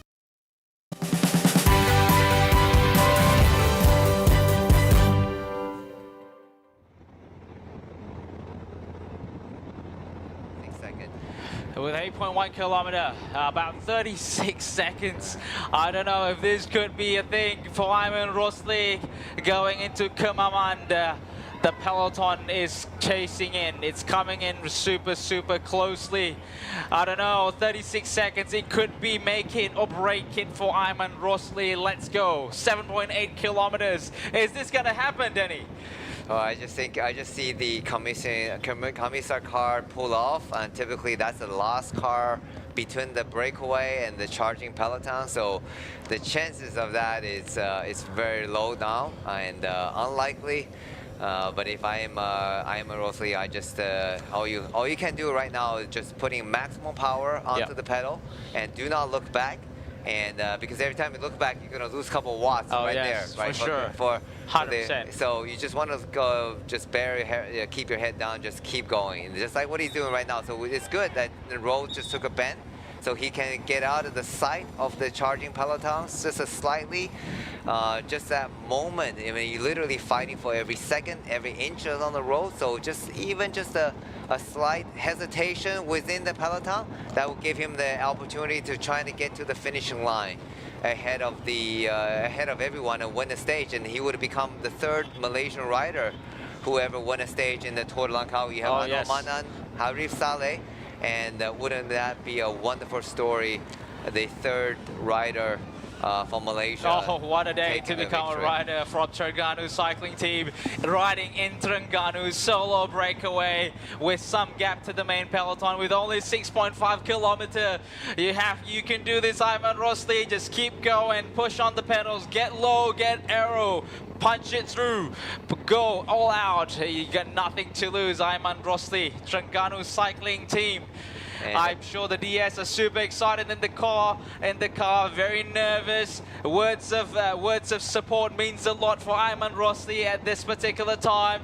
Daddy, 6.2 kilometers. The peloton is super fast, coming in super close. Tudo X is lighting up the pace here alongside with Bardiani at the back, setting it up for his sprinter, Enrico Zanoncello. We're yet to see Uno X-Train. I'm sure they are just hanging out at the back. We are yet to see XDS. Matteo Malucelli is not inside, just hanging around at the back as well, saving his legs for the bunch sprint with 5.9 kilometer to go. Iman Rosli, here's inside of him, Danny. Yeah, this is getting a nail-biting finish for the Malaysian. I'm sure the Terengganu cycling team team car must be screaming at his ears right now, trying to offer any words of encouragement.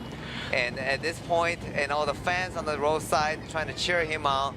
And it's not a game. A game is not over. So you got 22 seconds, 5.6 kilometer. It will be the hardest 5K in your life, and it's also going to be the most glorious 5 kilometer in your life if you ever pull this off by finishing today's stage with a victory for the Terengganu cycling team. Ayman Rosli. Yeah, but it's not any stage racing, Danny. It is a PETRONAS Tour of Langkawi, a 2-point pro stage. What a victory! What a result for his Palmers. But unfortunately, we had a bit of a crash at the back here in the Peloton. Again, I assume another touch of wheel where the road narrows down a little bit from 2-lane into 1-lane. Oh, look at that! Just on the left side of the Peloton, a crash, and that involves a rider, two-rider, Aisan, and also Malaysia national cycling team. Sharul Amin. Yeah, we just talked about this race has been so far so good without many major crashes, and today is obviously we're seeing a very nervous Peloton, and it's just 2 kilometer, 4.8 kilometer. Ayman Rosli, I just see him finally being swallowed by the charging Peloton. But yes. Yeah, everyone is super nervous with a very tricky finish. But Ayman, great job. And that was certainly he will be the most. He will collect 200 euros today because he will be the most most combative rider. That's for sure. Yeah. But something well done. For sure. Absolutely. Well done by Ayman Rosli. It was a last man standing in the trail, and wish he could have made it to the finish, but we knew the chances was very low. Oh yes, but yes, the definitely. Peloton is getting a little bit small. I think there was some rider must cut out in the crash. We hope none of the major sprint contender are involved in that.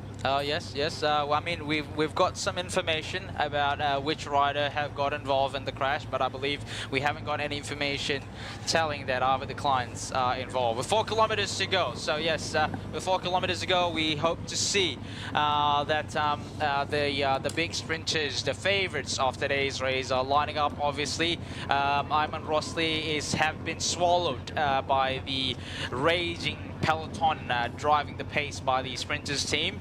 But Ayman Rosli is back in the Peloton now. It is now back to the Harif Saleh for the local cyclists to get a stage win. So now we are 4 kilometer, just passing over the bridge, heading towards the 3rd kilometer, where we'll have quite a wide left sweeping here. They just passed the Chukai Bridge, Kemaman, so right sweeping at the moment, and then past the 3 kilometer mark. They will have another left sweep on this big main road, and then the tricky part is going to come just 1 kilometer before the sprint finish, where they have a little bit of a chicane, where the right sort of like doing a little bit of an S bend, and then a double right turn to finish off the sprint in Kemaman, Danny. Who is going to take the charge? Who is going to take the control of the Peloton? And when do you take the control of the Peloton? You go too early, you're going to burn up your lead out man, and you're going to finish with nothing. And where is the race leader, Maluchali? And is he going to wait for the last turn into the 400 meters? Here's the riders in the Bocos trying to go on a surprising attack. Signed by Danny. It looks like from his body gesture, maybe signed by. Yeah, maybe it is too hard to tell right now. And but definitely Bocos have a different idea, trying to spoil the sprinters party. There's 2.5 kilometers to go. Then can he make it to the finish line with the fresh legs? Yes, Danny. Obviously, he was a former Terengganu cycling team rider. He knows this road. It's like the back of his hand. We've got a few organized here, a few organized lead outs here. We have the Bardiani on the right side of the road. Uno X has now made themselves visible in the train. We can see now it's getting very aggressive. 2.2 kilometer. It is not far. They're about to head into that chicane. Whoever trained lead out in front here need to make sure they enter the chicane controlling the best possible train line. We can see XDS Astana on the right side of the road. They've just passed 2 kilometer mark, Danny. Yeah, well, Vini Fatini riders on the front right now, leading the XDS riders. And we're trying to see who are the riders trying to take the charge of the Peloton. And Vini Fatini is leading the Peloton with the XDS, trying to close any gap. And XDS is certainly, Astana is in the perfect position, leading 5.2 1.5 kilometer, they're gonna hit a chicane, then go left side, and then it's going to get to the double right turn. Yeah, we're so trying to spot Maricelli. Where is he in the peloton? Looks like he's just sitting nicely at the back there. The XDS Astana train is definitely overshadowing the Uno X train here. The Judo Pro cycling train definitely needs to move up. That's the first chicane. We got to see some riders got stuck in the corners. So XDS Astana here driving it. They have 2 more riders in front of Matteo Maricelli. They need to make sure the effort is enough with 1 kilometer to go. If they go too early, they're gonna blow. Matteo Maricelli is gonna lose your lead up. And Uno X is in a perfect position leading out right now with the 800 meter. Who is gonna fight for the right corner. The right corner is gonna come up in just about 100 meters. And 100 meters is gonna get to the first right corner. And then there's gonna be another 200 meter to the last right corner. Here's a visual with 300 meters to go, 600 meters here. They're about to reach this final corner. XDS Astana, is it still in front? No more. Uno X is just in front there. We can see Matteo Maricelli there. Alexander Christoph is present there. Lorenzo Manzini is there as well. That's it. After up. The Astana is lighting up the pace. Manuel Peñalva is there. Our decline, good box in. Lorenzo Manzini is back there. Alexander Christoph just behind there. Matteo Maricelli in front there. Manuel Peñalva also. It is Matteo Maricelli getting the big W today in Kemaman. Quite a convincing manner where he has no other rider on his hip. And I think the Uno X just came up really late up to the right side of Maricelli, but there's no question, no one's going to deny Maricelli. We predicted earlier today that this kind of finish actually suits Maricelli very well. Uno X did a really good job leading out. They waited to the last 1 kilometer, really put himself in a good position, but Malo just cannot be denied. It cannot be denied, and obviously there it is. Our decline congratulates Matteo Maricelli. It was a nervous sprint. It was a nervous ending, thinking if the breakaway could get away. Obviously, with 4 kilometers to go, Ivan Rossi got swallowed, and it was a nervous sprint. We don't know because obviously Tudor was a little bit too late. It wasn't they didn't get organized quite early enough. Uno X got the train as well, but I think a few riders got in the way. So Christoph and Maricelli sort of battling it out, but I think Matteo Maricelli had the better line. He was in front. And there you go, the big win for Matteo Maricelli again in stage 4. Yeah, and Baniani was involved. Poti was also involved. Oh, yes. So everyone was. It was pretty. It was a little bit of messy at one point, and just we expected because of turn. That's certainly going to disrupt the lead out, disrupt the positioning. But the winner, Maricelli, has not problem finishing off with another victory. 3 victory. Yeah, looks like Arrogant was the last man for Matteo Maricelli. Yeah, looks like it. Yeah.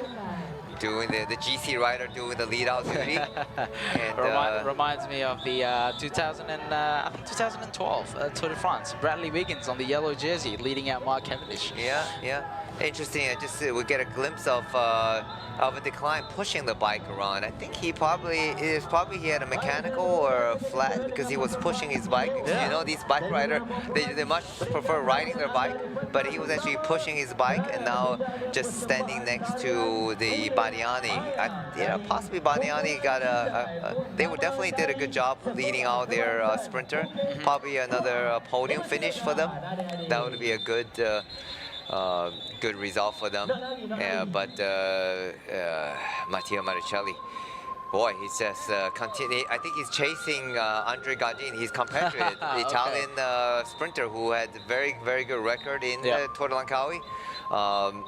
So he's definitely closing up, trying to chase his total victory here, number of victories. So well done by Matteo Maricelli. And Maricelli, and nickname AKA Malu. Yeah, Malu. Malu is again not shy about winning, and he's certainly done that today in a convincing victory. I'm trying to see. Well, I think that's Bricla that came in very late on the right side because I think Alexander Kristoff was kind of blocked off into the final 400 meters. Yeah. And I think we're going to have an interview. 4, 3, 2, 1, cue. Matteo, just as you wished, it's a 3 out of 4 stage wins. Yes, it's incredible. A lot of things change from last year. Also my head, because when you are in a big team, nobody puts you a pressure, but you feel that the victory is normal for the big team like Astana, like Sixties Astana. So okay, I feel good. I have a good legs. The team did a perfect job for me, believe in me, and I think that win 3 stages of 4 is incredible. So was it the perfect scenario for you? 3 riders at the front, no more than 2 minutes lead? Yes, we waited a faster start, but also the headwind changed a lot of changes the card in the game. So only 3 riders was in the breakaway, nobody of dangerous for the GC. So we tried to control the race with only 2 riders.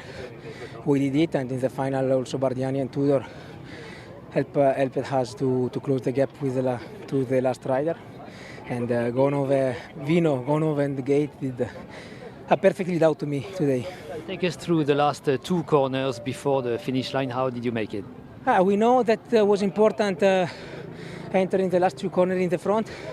Like always, I waited Uno X and Tudor because you know that I like to do the sprint from back. But sometimes when you have already win 2 stages, you can try also something different. So I start from the front. I did 200 meters of sprint in the wind, and I think I won very good. I don't show my rivals. Tomorrow, your last day in the leader's jersey. Is that how you see it? Yes, for sure will be my last day in leader jersey. But I hope the jersey change man, but non team. So I hope that Gate or Vino can take the jersey tomorrow. Complimenti. Grazie. There you go, interview with today's stage winner. And we just got a quick shot of here's the replay of today's sprint. You have the XTS Astana that's leading out. Tudor is on the front leading out, and but I don't see Alvin Decline. And XTS, now Aaron Gate, I think that's Aaron Gate leading out the final final man for Maricelli. And then Peneve from the Poti Vizimalda is closely on the wheels of Malo. And then Uno X, I think that's Kristoff, just jumping out to the right side of the bunch. Taking the 3rd position. So it looked like Peneve getting 2nd, and it should be Kristoff getting the 3rd position, 3rd finish. So that's your today's result, with Malu Cheli taking the victory as we predicted. And here's Breakaway. Yeah, so so we see that Kristoff was blocked off, was very much blocked off on the left side of the bunch. So Breakaway had to do the sprint fairly late, and I think that's why he's only getting the 3rd position. Yeah, so unfortunately, and Zanocello got the number 4 for the finishing. And here is the overall time, no changes. And this will be the last day, likely that for Maricelli to keep the leader jersey. However, he said, he may be a different man, but he's hoping for a same team keeping the jersey for tomorrow. And his teammate Aaron Gate and Nicholas Vinokurov obviously are the main target for the general classification. So some quite significant changes in the sprint classification. So Malucelli, but most importantly, Ayman Rossi is now in the 7th, moving up from 10th position just now. No change. No change in the KOM classification, Patrick Eddy is still keeping the polka dot Bubbles polka dot jersey ahead of Sayambaya. And then wondering if tomorrow is going to be the same man wearing the same jersey. Yes, or it's going to be two categorized climb tomorrow. And the white jersey, the best Asian rider, are still kept in the shoulders of the Terengganu cycling team, Vadim Pronsky. But he's the same time with the Thai rider, Tanakan. Yep. So will be a fight for that jersey as well. And then also Vadim obviously is also a GC contender. Right. So he's probably also thinking, just not just a white jersey, but also has an opportunity for the overall classification. Here's the aerial shot of the sprint. Is that? Yes, looks like a very fast corner. Although this replay, is they've slowed down the speed, but yeah, it was definitely they took the corner easily, potentially 60 km/h, 55, 60 km/h, and then you see, oh yes, Alexander Christoph was blocked on the left side where he had nowhere to go. Sorry, that's Alvin Decline. Alvin Decline was blocked. Top, my apologies. On the left side of the road, he had nowhere to go. Zanoncello was just in front of him. Unfortunate day for Alvin Decline.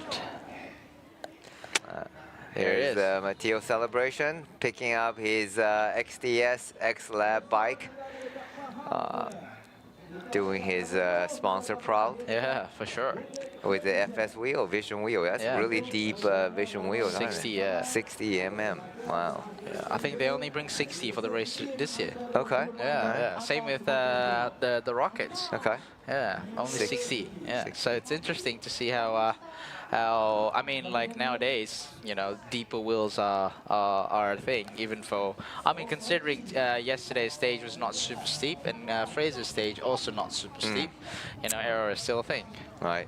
And also these modern technology, even deep dish wheels are still fairly light. Untuk menawan peringkat yang keempat daripada Kuala Terengganu sehingga ke Kemaman.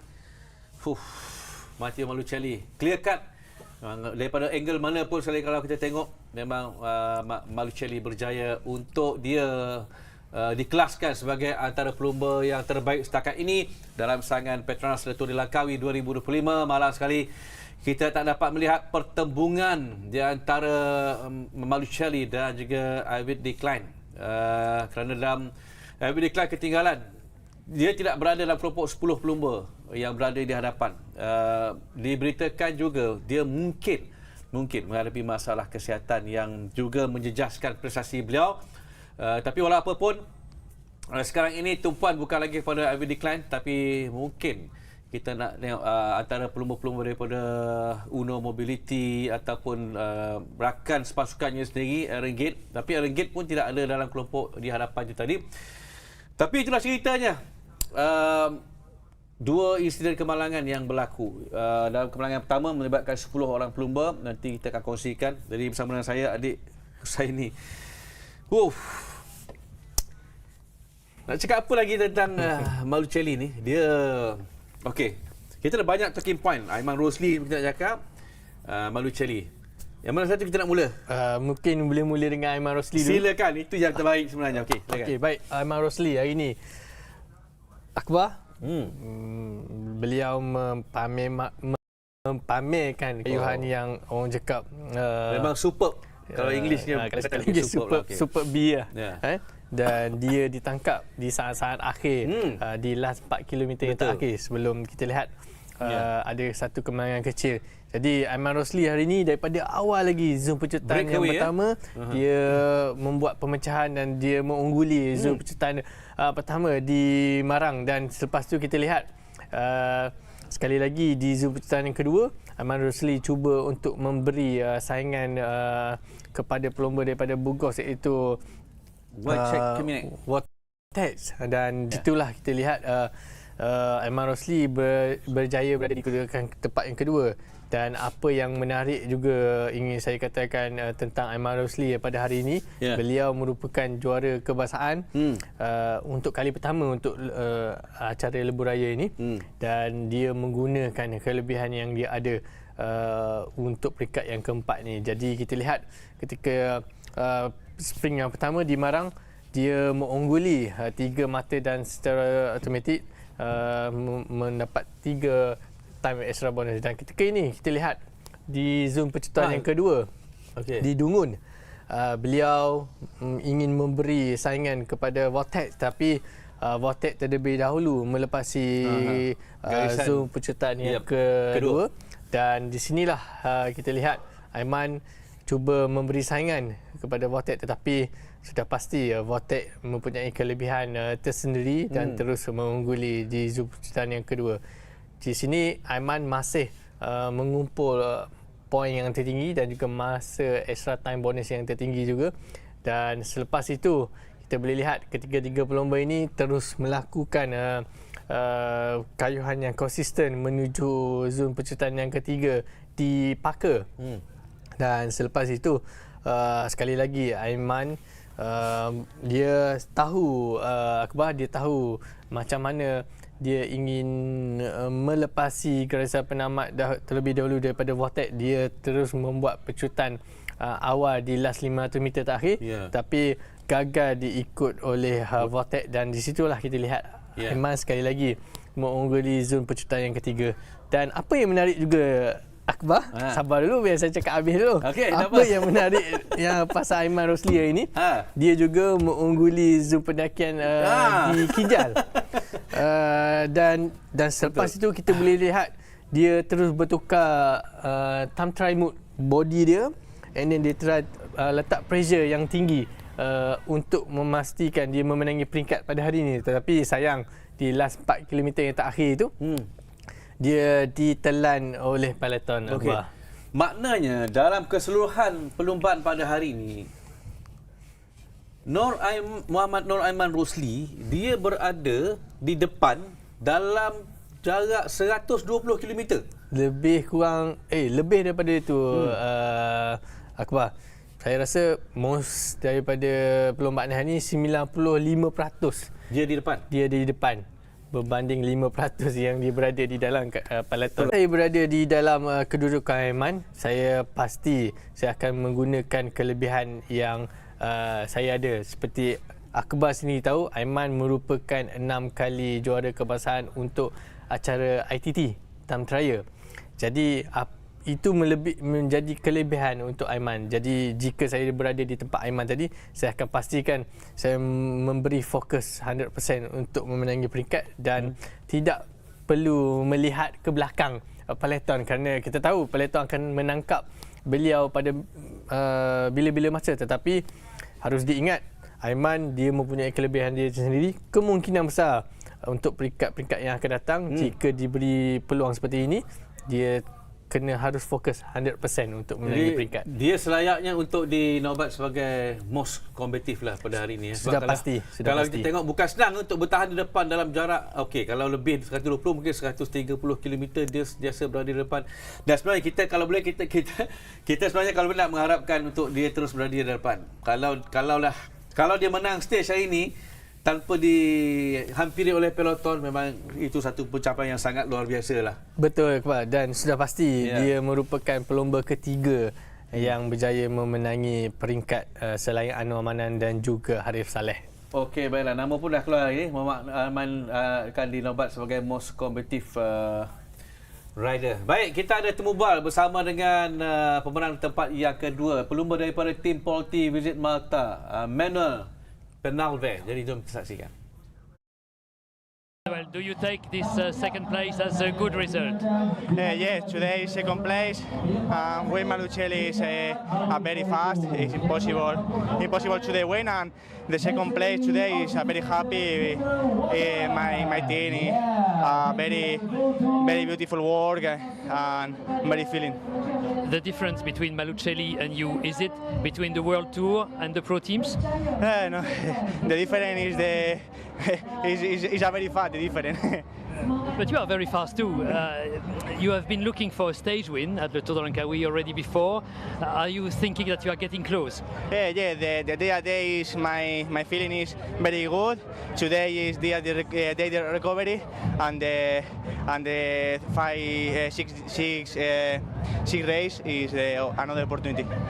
3 more stages to make it finally a win for a Spanish rider. Yeah. Today in the today tour is a win. Manuel Penalve tidak dapat untuk menyaingi Matteo Malucelli untuk dia berada di posisi yang kedua untuk peringkat yang keempat. Okey. Insiden kemalangan yang berlaku hari usai ini melibatkan sekurang-kurangnya 10 pelumba, antaranya Sen Rebau, Josh Burnett, Park Tae-jun, Hayato Okamoto, Kim Ji-won, Christian Van Ries dari tim Picnic Post NL. Jadi kita lihat dulu visual ini. Mungkin kita tak nampak macam mana ia berlaku, tetapi ia agak-agak menyakitkan kena jatuh di bawah terik mentari. Ada pelumba yang dah awal-awal lagi dah berehat kat bawah pokok tu. Okey. Baik adik. Mungkin kalau kita nak kongsikan bagaimana ia berlaku, kita tak nampak. Tapi kemungkinannya berpunca daripada apa sebenarnya? Baik, jika kita lihat di sini kemungkinan besar puncanya berlaku daripada pergeseran tayar antara pelumba-pelumba daripada pasukan Jepun. Kerana kita lihat mereka berada di kedudukan satu baris yang panjang. Ketika itu mungkin pelumba daripada pasukan Aisan ini tidak dapat memberi fokus semasa kayuh, dan di situlah kita akan lihat ada pelanggaran tayar antara pelumba daripada Aisan itu dan menyebabkan kemalangan berlaku. Dan di sini kita boleh lihat yang paling teruk sekali ada pelumba daripada pasukan Burgos, iaitu Josh Burnett. Dia tidak dapat meneruskan perlumbaan pada hari ini, terus terkeluar dan tersingkir daripada perlumbaan kerana kemungkinan besar, apa yang saya lihat di sini, kemungkinan besar dia ada mungkin ada problem dengan dia punya collarbone. Collarbone? Ya, biasanya untuk pelumba lebuh raya ni risikonya apabila jatuh adalah broken collarbone. Okey, tapi ada contohnya seperti pelumba daripada tim Picnic Post NL, Christian Van Ries, dia dapat meneruskan perlumbanya. Mereka ni ada basikal spare yang akan dibekalkan oleh pasukan, tapi mereka dapat mengejar mungkin adik boleh explain pada penonton. Sebab peloton dah lepas, tapi dia dapat join peloton. Jadi daripada lokasi dia jatuh tu, tukar basikal, mungkin ada bantuan yang membawa dia untuk menyertai peloton. Sudah pasti, Akbar, di situlah peranan tim director ataupun tim manager yang berada di dalam tingkar pasukan yang mana terbabit di dalam kemalangan itu untuk memastikan pelumba mereka yang mengalami kemalangan terus berada di dalam tingkar belakang, bukan berada di dalam kenderaan, Akbar, di belakang kenderaan. Dan terus set pace control untuk memastikan pelumba tersebut kembali ke dalam peloton. Jadi mereka harus bekerja mengejar balik peloton walaupun dalam keadaan pace yang tinggi ketika itu.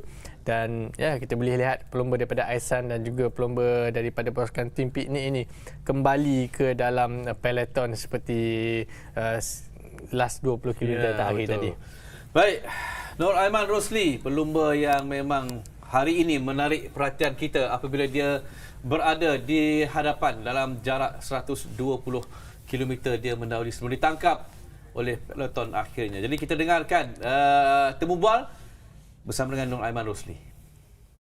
Most combative rider today, you deserve it because all day in the front and you try to win solo.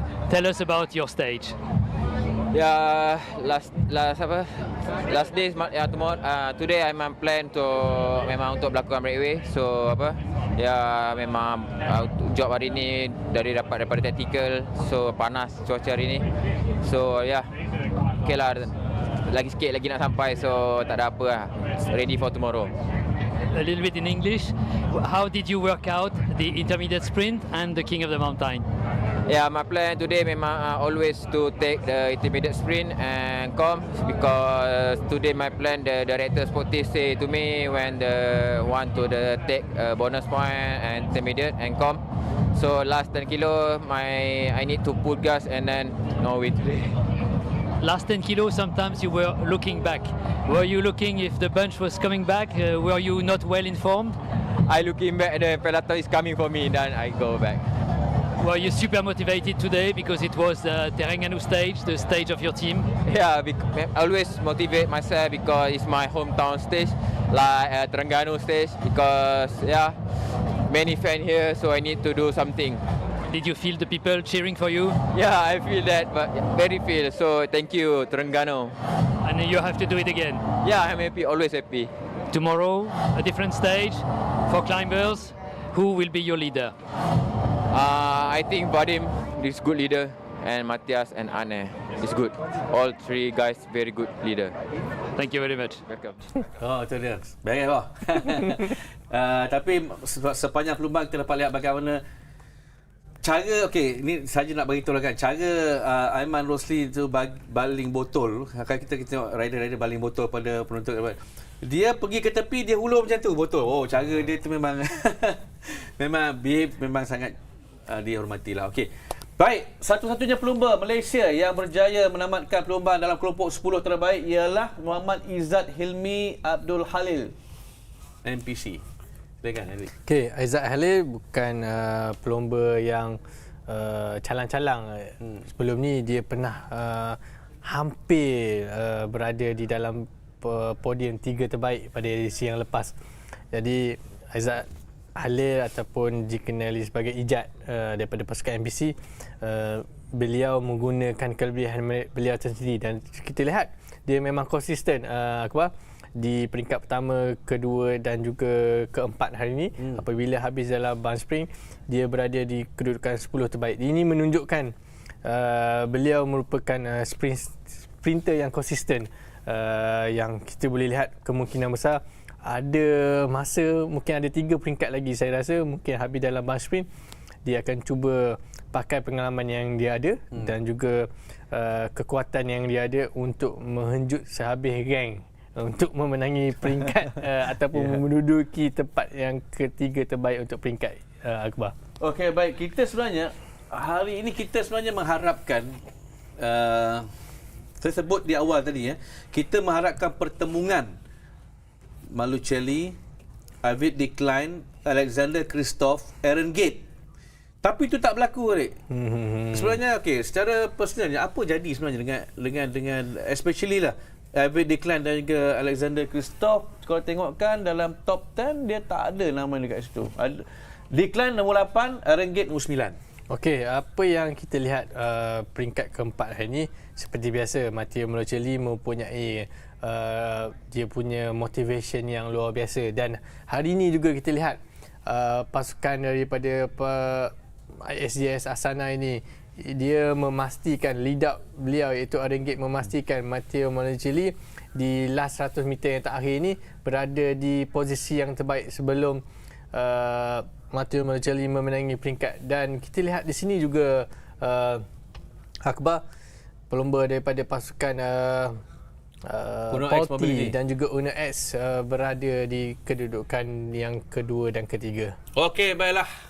Kita nak ke Kemaman sekali lagi kerana upacara penyampaian hadiah sedang berlangsung pada ketika ini. Kita kembali semula bersama dengan Izwan Muhammad Noor. Silakan.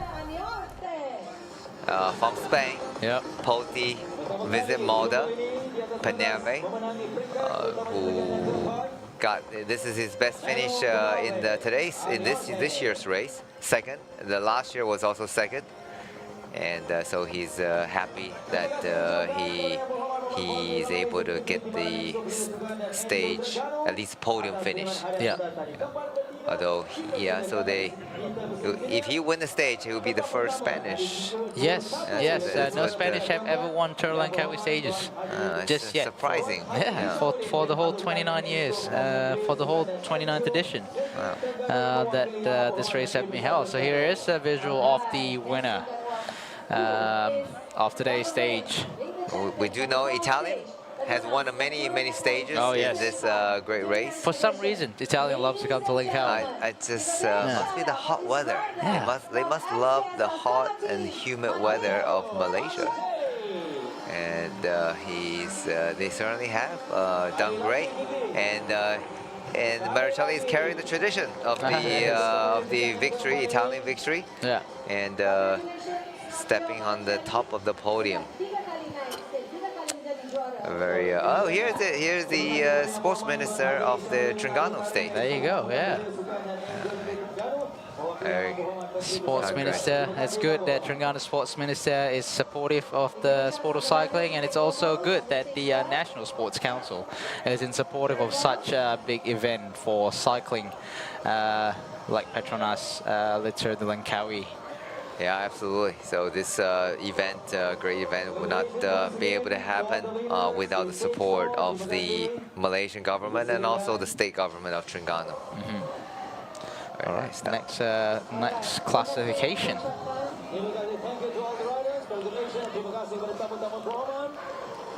seterusnya kita akan menyaksikan siapakah pemenang untuk hadiah kita Most Combative Rider.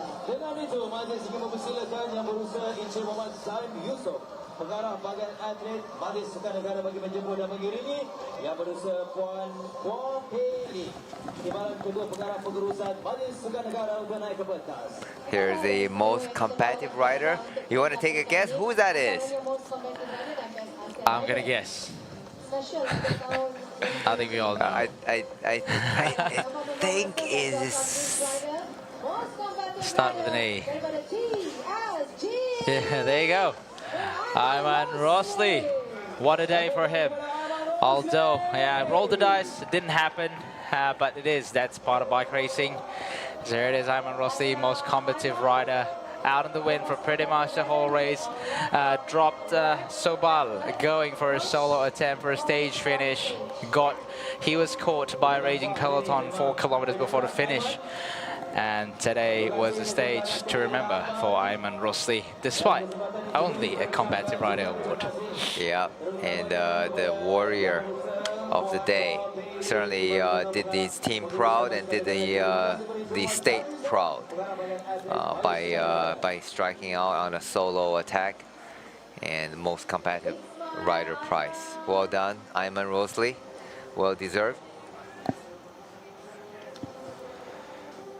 All right, Ayman Rosli. The next should be ASEAN.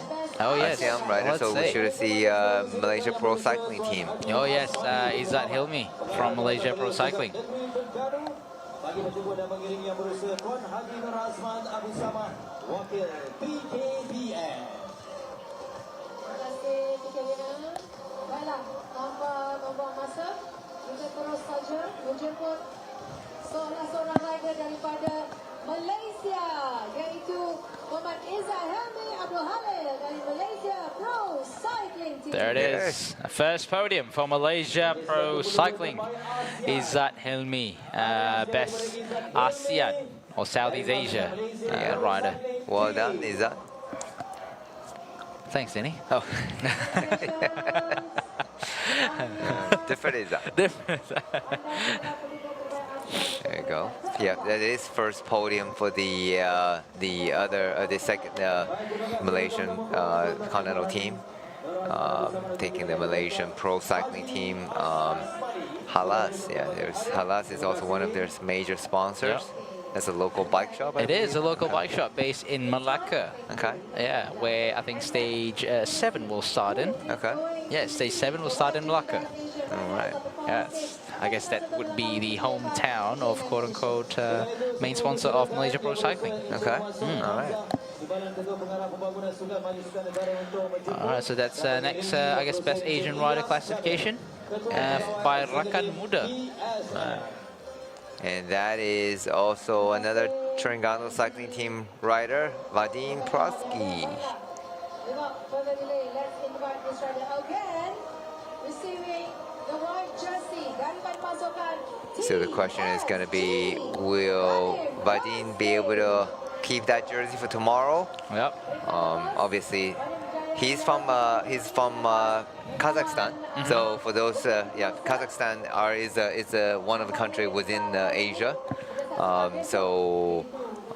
But however, Nicholas Vinokurov on the Astana XDS Astana team is also from Kazakhstan. So the two compatriots will be battling out And Badin used to ride for Astana team, World Tour team for many years. So it's almost like the ex-rider now is going to fight with the current rider. Yeah. And he's going to fight with the boss son, ex-boss son, Winnicroft's son. So those of you that are wondering, what is Rakan Muda? So it's basically a Malaysian government youth development program under the Ministry of Youth and Sports. Basically, they do activities to unite young people from diverse backgrounds. Obviously, Malaysia is quite multicultural, but offering activities focused on self-reliance, entrepreneurship, fitness, arts, culture, and community engagement. All right, so that's the best Asian rider. Vadim Pronsky from Terengganu cycling team. Next one should be the KOM jersey presentation. There you go, Bubbles 02. Bubbles 02. And that's Patrick Eddy. That's it, from Patrick the Picnic Eddy. Post NL. He didn't have to do too much today. So if he wants to keep the jersey, he got to be active, and he's hoping he has good climbing legs for tomorrow. I don't think he considered himself a climber. He was kind of surprised he took the KOM jersey. Yeah, that's right. It's not something that he normally targets. Yep. But you know, it will be a new day tomorrow. Sometimes, you know, it's you find yourself in a situation that you take the KOM jersey. Yep. And even though you're not a pure climber, but this year's edition, there's no super steep climbs. Yep. So that just means it actually opens opportunity for everyone. Yep. So Eddie here putting up the Bubble 02 KOM jersey. Yeah, so for tomorrow's the King of the Mountain, obviously the first King of the Mountain of the stage will be a Category 3 climb in Raub, and then the finish line, which also happens to be the King of the Mountain points up the top. Yeah. Category 1 climb at the top of Fraser's Hill. Yeah, we'll talk about more about Fraser Hill tomorrow, but you know, if you haven't visited Malaysia, Fraser Hill is certainly a beautiful, it's like a retreat. Yes. It's retreat, and it's just literally like an hour and a half or drive from Kuala Lumpur, so it's from the major city. Then you are getting to some beautiful jungles and here's your idol, Mike Russia.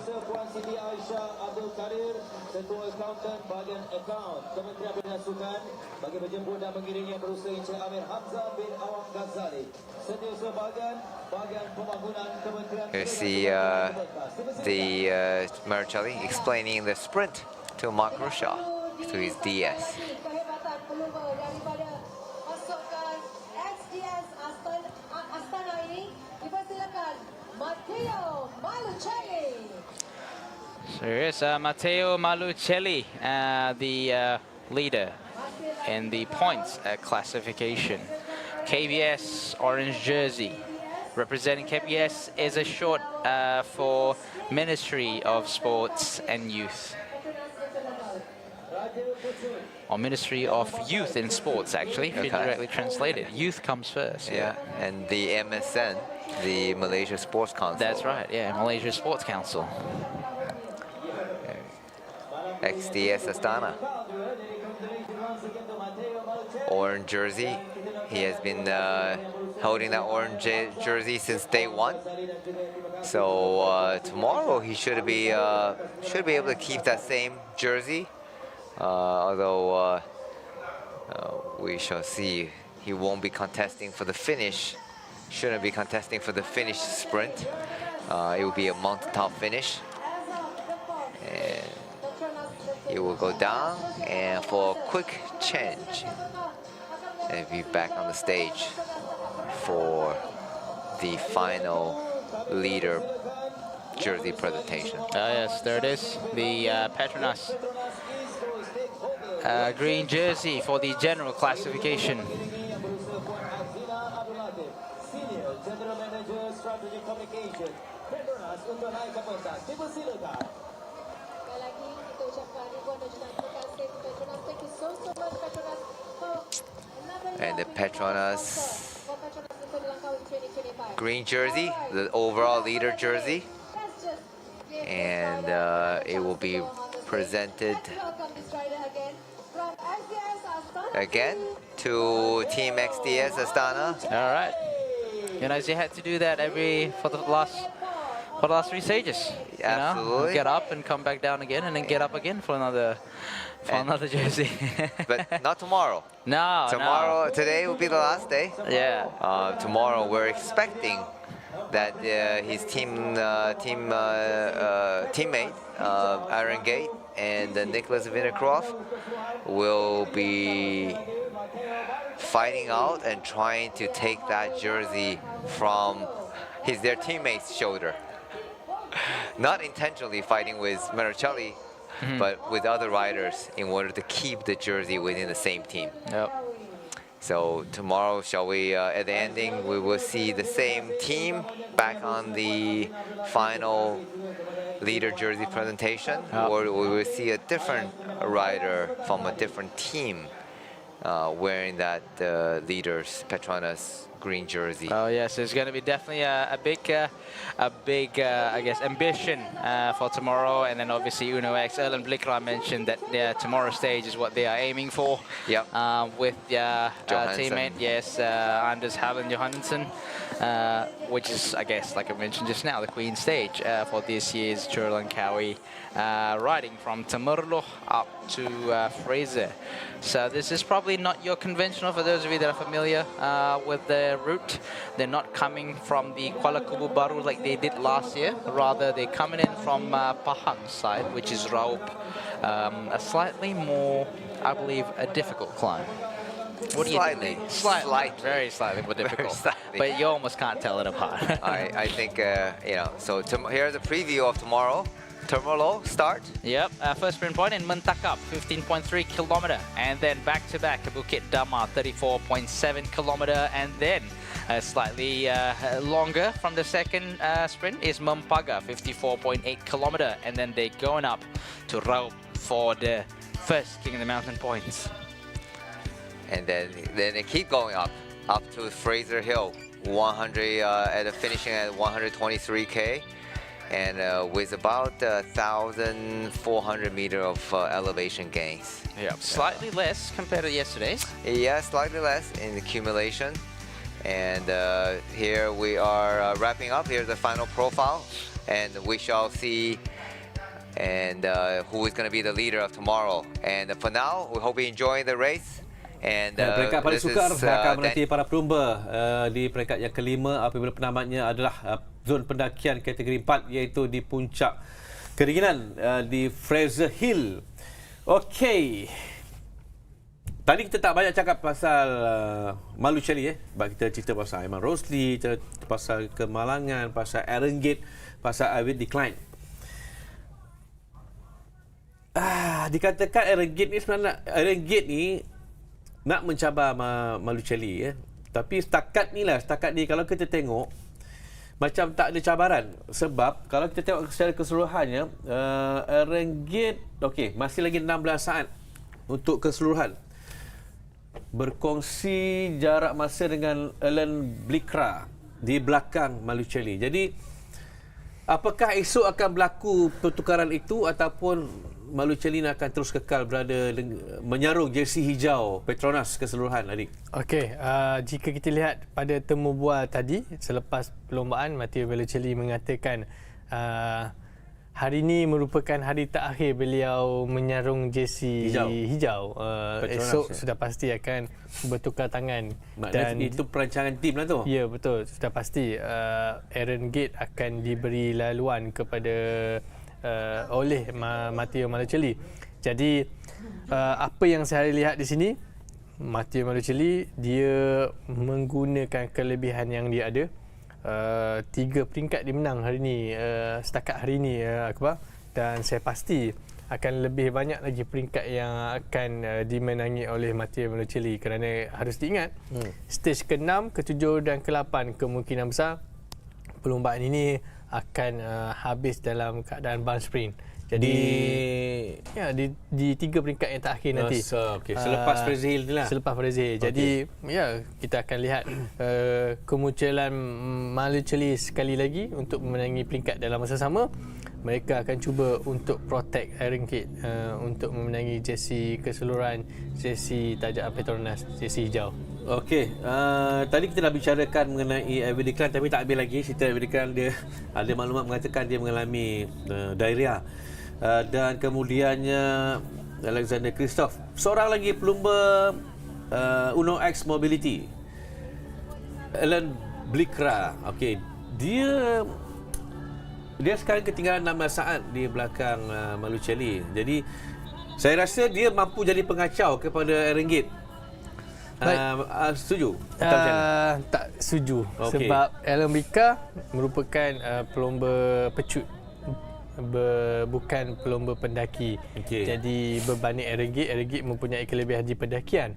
Jadi esok sudah pasti macam Alan Blikra, Matteo Malucheli, Alexander Kristoff, Every Declan, esok seperti peringkat day off untuk mereka. Dia cuma harus menghabiskan perlombaan saja, kerana harus diingat esok perlombaan habis di Fraser Hill. Jadi bukan seperti stage yang semalam habis di laluan landai. Semalam, esok ni habis bukit. Habis bukit. Cuma esok ada 2 zon pendakian, iaitu zon kategori 3 dan juga kategori 1. Okey, baik. Maknanya besok ni akan jadi turning point lah untuk perubahan pendahulu GC General Classification. Tapi apakah itu akan berlaku, sama-sama kita nantikan. Dan sekarang kita ikuti temu bal bersama dengan pelumba pasukan Uno X Mobility yang menduduki tempat yang ketiga di stage yang keempat, iaitu Alan Blikra. Alan, sure we understand that today Uno X has ridden for you to win, not for Alexander Kristoff to take the 99th victory. Yeah, we knew it was going to be a really easy stage. So Alex prefers when it's a bit hard and other guys are fatigued. So we thought I would be the best car today. Was it an easier stage because of the headwind? People would think headwind makes it harder, but staying in the wheels makes it easier. Yeah, it was really easy. So it was quite difficult actually in the end to adjust to the suddenly high speed from the very easy. But yeah. What has been missing in the last straight line? Well, the other days I think we have been a bit too early with our train. I think yesterday we nailed it pretty good. Today we did the opposite. We never came to the front, so both me and Alexander had a long way to the top after the last corner. So that's a bit of a shame. Tomorrow another race, and it will be time for the GC riders of your team to take over.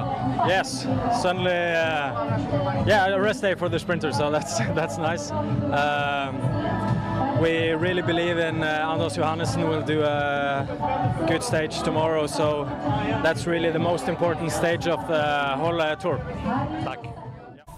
Baik, itulah Alan Blikra, antara pelumba yang juga mencabar kedudukan Matteo Malucheli untuk kedudukan keseluruhan bagi perlombaan PETRONAS LTdL Langkawi 2025. Nak tunggu apa? Esok. Esok ni debaran untuk para pelumba. Kerana pakar pecut akan rehat off day, pakar pendaki besok akan mengambil alih. Jadi adik, silakan untuk peringkat yang kelima, Temeluh ke Fraser 123.1 km. Baik, esok merupakan peringkat yang menentukan GC contender ni, antaranya Iron Gate dan juga kita melihat pelumba daripada pasukan Podium komuter juga harus diberi perhatian kerana mereka menghantar pelumba pendaki yang terbaik.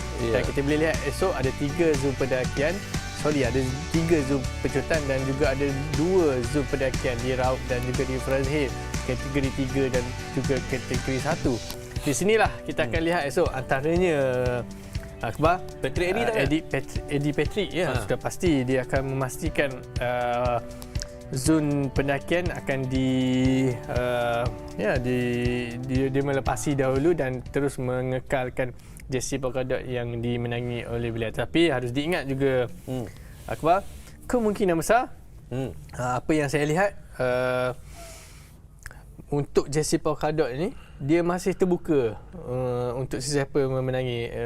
Tidak semestinya event Eddie Patrick ini mengumpul 15 mata, kerana esok juga menawarkan lebih kurang 15 mata untuk zon pendakian ketiga dan juga zon pendakian pertama. Betul. Besok juga menawarkan 3 zon pejutan. Jadi di situ juga saya mungkin dapat agak lah. Besok 3 zon pejutan dan zon pendakian ni akan dikuasai oleh RM. Mungkin tapi kita harus lihat untuk perlombaan esok adalah perlombaan kedua paling terdekat besok. 1, 2, 3 kan? Ya, betul. And then dalam masa sama dia punya pendakian tu, kalau ikutkan saya pernah melalui pendakian tu, dia begitu quite tough. Betul. Dan sudah pasti untuk pakar-pakar pecut ni saya dari rasa gap nak ke puncak mungkin sukar, tetapi RM seperti yang kita bincang pada awal lagi Akbar, RM ni memang GC contender, maknanya GC rider. Dia berkemungkinan besar ada peluang untuk memenangi juara keseluruhan untuk edisi kali ini. Semalam dia menyelah, hari ni dia hilang. Esok dia tahu dah besok hari dia untuk RM. Tapi saya haraplah Aiman Rosli akan dapat berada dalam kelompok 3-4 pelumba yang akan merebut zon pecutan yang ditawarkan esok. Okey, esok kepada anda jangan lupa untuk bersama-sama dengan kami bagi menyaksikan peringkat yang kelima Petronas Letua di Langkawi 2025 yang akan kami bawakan pada jam yang sama. Kami akan bersiar langsung pada jam 10.30 dan pelumba akan dilepaskan pada jam 11 pagi di Astro Arena 2 dari Astro Sports Plus. Begitu juga dengan channel YouTube dan juga Facebook MSN dan juga Petronas Letua di Langkawi untuk peringkat yang kelima. Dari Temeloh ke Brazil sejauh 123.1 km. Siapakah yang akan mengungguli perlombaan esok? Esok adalah merupakan turning point pertukaran jersey Petronas, jersey hijau pendahulu. Apakah itu akan berlaku? Masih lagi rahsia dan kita akan tunggu esok. Terima kasih adik Usaini. Sama-sama. Esok kita sambung boh. Beres dah. Terengganu dah lah. Esok pehe. Okey, baik. Terima kasih juga kepada anda yang bersama dengan kami sejak hari yang pertama sampai ke hari ini dan yang bersama kami sejak pagi tadi jam 10.30 sampai saat ini 3.22 petang. Kita jumpa lagi esok pada waktu yang sama untuk peringkat yang kelima Petronas Letua di Langkawi 2025. Beat the Hit bersama kami. Assalamualaikum. Jumpa lagi.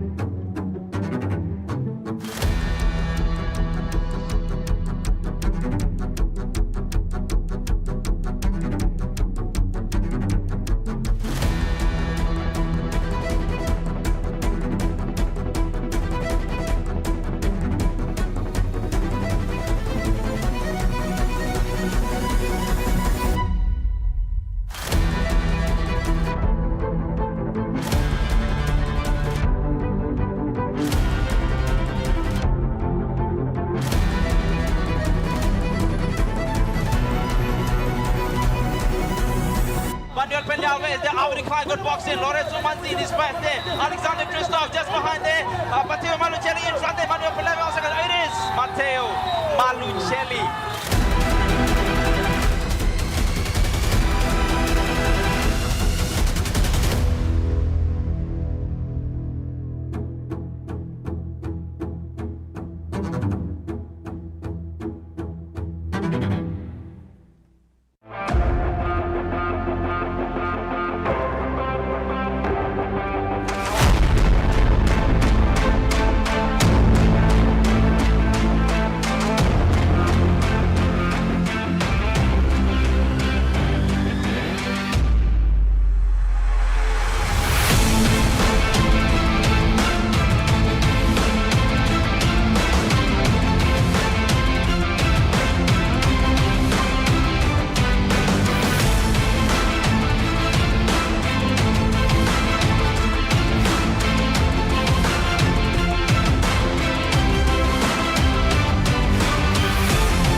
From the first pedal stroke to the final sprint, fueled by Bubbles O2, Malaysia's only naturally oxygenated mineral water. Rising beyond boundaries. Together we ride, together we conquer. Bubbles O2, empowering champions. Isi minyak di Petronas guna settle 3 kali mata ganjaran. Senangnya, ini baru Mercer Rewards.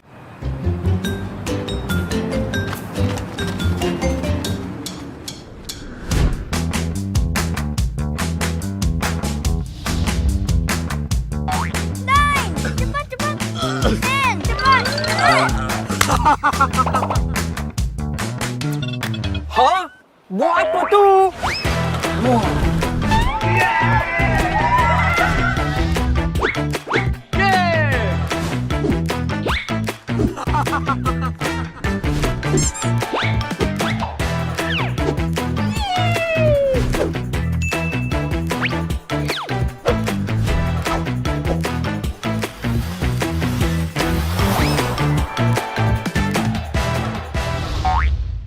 Hey, free barang ke pulang rumah lah. Thank you, Petronas. Petronas, let's go! Ganjaran lebih bermakna dengan Petronas Mesra Rewards. 40 ahli Mesra Rewards bertuah bakal menang voucher beli belah bernilai sehingga RM5,000 dan sebahagian daripada 35 juta mata ganjaran Mesra Rewards untuk direbut. Senang je, hanya isi minimum RM45 untuk kereta atau RM5 untuk motosikal dan masukkan nombor telefon anda di pam atau gunakan aplikasi Settle. Itu je. Gunalah kad kredit Petronas Visa untuk menikmati 3 kali peluang menang. Jangan lepaskan peluang anda untuk menangi ganjaran lebih bermakna hanya dengan menjadi ahli Mesra Rewards dan isi di Petronas.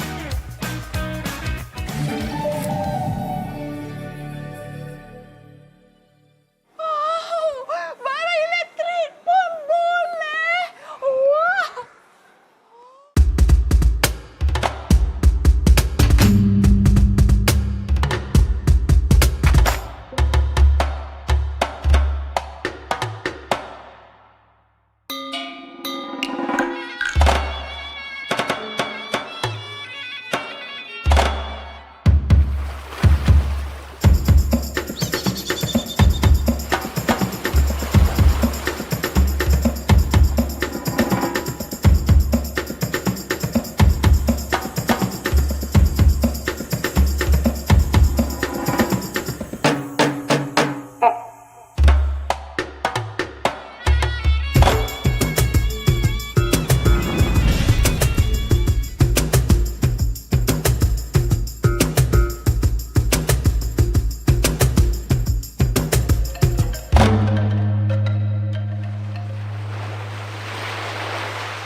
people. Always makes Mama smile. And he can do magic. That's why I love my papa so much. I just use Mesra Rewards. So easy. It's so easy to collect points. Redeem all kinds of rewards. And easy to win hearts too. Senangnya, ini baru Mesra Rewards.